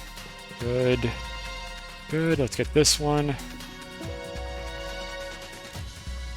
The delay repeater's got to be after the count repeater for each of these. Okay, and then the last part here. Do that. We might, it just occurred to me, something more complicated is going to have to happen here. I might need more count repeaters. So the system is going to work all the way up to this point, and then it needs to turn around. And I need to activate the correct path. I suppose I could always just chain the delay repeaters to each other instead and not actually detect the train's arrival on the rail posts. Because let's see, the train is going to show up over here. It's going to do some stuff, and then I would power this one right here to send the train over. It would get called over to this one, but then that's going to activate this system and this one over here if I hooked it up, and the train is just going to go in the wrong direction. So we need to prevent that from happening, and the best way I could think of is to actually not detect the train's arrival at the endpoints and just use pure delay repeaters instead to do that. So let me mock that up real quick. There's probably a way to do this. By the way, the left and the right side of these like rails are the same thing. They just do the same thing, so I can't like use one side to detect one direction. I would need another count repeater to basically absorb like every other pass of the train so that it doesn't do anything. And I think it might be more straightforward if I just do it like this instead, where I just directly power the next one in the circuit, which means we might actually not want this at all. We might not need the count repeaters if I do it this way. So do that. Let's remove the count repeater, just pull it away so it disconnects from everything. And then this count repeater is going to target two things. The trick I use for this with these like segment pins is to place them directly on top, just so it's easier to see what this is directly connected to, instead of having a loose segment pin sitting around. You can just do that. So there's a hot pro tip for any of you circuit nerds out there who didn't know you could do that. With the whole like 2 people who actually play this game and use the circuitry systems. So for this one, I can just have it connect to a second delay repeater, and then go to the next one, and so on. So let's see if that works. So the train would be over here, it would get called here. Oh no, it would not get called here. I would activate this. How am I going to prime the system? I guess I need to just have a button repeater to sort of initiate the system. Where are the... There they are. I need a button repeater to actually like prime the system, because I don't have a way to kick it off otherwise. Alright, so it's sitting here. It gets called to this one. The auto arms have like a few seconds to do their thing. I'm going to definitely need to add more delay repeaters, because the next one in the circuit starts counting immediately. And unfortunately, that means the train doesn't spend as much time at each individual endpoint before it goes to the next one. And I think the easiest solution to that is just add more delay repeaters, but for the purposes of testing, we don't need to do that right now. So I'm just going to go ahead and do this. I don't really care if those already have a count activated. I don't think there's a way to reset them. Nope, there is not. So they're just going to stay like that. We'll see. I might refine this off stream and like come up with a better system. I'll explain it if I change anything off stream. But for now, this is what I'm tentatively going to go with. So we fire this one and so on. A little bit tedious to automate this, or to do this in bulk. This is again... The fuck? Okay, I'll continue that thought. But I think we may have just discovered something really neat. How did I accidentally do that? Anyways, I will do the rest of this kind of tedious wiring stuff off stream, so people don't have to watch me just copy paste the same thing 10 times. I just created an illegal segment pin by accident. These are not supposed to be this long. How did I do that? Let's try this with a button repeater. What did I just do? I was trying to attach the segment pin like to the top, like this. And instead it wound up on the wall over there. This is as far as these go, is this far. I was literally trying to do this earlier on this stream. Like, this is as far as these things go. If you move them too far away, they disconnect. Is this stable?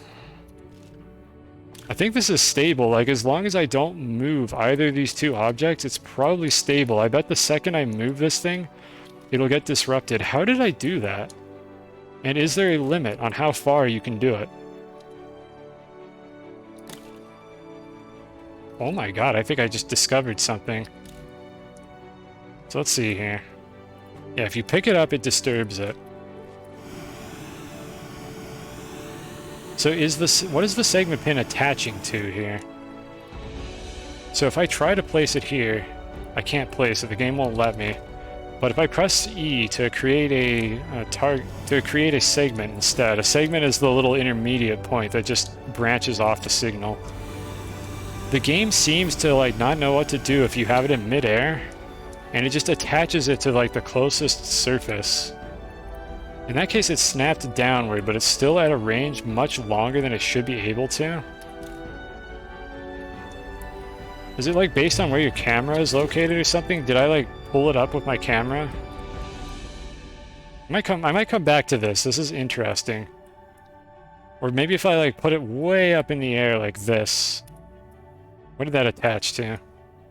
That attached it to the ceiling.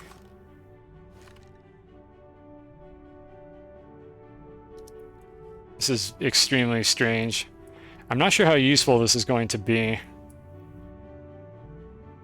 So if I move it way up here. There we go. We got another long-range target pin by doing that. So the obvious question, is there a limit? So let me go grab this real quick. Can I get it to like attach to like this mountainside all the way over there?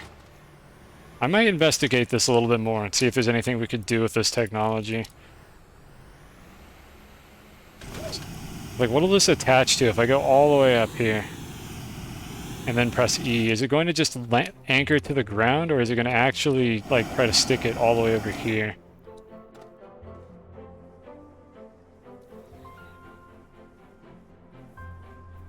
It's placing segment pins over there. Okay, maybe this isn't as useful as I was hoping it would be, except I stuck it underground somehow, actually.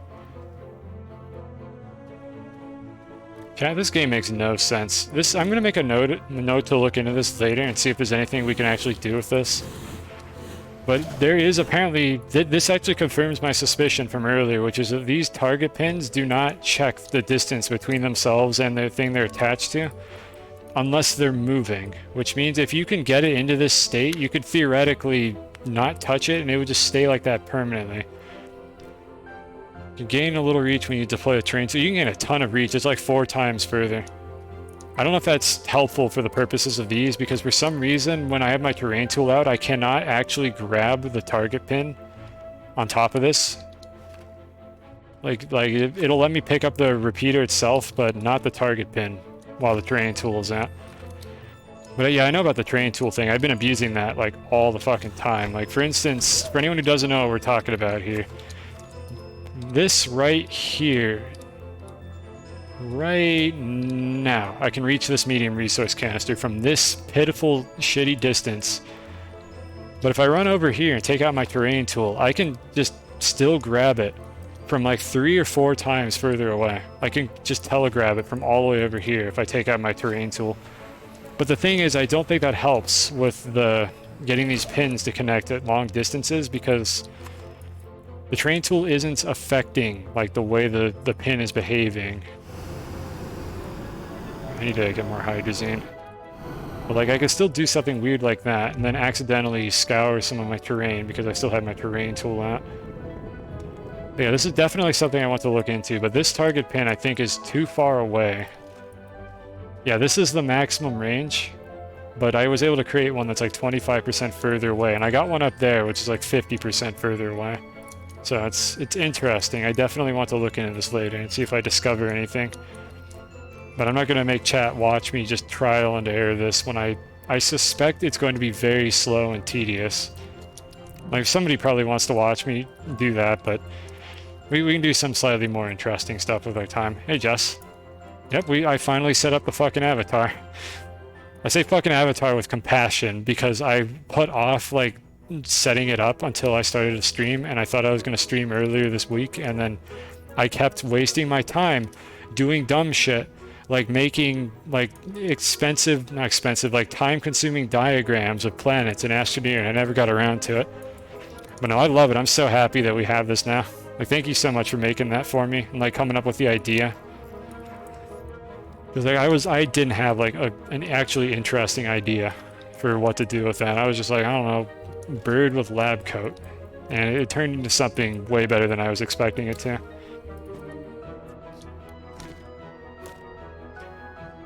I mean, and I paid you for it. Now, for anyone who's not aware, I did commission this from Jess. I didn't just get this as a freebie. Like, everybody benefited from this, and I'm very happy with it.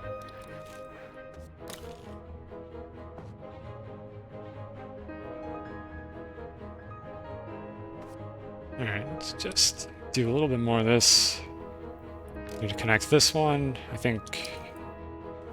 yeah, two more of these I think I need to connect here. That's the count repeater. We're not using those. I still don't like visually recognize these as well as I probably should at this point. So that's the button repeater. I don't need this. Stick this back on top. Well, you're lucky, Jess. What I'm doing right now is hopefully not nearly as nauseating as the camera usually is in this game, because I'm not moving it around all that much. I don't know how long that'll last, but enjoy it while it lasts. Or if you gotta take off, you're getting sick. Like, I understand. As I have said many times on these streams, this game's camera is pretty bad. Right, that's hooked up. And one more to that. And we're disconnecting that.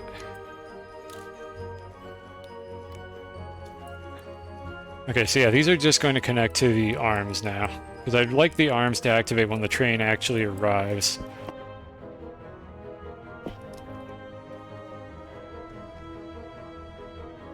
Yeah, and then this one, okay, I think we're done, so I just need to do this one. I'll just patch it like this. Do that one, and we should be good to go. So we have our starting point.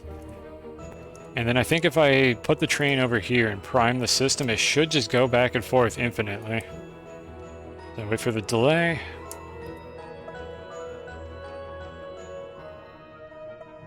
We'll go over there, and so on and so forth. See if it does a full cycle. If the arms turn on, and then they turn back off when the train leaves. Okay, so that was one of the steps that I wanted to implement here. I actually do need to make more delay repeaters. 3 is not going to cut it. Let's go do that real quick. They're very easy to print.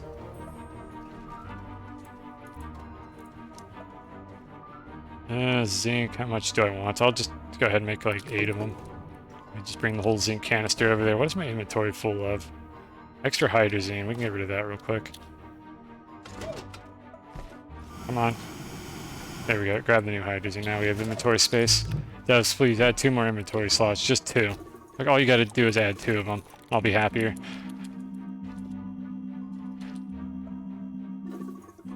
There's too many items in this game now. Anyways, we want delay repeaters, so we can automate this, and these things print super fast.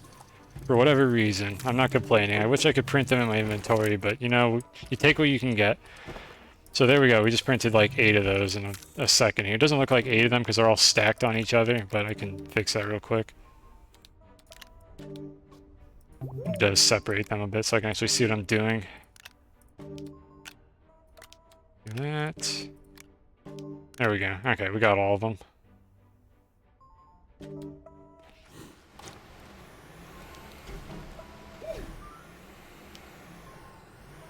Sorry, did I say the camera was going to be good? I lied. This game always has a bad camera. You can't avoid it. It's inevitable. Just is what it is. Alright, so what I want to do here is delay these for a little bit longer, just twice as long. If I'm going to make it any longer than this, I might try to come up with a different timing mechanism. But for now, this is how I'm going to go ahead and do this. And the easiest way to do this is to ask the dev team why these things rotate when you stack them on top of each other. And then after you're done asking the dev team about that, you basically have the bottom one trigger the one on the top, is how this works. so that you can chain them together like that without actually needing any segment pins.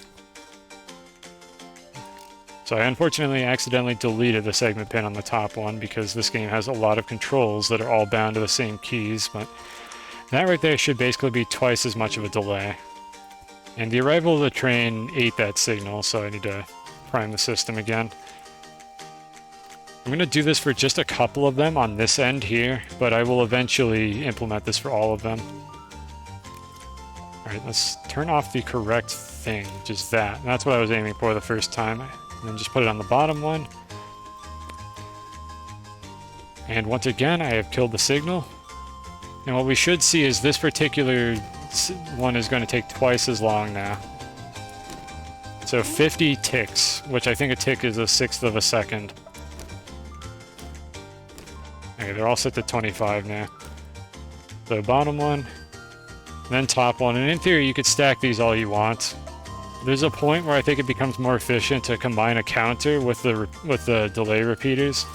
But initially, that's not what I care to do. You can have a delay repeater basically fire itself like a couple times, but I think you might need to add some circuitry to get that to work correctly, and it's a hassle. I don't want to do it. Anyways, we got what we wanted. So the reason why I set this up is because I want to see if this train is going to be a pain in the ass about like the delays that I have set up here, and whether or not these auto arms are going to have time to grab off of it. Because the thing I showed earlier that it occurs to me is not possible to show anymore because I disconnected this from the grid. But the thing I showed earlier with these trains when it was on this loop here is that when you get further away, the train's movement becomes really choppy. Like every 2 seconds, the train updates to where it would be on the rails if it was just interpolating normally. And that choppy movement basically means the auto arms don't detect the train. It's not like a visual thing. The train actually physically lowers the quality of its physics simulation when you're far away from it. Devs, please let me turn that feature off because it is a pain in the ass. But anyways, I have to work around it. And what that means is I need to make sure that this train stays for long enough on each of these endpoints to actually get interacted with by the auto arms. So I'm going to go far away and you're going to see that start happening.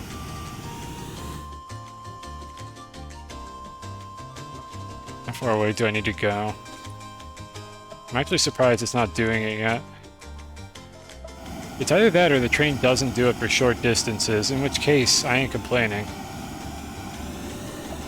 Nope, there we go, it's doing it now. Yeah, there you go, chat, you can see it teleporting. The auto arms are not going to be able to interact with the train between these teleports. But it looks like it's going to work the way I want it to. It's tungsten. Oh, I could unlock this. Oh, whatever, I'll drop the cube down. I've not really been unlocking these because I have not needed research points at all. Recall failed. Interesting. I think recall failed might be because the game actually doesn't think the train has reached its destination yet. Like, what is the period on this? 1, 2, 3, 1, 2, 3. It's like a little over 2 seconds, I think. Yeah, like as I say 3, it's so basically at the end of the second. God, I hate this language. At the end of the second, the train is teleporting. So I think it's about every 2, maybe 2.5 seconds this thing is updating. And what I think the recall failed is happening because the train is being like called to the next station before the previous one has even finished summoning it. So I actually do need to set up 4 more of these to have double delays to guarantee that we don't have it do that, because that's going to get really annoying. I will refine the timings on these off stream is what I'll do. But for now, we need to set up a few more of these. So let me set these to max delay. Devs, please let me set this to a higher value. 25 is not enough. And I'll just store the extra ones over here for later. I might as well store my count repeaters as well. Actually, that was all of my count repeaters. I think I ran out, didn't I? No, never mind. There was one more over here.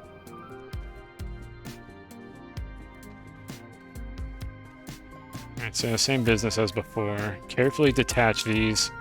Slap a new one underneath it. Rinse and repeat. Not too tedious.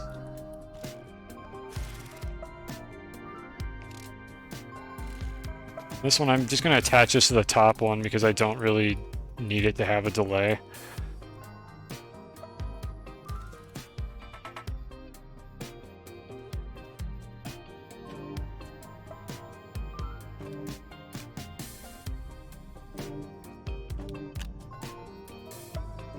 Trying to be very careful not to destroy my segment pins while I move these around, so I'm hesitating between clicks to really make sure I don't mess these up.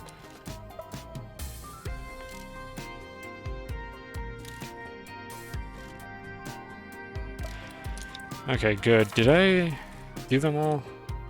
No, I'm missing this one. Okay, so now these all have twice as much of a delay. 50, I don't know what to call these, just like redstone ticks, whatever the equivalent of that is in this game. In Minecraft, it's like 1/10 of a second. In this game, I think it's 1/6. So I'll just call them like circuit ticks or something to clarify, because I think this game's physics engine runs at whatever frame rate your CPU is willing to let it run at.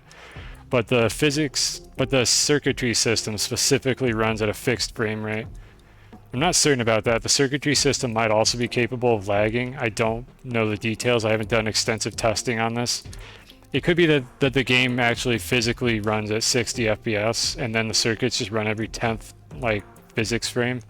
It's tough to say what they did. I don't have much insight into it. I don't feel like testing it because it doesn't matter. So, well, it doesn't matter for me. It definitely matters if you try to make like a supercomputer in this game, but honestly, do that in Minecraft. It'll actually work better. I think we're good to go here. We'll see if we have problems when I get further away from it. So next thing I want to do is have an input point. Because obviously this train's not doing much good if I can't load it with anything. So there's a couple things that I'm going to want to do, but for now, what I'm going to do is just input onto the train when it's in this spot right here. And then these arms can immediately grab off of it if they want to. So what that's going to entail is I'm going to want like a storage system, and then probably like 2 or 3 auto arms on the same spot to really quickly load the train. I could always have it have a longer delay at this particular point. But for now, I think it's good. I think it's good if I just set up a mock-up. So let me move this out of the way. A few more auto arms. I think the music might be too loud. Let me turn this one down. Alright, every time I click on Chrome, I start lagging. There we go. The song is a jam, but I mean, I do want people to be able to hear me. So anyways, we need an auto arm. And then I just kind of need a generic, like, all-purpose platform that just puts stuff on. And like this platform in the long term is going to eventually be the spot where I just dump items when I come back to the base. I don't know where it's going to be. I can kind of put it anywhere I want to along this rail line. I could even have the rail post actually go like over here and load it there and then have it come back through this area. There's not a lot of restrictions on it. It's much more flexible than daisy chaining auto arms like you used to have to in this game, which was horrible, and I'm so glad that that's just not a thing I have to do anymore. So I'm going to drop the arm here for now, and then I'm just going to kind of set up a mock-up storage. So let me just go get probably like a medium platform is what I would go ahead and use for this, or maybe just a single just tall silo or something. Yeah, let's just use one of these because I have it sitting around. I think I'm running out of medium platform A's, so I'm going to go ahead and just make a bunch more of them. Snails are about to go hungry. Oh, that's why my inventory was full. I have a bunch of rail posts in it. But we can just make a couple for now. I'll do a lot more of this building stuff off stream. For now, we'll just make these. So I'll make a couple here. I'll make a few more. I can reach these from over here with the terrain tool trick. I'll make 6 of them, I think.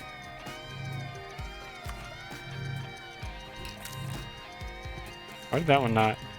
I guess the auto arm had just placed it as I tried to do that.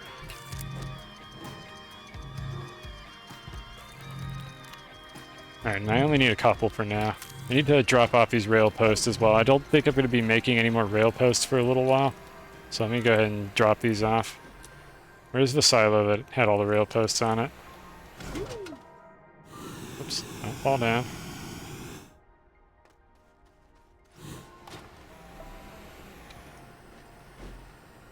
I don't know where I put it, chat. I lost it. Oh, they're going on the ground until I find it later. Such is the way. I'm gonna find it in like a second here. I'm looking for it. Still don't see it. Oh, I might be blind. Anyways, what was I doing? This thing here. So I need to get one of those little platforms here. Do this, slap a silo down, and essentially this is hypothetically where I would unload my stuff. So I could also bring like storage silos over here. So in fact, let me do that now. Which I don't... Alright, I didn't place a new one on the compound. Okay, hold on a second. I can still simulate how this would play out.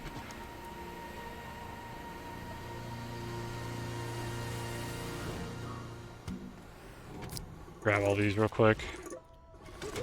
This is an extremely good compound deposit. This might end up being the permanent location of it, since it's not, like, in the way of the base. I don't think I'm going to expand this far.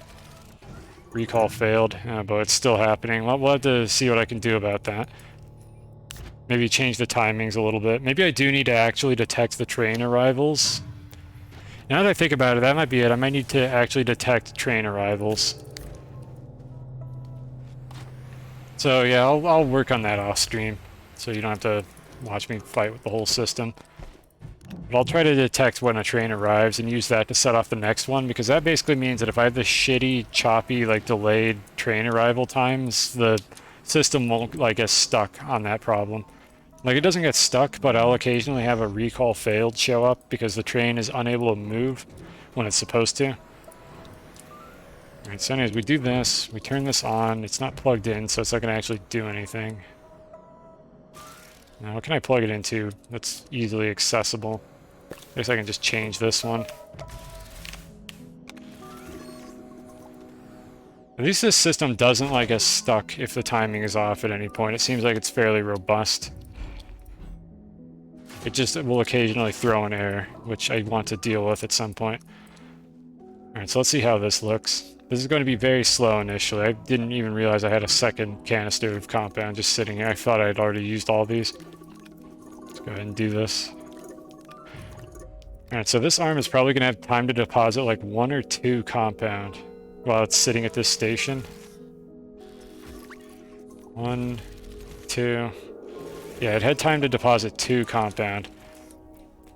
And then the train is going to go through the system. Like, the throughput of this system is not going to be very good, but I don't think it needs to be very good.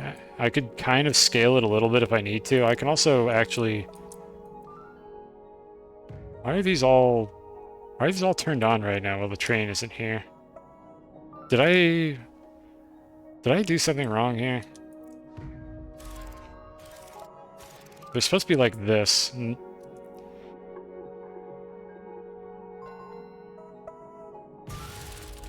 Okay, they all turn on. Okay, there we go. I think they're right now.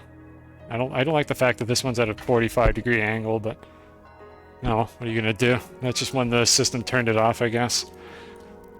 It'll deal with it. Anyways, what do we want to do here now? That's kind of the input system figured out. However, there's a couple more things that need to happen to make this like a fully functional system. I'm not going to do it all today. One of the things worth noting is I'm not going to store intermediate resources that serve no purpose. So like all the metal ores like laterite, like this crap over here, this is not going to be stored in the main storage. I'm actually going to have a second row of arms on the left side of this rail. And they're going to pull the items off of the system from that side and smelt them, and then kind of put them back on the rail. I use the sensor arch to detect the arrival. I can move it around a little to tune the timing. I can detect the arrival with these. The problem here that I'm having is the train is going back and forth. And what that means is these are getting activated from both directions, and I have no way for this system to know which direction to send the train every time it arrives. And I'm going to fix that, and I think I know how to fix that. I just didn't want to do it on the spot. But I think the way to fix that is to add a count repeater to these things here. where basically I have two count repeaters. One of them has a count of 0, the other has a count of 1, and each count repeater will send the train either to the left or to the right when it activates, and it'll result in a system where every time the train arrives here, it'll get sent to the right, and then the next time it shows up, the other count repeater will activate and send it back to the left. It's conceptually not terribly complicated, and I could probably do it now. Maybe we'll come back to that in a moment.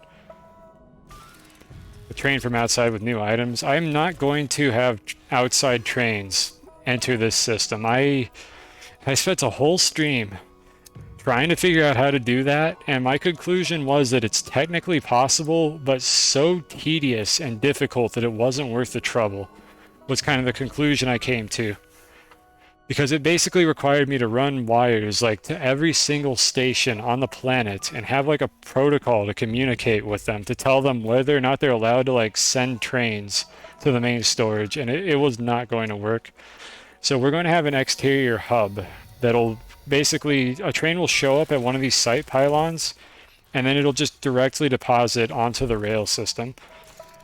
And part of the magic about having like a back and forth main bus like this is that I could pretty much put things on the train anywhere. This one train can serve as the bus for the entire system that I have, as long as I am not bottlenecked by throughput, which I don't think I'm going to be like terribly bottlenecked by the throughput.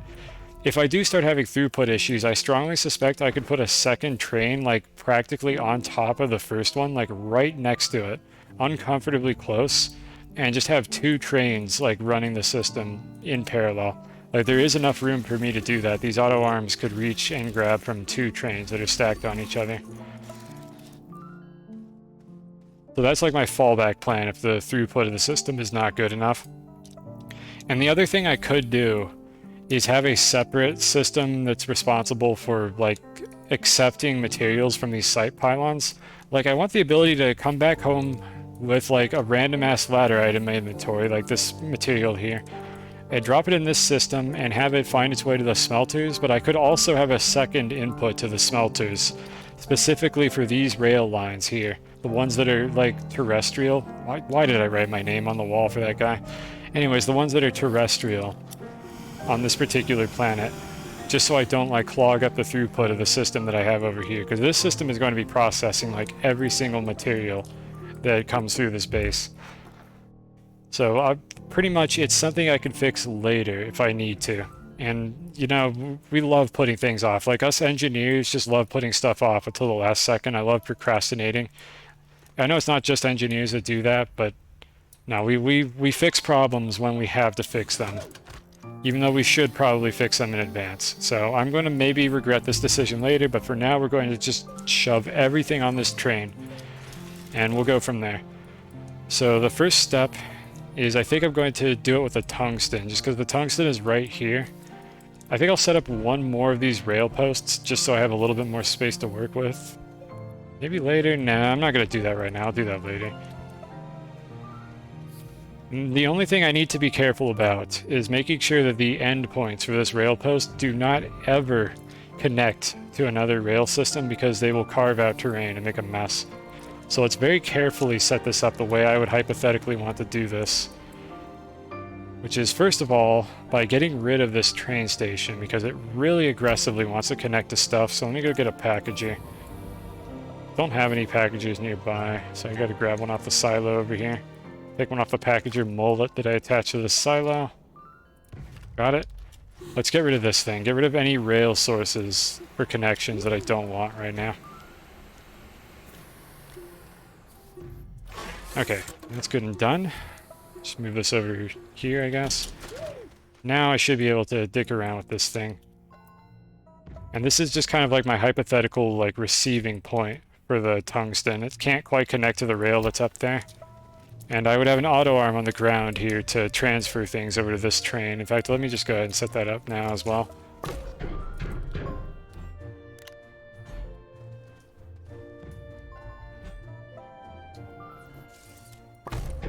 It's not aligned or anything, so I'm not going to worry about actually setting it up correctly. So we do that. This arm should be able to grab off the top of the train if I put it like right here. Let me rotate that a little bit so it's easy to see what I'm doing.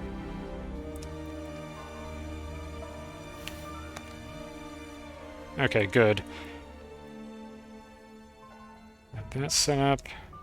Now, here's one of the first problems that's going to start coming up when I do this, is if I get too many materials from the rail system over there, and I can't store them, the system is going to back up over here, which is actually why maybe I should do this with the aluminum, because I think I had a slot picked out for the aluminum.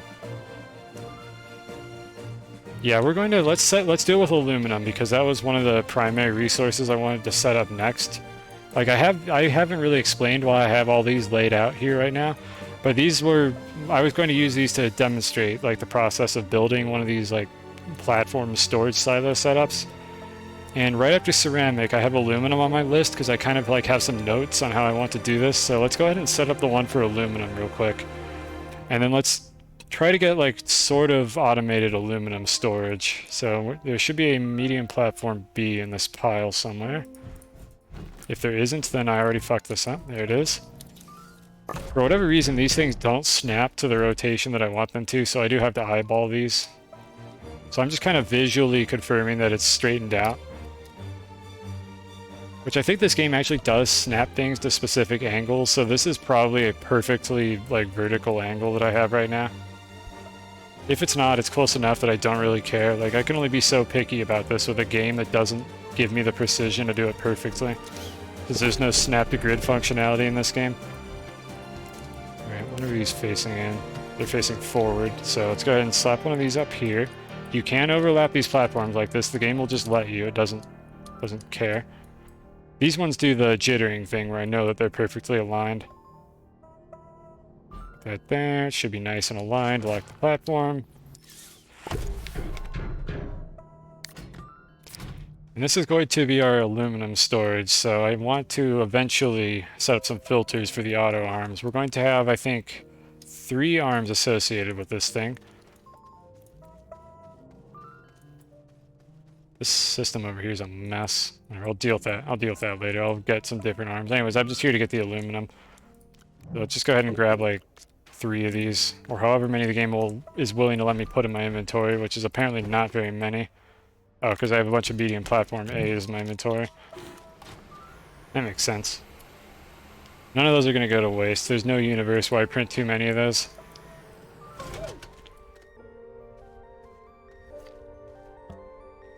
Alright, this storage sensor will get used in a moment here.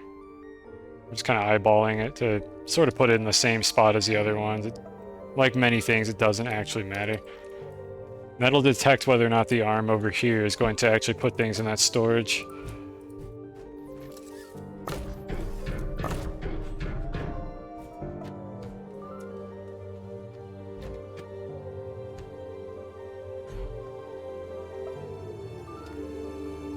Alright, I'm waiting for it to snap. When it starts jittering, there it goes.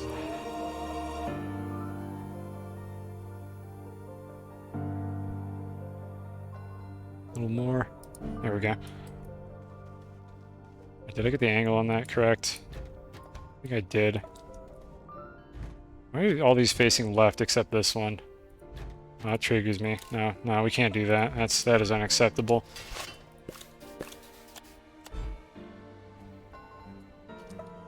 Oh boy, what have I done, chat? Do that. Try to mark it out, then put it back. Okay, there we go. Saved. There was no reason for me to do that. I want to be clear about something.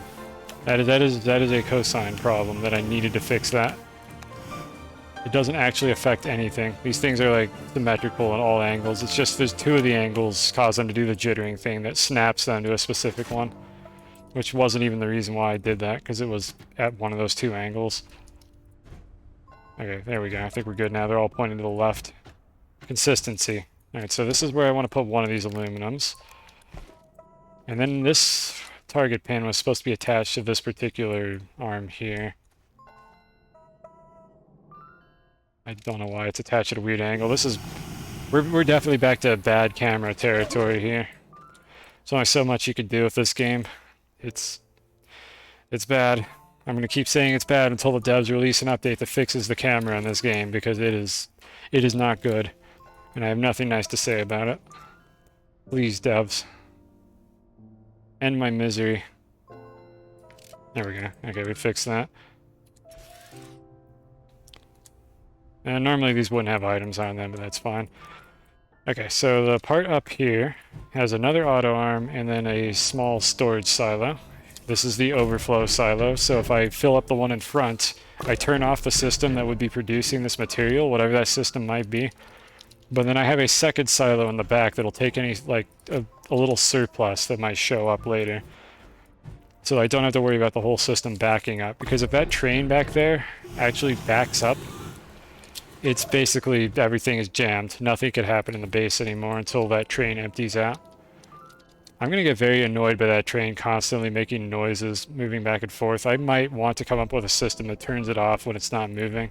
I'll do some theory crafting for that, like off stream. See if I can come up with a way to get the train to not move unless there's actually something for it to do. Oh, well, for now, it's not that loud.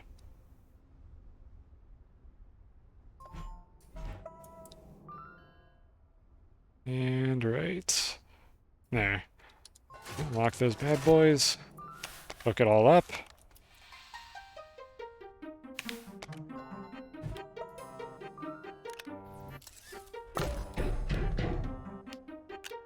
Good. And there should be one more storage sensor that I'm going to slap over here. If you really have OCD like I do, or whatever my disorder is, you can align them by putting them on the slot and then just moving them off to the side, and they will be at a perfect angle. I just didn't have the ability to do that for the one down there because of the spot I was putting it on. Alright, so we go ahead and do that. And then we only want this arm to be turned on when there's actually something in this canister for it to move into the main, like, canister over there. And that right there is basically the process of building these. Now imagine me doing this 20 more times. That's how you build the main storage. That's why I have not been streaming all those details. So if I put one in here, it's going to... Let's see, what's it going to do here? Set to output. There we go. Okay, the system is primed now. So if I go get a couple more of these aluminum from over here, just grab them from that. It's not powered, so that arm's not doing anything right now. I accidentally dropped it. Gonna fill it up, and it's gonna turn off because it's waiting for this to have something in it.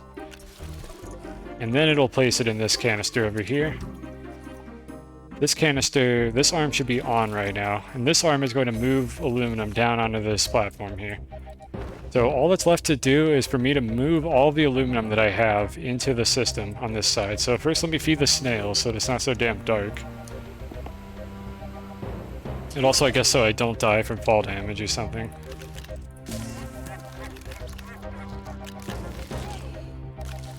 I don't like the noise that these snails make. It makes me uncomfortable. I've talked about this already. Why do they make this weird, like, moaning noise when you feed them? Devs, why are they so weird? It's not cute, it's creepy. I can't imagine the day when I actually have Dev in chat and I have to actually, like, explain the things I complain about in this game. Be like, oh yeah, I'm uncomfortable about the snails making, like, weird moaning noises when I feed them. Could you please fix that, devs? I don't know if they watch my stream. Or if the guy that made the camera watched my stream and I made him upset. Which honestly, I feel kind of bad, but it's a really bad camera. I don't know what to tell you. You gotta work on it. I'll stop shit-talking the camera when it isn't actively fighting me every single time I play this video game. Anyways, aluminum. So we have this aluminum system over here, which has some already in it. This would be a perfect opportunity to try to load the system from this end. So every time the train arrives over here, this is going to turn on, it's going to grab a couple of items. And this will eventually move all the aluminum over there. It doesn't have to work fast. This is not Factorio where you actually need to optimize your throughput. This game is slow and crusty, and it'll be fine the way it is. So now what I want to do here is, I changed my mind on using the tungsten. I'm actually going to use the aluminum as the baseline for this, to test this whole system. So I need to get a couple rail posts. I think I left them on the ground. Where did I put all the extras? I know I had more of these. I don't know where I put them. Oh, there they are. Found them. JK, I knew where they were the whole time. So I don't want the tall rail posts. I want a short one. These are literally not literally all of them. This one's not. Alright, so this is the part where auto-connecting is a problem. You see what it's trying to do there? It wants to connect to that, and I do not want it to do that at all. So I need to somehow get it to not attempt that connection. This is going to carve a lot of terrain. So I need to like kind of preemptively place this where I want it to go without it connecting to the wrong thing. Come on. But I want this to be a more compelling option. This is... I hate this. I wonder if I should, like, put an end cap on this. Okay, you know what? I have a better idea. Hold on a second here. Do I have room to put an end cap on these just so this doesn't happen anymore? Like, I'm not going to use the site pylon necessarily as part of the connection. I just want it to be here so that these rails stop trying to connect to other stuff. That's... Yep, okay, good.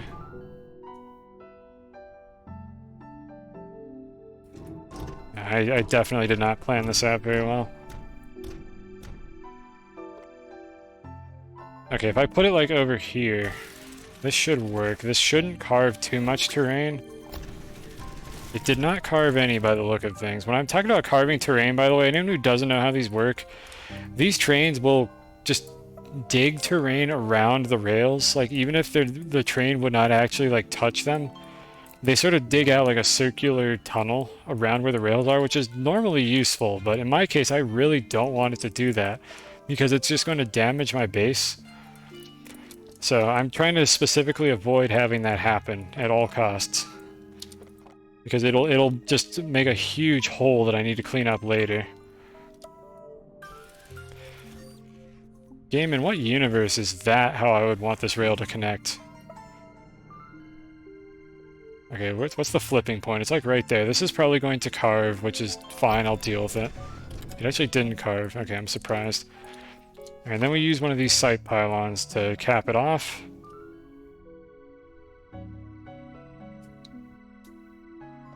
Impressed with the compactness. I'm gonna come clean. I did not plan this out all that much. I did plan this out a little bit. But like, I didn't think I was going to need a second floor, for instance, underground. And I'm actually going to put this on the second floor later, but I don't think I want to do that today. I'm going to end stream probably within an hour. So what I might do is start the process of building the second floor and then end the stream on that note, is what I'm tentatively doing here.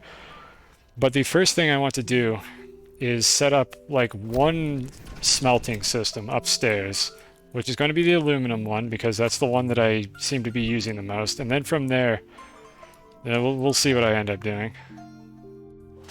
So go ahead and grab this. How do I want to do this? I have two options here. This arm can place on the smelting furnace, or it can pull items off of the smelting furnace.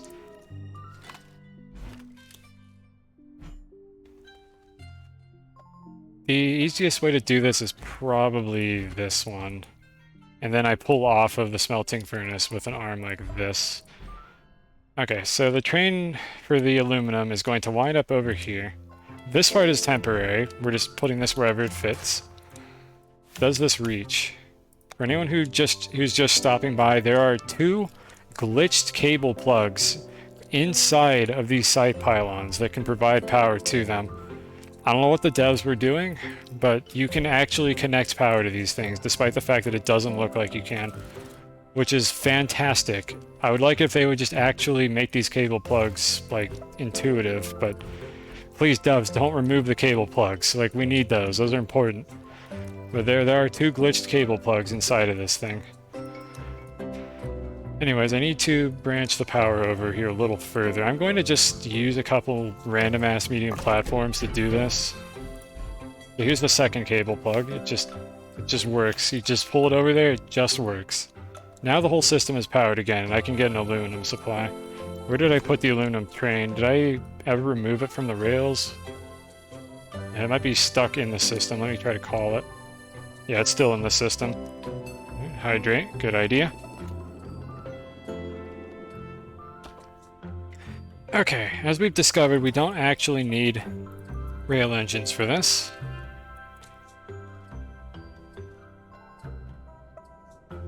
Should be good. Trains here.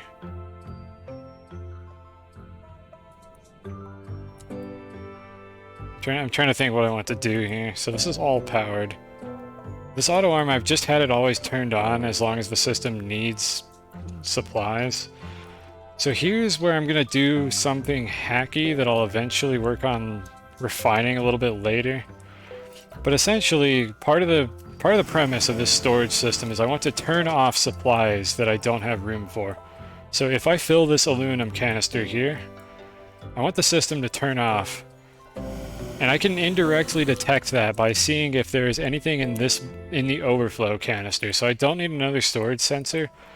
What I'm going to do here is set this one up to detect overflow and turn off the smelter. So this thing is set to send a signal when it's empty and when it's not empty is when it'll toggle things on and off. So if I go ahead and do, it doesn't really matter what side of this I put it on. It has different collision on the left and the right side. I don't know why. But anyways, I want to take another segment off of this, and I want to run this all the way over to my aluminum system. And for the time being, I'm just going to go in a straight line, and it's going to be a spaghetti mess. Eventually, I'll try to refine this and make this a little bit less terrible. But the way I'm going to automate this system is just by, I think, putting a signal pin on the input. So what'll happen is the system will back up when it's turned off. Right now it's turned on, as it should be. So the auto arm is waiting, and then hypothetically this rail car would be down there receiving aluminum from the other end of the system, which I need to actually check on that because it's not going to work correctly until I adjust the auto arm because I removed the rail car. Or is this going to work? Oh yeah, this is actually going to work fine. So I need to adjust this auto extractor because these are finicky. There we go, that should be good. Okay, so this is going to fill up automatically now. I wonder if I can ever figure out a way to automate this process of getting these arms to not get stuck. Or not the arms, getting the auto extractors. Yeah, but when this fills up, this storage sensor attached to the rail car is going to update and send the rail car back. Okay, I've shown this before, but anyone new here. That car is going to get sent back, it's going to go over here, and then if this thing is turned off, nothing is going to happen. But if it's not turned off, it's going to get unloaded by this arm into the smelting furnace, and then this arm is going to take items off of the smelting furnace and put them back in the storage. And let's see, did I set this up in a way that I could do it with one arm, or do I need to daisy chain them? I can definitely do this with one arm if I adjust the positioning of this thing. This part is definitely a hack, and we're going to make a much better version of this later.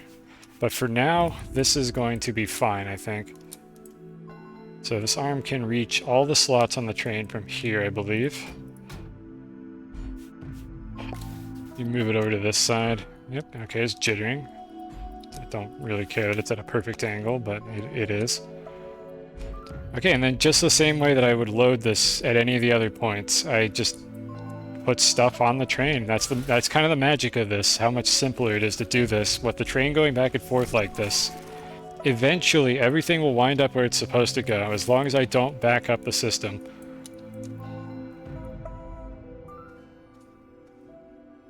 And then the other thing I want to do is move this to be a little easier to see, and then I want to turn both of these arms off when the system isn't doing anything. Because fewer active auto arms is just generally more efficient, it saves power. As opposed to the smelters, which don't do anything when they're not actually running, they don't draw any power. I believe these auto arms draw power even if they're not moving. Just the act of the arms sitting here waiting for something to pick up is enough to make them consume power. And, more importantly, consume my frame rate. Like, power is easy to get. I have two giant solar arrays on top of the gateway over here. Neither of which you can see because I don't have a good camera angle. There you can see a little bit of one of them. I have two solar arrays up there, large solar arrays. I stole one from Silva on my space elevator and brought it over here earlier on the stream. So we don't have to worry about power. But it doesn't matter how much power I have. My CPU is not capable of being powered by this video game. I need to do that myself, so I'm going to just make this as efficient as I can and turn off things that aren't doing anything. So what I'm basically doing while I stall and ramble right now is I'm waiting for the train to come back with a bunch of materials on it so that we can see the system do its thing, and that'll be where I wrap up this part of the storage system. I will do a little bit more work off stream to clean this up and get a better storage system, and I will work on, I think, the bottom floor for the rest of the stream, and then I will call it after like maybe an hour. We'll see how long I decide to go. So I'm just waiting for this to top off, which it should be doing any second now. I don't have an angle to see it, but it's going to come in from over there. So I'm just waiting for it. I do want to see it to see if anything goes wrong, so I have to kind of keep an eye on it.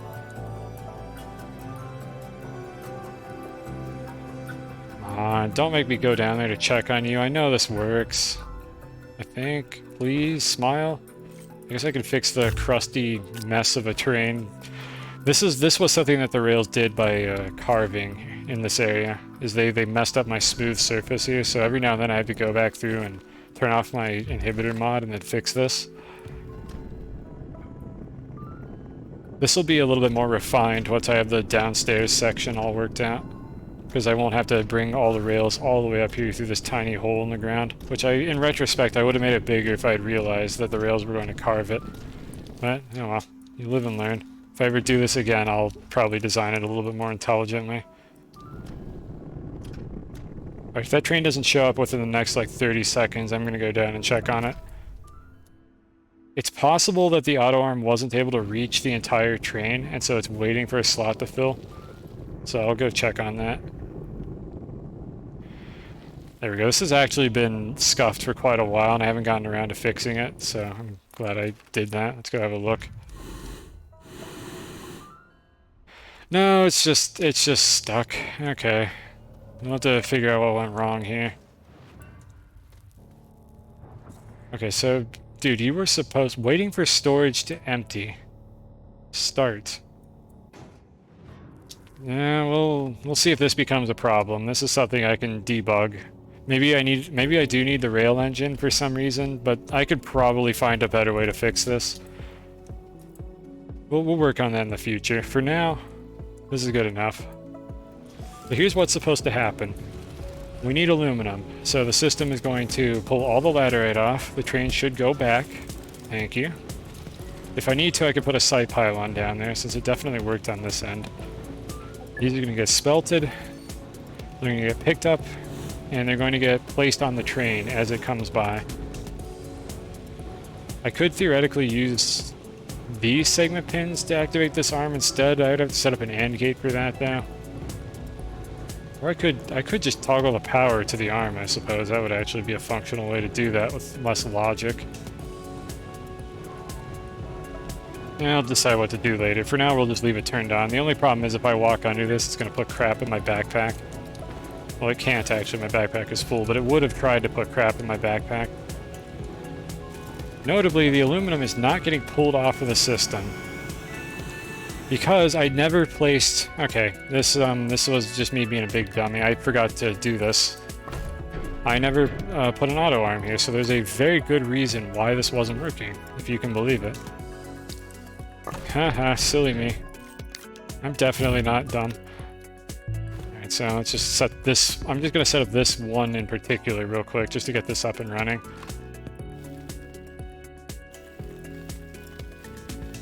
I'm going to need the rest of these markings later anyway, so might as well do it now. When I'm done with this whole system, I erase these markings and make it look smooth, but for now, these are how I align this to the grid.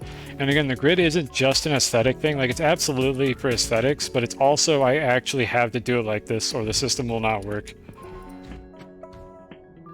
Excuse me.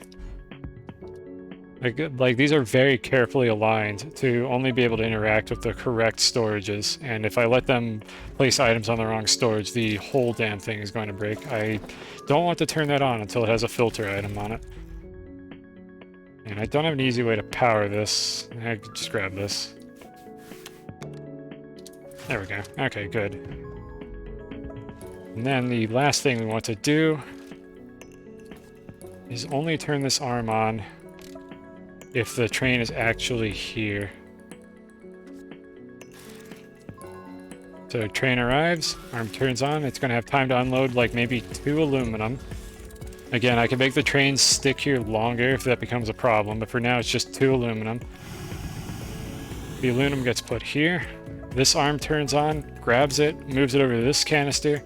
Then this arm turns on, grabs it, and moves it into this storage. Or in this case, this arm is just staying on because it's waiting for 2 more aluminum to show up in the system. I could make it a little smarter and only turn itself on if there's also something for it to grab, but that's a minor optimization that I don't want to worry about right now, and possibly never. How much time does it have?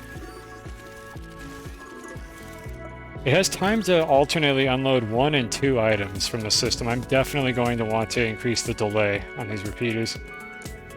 No, we'll do that later. Anyways, it appears that the system is working as intended.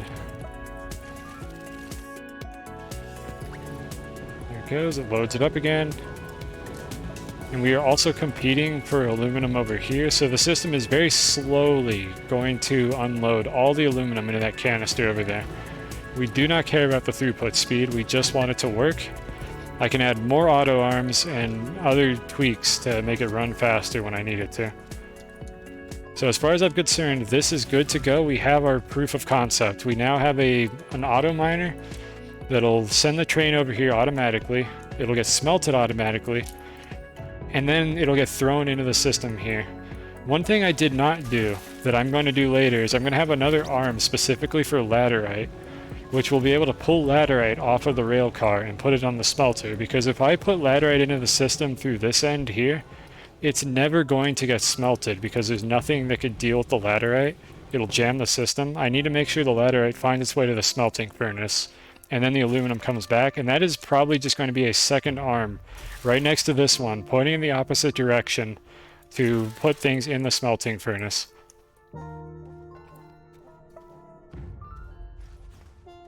And I'll have to make sure that the smelting furnace is actually able to deal with them. So now that I think about it, actually, I would probably benefit from doing this instead, because I want the arm that gets the byproduct of the furnace to always be activated, just in case I have a surplus that I need to deal with. So I'm going to use this to be the activator for it. So this arm will always be on when the train is here, regardless of whether or not my aluminum system is enabled, because that guarantees that if I get any laterite through this part of the system later, the arm will be able to turn on. Like, this is not the final implementation. I'm most likely not even going to set up the rest of it on this end.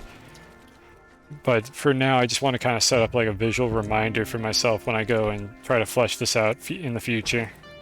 Anyways, let's do one more thing, a building project, before we end the stream here. Not to be confused with this building project, we need a second floor, because what I've decided is 2 dimensions is not good enough. Oh hey, random floor graphite. Anyways, 2 dimensions is not good enough. I need to use the 3rd one. And I want to be able to basically build my everything factory down here, underneath the base, by pulling items through the floors with the auto arms, because the arms don't check for that, they don't care. So the gist of it is going to be that I have auto arms on the ground below that are going to grab items through the floor, like this compound here, pull it all the way down into the basement, and then whatever automated process I need to do with compound is going to be able to grab the compound from the area underneath. It's going to make plastic, it's going to do whatever else you do with compound. It might just be plastic, I don't remember. And then the plastic is going to get sent into this rail system over here.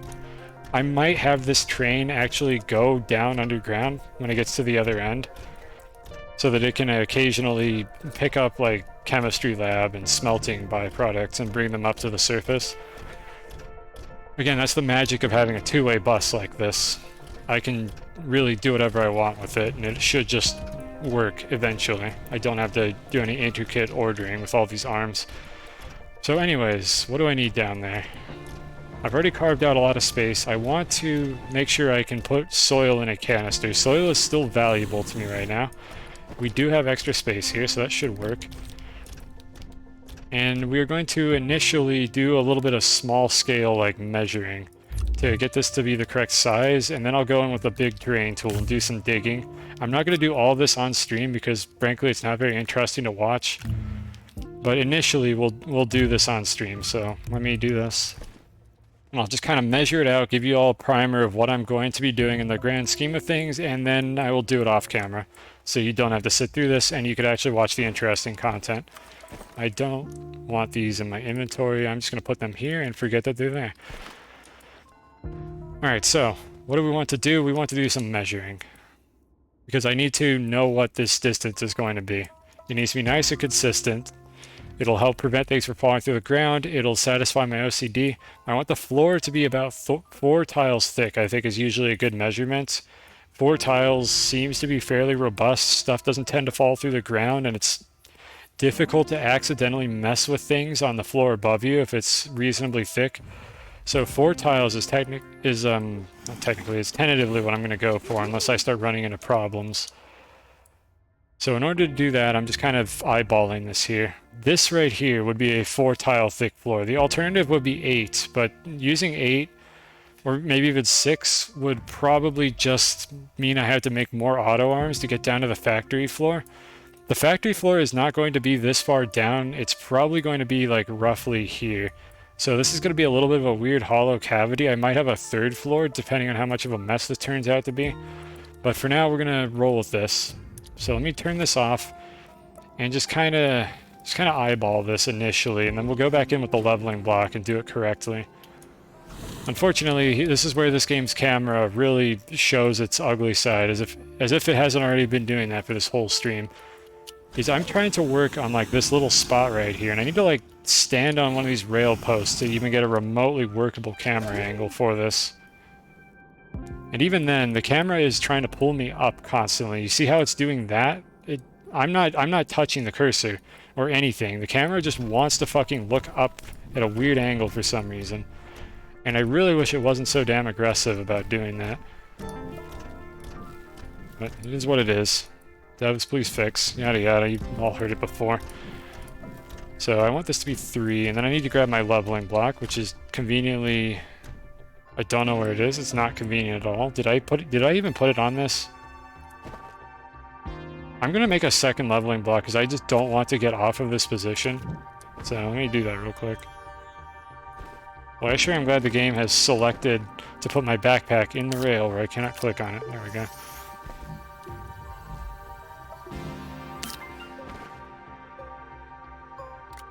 Don't worry, we're not gonna have to use this camera angle for long. I just need to get the system started. Alright, we do that, and now we have what should be a perfectly flat surface to start the ceiling of the area. So let me go in with a slightly bigger terrain tool. Actually, this is fine. And just flatten this out a little bit so that I don't have to worry about losing the smooth sample that I have here. And I'll come back and clean up the mess I made in just a second here. And this is going to be the ceiling of my factory floor. Over it a bunch of times, make sure that's definitely flat. We're not going to have any issues here. Okay, that should be good to go. Let me get rid of some of the crust that's in the way. Like literal crust, it's part of the planet. And then how far down do I want to make it? And one of the important aspects of this is really I want to get it far down enough that my camera is not bumping the ceiling, and that's really as much as I need it to go. Having it extra tall doesn't serve much of any purpose because most of these factory systems are not going to need height, and adding extra height actually just makes it a little bit harder to move the resources up and down. So I'm going to tentatively make it 12 units to get down to the floor here. And this is not going to actually be the wall of the factory, but it will make it very easy to measure the height if I just use this as a starting point and just count like how many grid units this is in height. And then we'll carve all this mess up later. So again, just making sure it's actually flat so I don't have any problems with this later.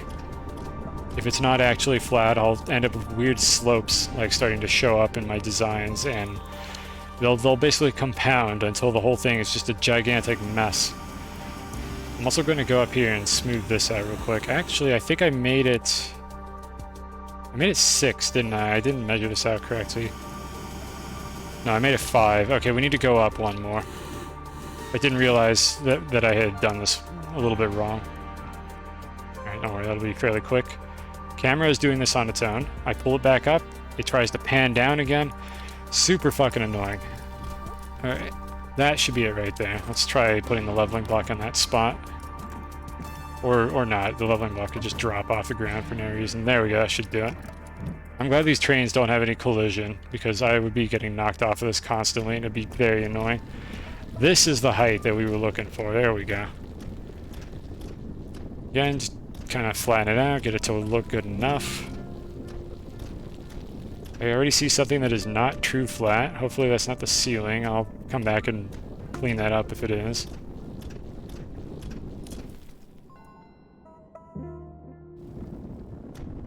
I don't know why this game is making that clunking sound, by the way. Just as long as I'm modifying the terrain, some objects in this game will just constantly make that sound for whatever reason. I don't really know why.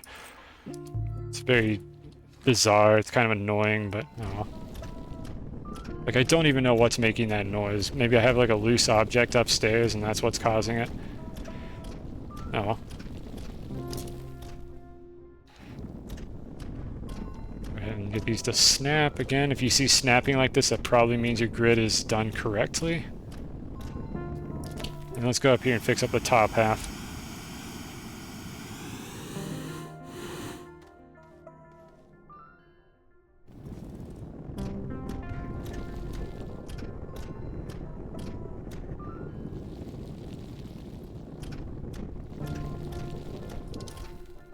Alright, is that good? Or did I... Wait, was this 6? Or is this a right angle? Oh, this is a right angle. Yeah, this is fine. This one is intentionally not a right angle, so it works better with the rails. So I thought I was off by 1. No, we're good now. It's 1 down and then 3 down. So that's the 4 thick floor that I was looking for. And it should be fairly easy to run auto arms through that. Or punch holes in it for whatever reason I need to. We'll find out later if that's not grid aligned properly. Alright, the next thing I want to do is make a wall that's 12 tall. And I could probably just eyeball that based on what I've got here. So that's 1, 2, 3, 4, 5, 6, 7, 8, 9, 10, 11, 12. It should be right there is where we want the floor to go. Right where it starts that right angle. So I can just do this, I believe. And that surface right there should be our floor. So I'm going to double check it before I actually commit to this. 1, 2, 3, 4, 5, 6, 7, 8, 9, 10, 11, 12. And then it's actually 13 because of this here, so I need to go up 1. I can't get rid of these 45-degree angles here. Like, the one on the top was optional, but like an inside corner is always going to do this. That's just how the game engine works. So I cannot get rid of those. So 1, 2, 3, 4, 5, 6, 7, 8, 9, 10, 11, 12. Alright, so this bumps my camera a little bit, but I'm not going to be down here very often once I have this whole thing set up. So I wonder if I can just live with this. How far does the camera go out when I'm using this tool? I could go as much as 14, I think. Because this, it looks like this is how far the camera can go. So every time I come down here, my camera's going to get bumped down about 2 tiles. That might be fine, honestly. I'm almost tempted to just say this is fine and just go with it, because it's not too bad. It's nice, it's evenly rounded off. 16 is a good number. Well, computer science it is. Well, I like that number. So yeah, we're going to go ahead and roll with that. So let's go ahead and start setting up the floor. And once I've sort of got that primed and decided how far out I want it to go, I will probably... I might just end the stream. I need to stop doing like 6 to 8 hour streams, so I might end the stream shortly after that. But we'll keep going at this for a little bit while longer. A little bit while longer. That's definitely a normal thing a human would say. Let's just do a little bit of just generic smoothing. See, unfortunately, this whole cave system down here is too far down for me to really utilize it as the space for this factory. But, oh well. It's fine. Alright, so now that we've got a little bit of terrain to work with, let me pull this thing back up. As well as that random piece of graphite that clipped through the ground who knows how long ago. Don't know where that came from.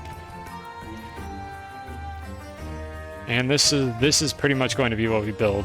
It's going to, I think, mostly be the back half of the base. I don't have a whole lot of purpose for doing it on this side so far, because if you look at what's on the surface above this, it's the ramp, and then like the kind of my storage area for vehicles, and then my crafting area. None of which really benefit from having the factory under them, so I'm probably going to cut the factory off like underneath the road initially. Like just put a wall like right here, and only this back half of the base is going to actually have a factory floor under it. And then who knows, later on maybe I'll expand it. Don't know how long I'll be doing this, don't know how much value I'll get out of it. Anyways, let's go ahead and feed the snail that I keep forgetting to give a second one to.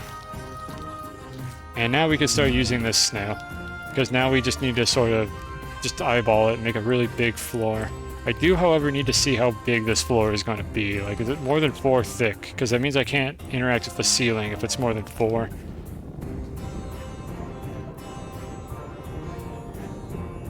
So I just smooth a generic, nondescript area of floor. Alright, how thick is that? That's 1, 2, it is more than 4 thick, so I cannot use this on the ceiling. I will have to take off the snail in order to do that. So honestly, I think I'm going to not use the snail for this. I'll just go back to using the boost mod, and I wonder how big the wide mod is, if that's any different. I haven't used this in a while. If not, we'll just use the normal terrain tool. Alright, so the wide mod protrusion, how thick is this? Hopefully it's between 3 and 4, that's what we're aiming for. Wide mod looks to be a little bit better. Let's try it on the ceiling and see if that causes any problems.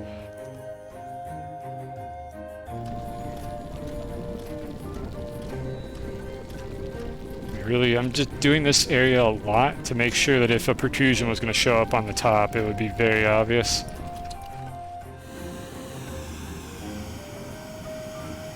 Nope, can't do it. Alright, no wide mod. We're just going to have to make do with what we got. Boost mod and nothing else. Oh well. A bit inconvenient, but it doesn't matter that much. It's not going to save that much time, and I'm not going to be doing most of this smoothing on stream anyway, so you're not going to have to sit through it. So there we go. We got the toolkit I'm going to use for this. Now all that's left to do here is set up some boundaries and start like kind of smoothing it out, and once I've got the gist of it all figured out, I'll call it on the stream for today.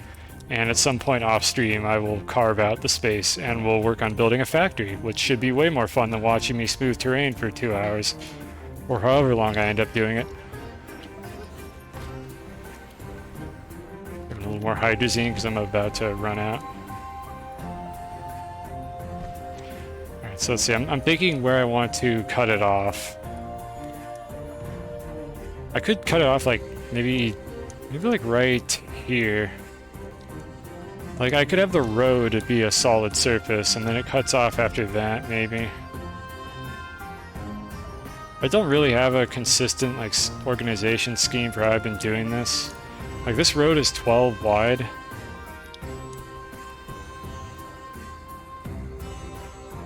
And I just think I want to give myself a bit of space over here, just in case I decide to build out into this area. It doesn't matter that much, I suppose. Yeah, here's what we're going to do. I'm going to make a hole, and I'm just going to sort of do it down the center of the road, I think, and in the future I might change it. But we'll do it down the middle of the road for the time being. So I'm just going to punch a hole in the street, you know, like construction workers do. And then we need to find that hole based on where I was building my stuff over here. And I'm just going to sort of just go in a straight line in this general direction and hope I can find it. Because I know I'm going to carve all this out anyway, so I don't really care if I make a mess. I just don't want to dig into something I was trying not to. Now, where do I reckon I am right now? What I really don't want to do is accidentally puncture the ramp. So let's dig down into the cave system and see if we can figure out where we are. Camera, please. Okay, I was actually right next to it.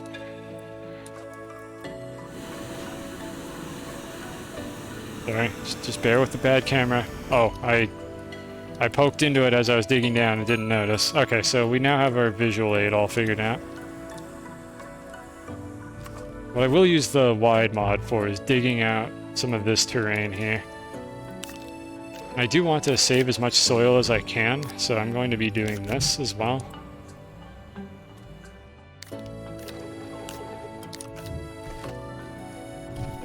Alright, so let's just kind of dig out in this general direction so I can get a very easy to read camera angle and not be in a tiny little claustrophobic ass tunnel.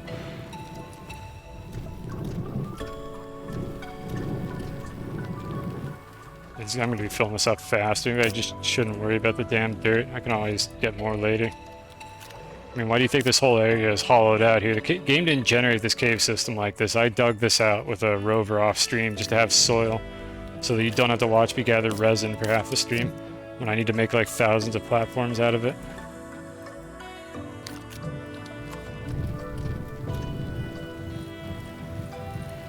Alright, so the wall that we were... the wall that we were aiming for is not down here. It is up here. Halfway down the road is what I was going to target. So I can just use the leveling block to whip that up real quick. Do 1. Okay, it's going to be 2, and that is the halfway point. That is what we're going to smooth off of for the back wall. I'm stuck. I'm no longer stuck. Was not worried at all. For the bottom half, I could definitely use the thick mod for this, so I am going to do that because it's faster. Just more terrain. It's just for the ceiling I have to use the narrower one. Let's go all the way over to the spot where we were going to build the wall.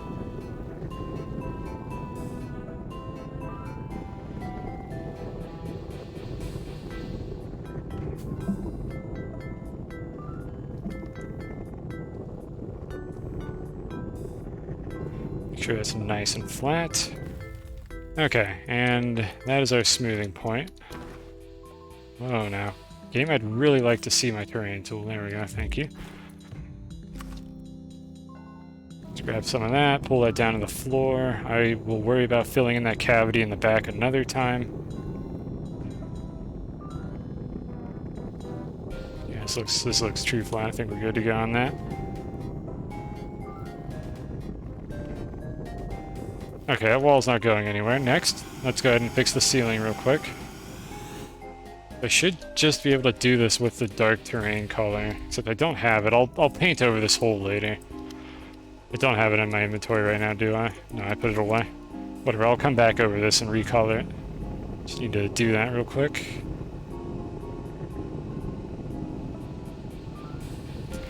Okay. Then the other constraint is this over here. To make sure I'm not going to penetrate anything I don't want to while I'm doing this. Yeah, this wall here is the other constraint. I'm just going to cut it off here for now. Actually, no, I'm not going to do that. I'm not going to make a wall on this end because I know this storage is going to be way longer. Like, what you see here is going to be about 3 times further. It's going to go into that hillside over there. So there's no point in me smoothing out that wall. So we're not going to do that. Let's just kind of hollow out a cavity and then end the stream.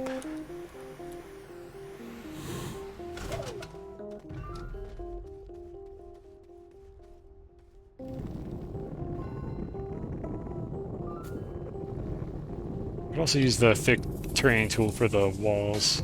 Just can't use it for the ceiling. It's the only constraint I have.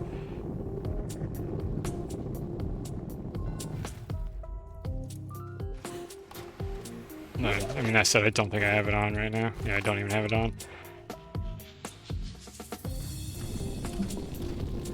Yeah, that is unpleasant. Again, this is why I do this off stream. It's not fun to watch. I'm fully aware that this is very, very awful for the camera. If only there was a type of camera, like maybe instead of like the third person, maybe, I don't know, the second person, or, oh, I know, the first person. The first person would be really good at what I'm doing right now, without having to stiff my character's ass every time I want to look at the ceiling and do something, because I'm more or less just playing blind right now. Just hoping I'm not like overwriting something I don't want to while I'm digging, or smoothing in this case. It's bad. Devs, please. You're better than this.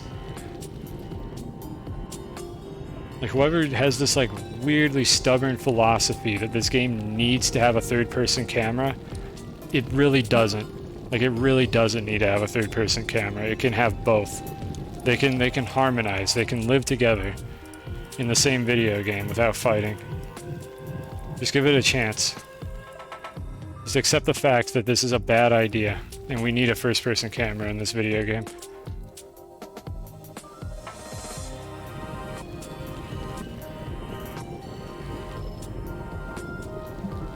I don't care about what I'm saying. I scare them off every time I shit-talk the camera.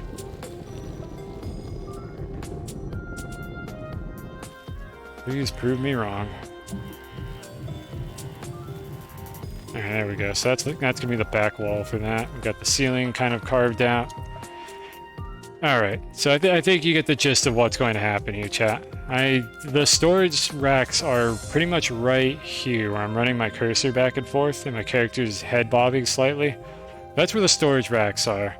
And next stream, what I'm going to do is set up auto arms to pull things down from the storage racks into this basement here. And this is where we're going to do the majority of like our smelting and chemistry lab activities. I haven't yet figured out how I'm going to set up the infrastructure for the gases. I'm probably going to have like a sort of a back row of storage for gases, and then also have a line that'll bring the gases downstairs. I'll kind of decide how I want to do that, or maybe we'll theory craft it on stream. In any case, this is more or less like what I'm going to be doing off stream for the next like 3 hours. Not like now, but like next time I play this game off stream, is I'm going to carve out this entire room here and sort of set up like more auto arms and tables and whatnot, so that we can just kind of get right into the fun part of this next time that you watch me do this. So we are about done here. Question is, who is streaming right now? I also want to go back to the surface here, because I prefer to just kind of log off up here. I don't know why. Maybe it's because I'm worried the game's going to kill me, so I think if I log off in a weird location, there's really no basis for it. But yeah, I don't think I have any other loose ends to tie up here. So I guess before I wrap things up here, any questions, or did I put everyone in chat to sleep? It is getting kind of late today. That's part of why I want to end things now. But if there's nothing else in chat, I'll go find somebody to raid. And as always, thank you all for watching.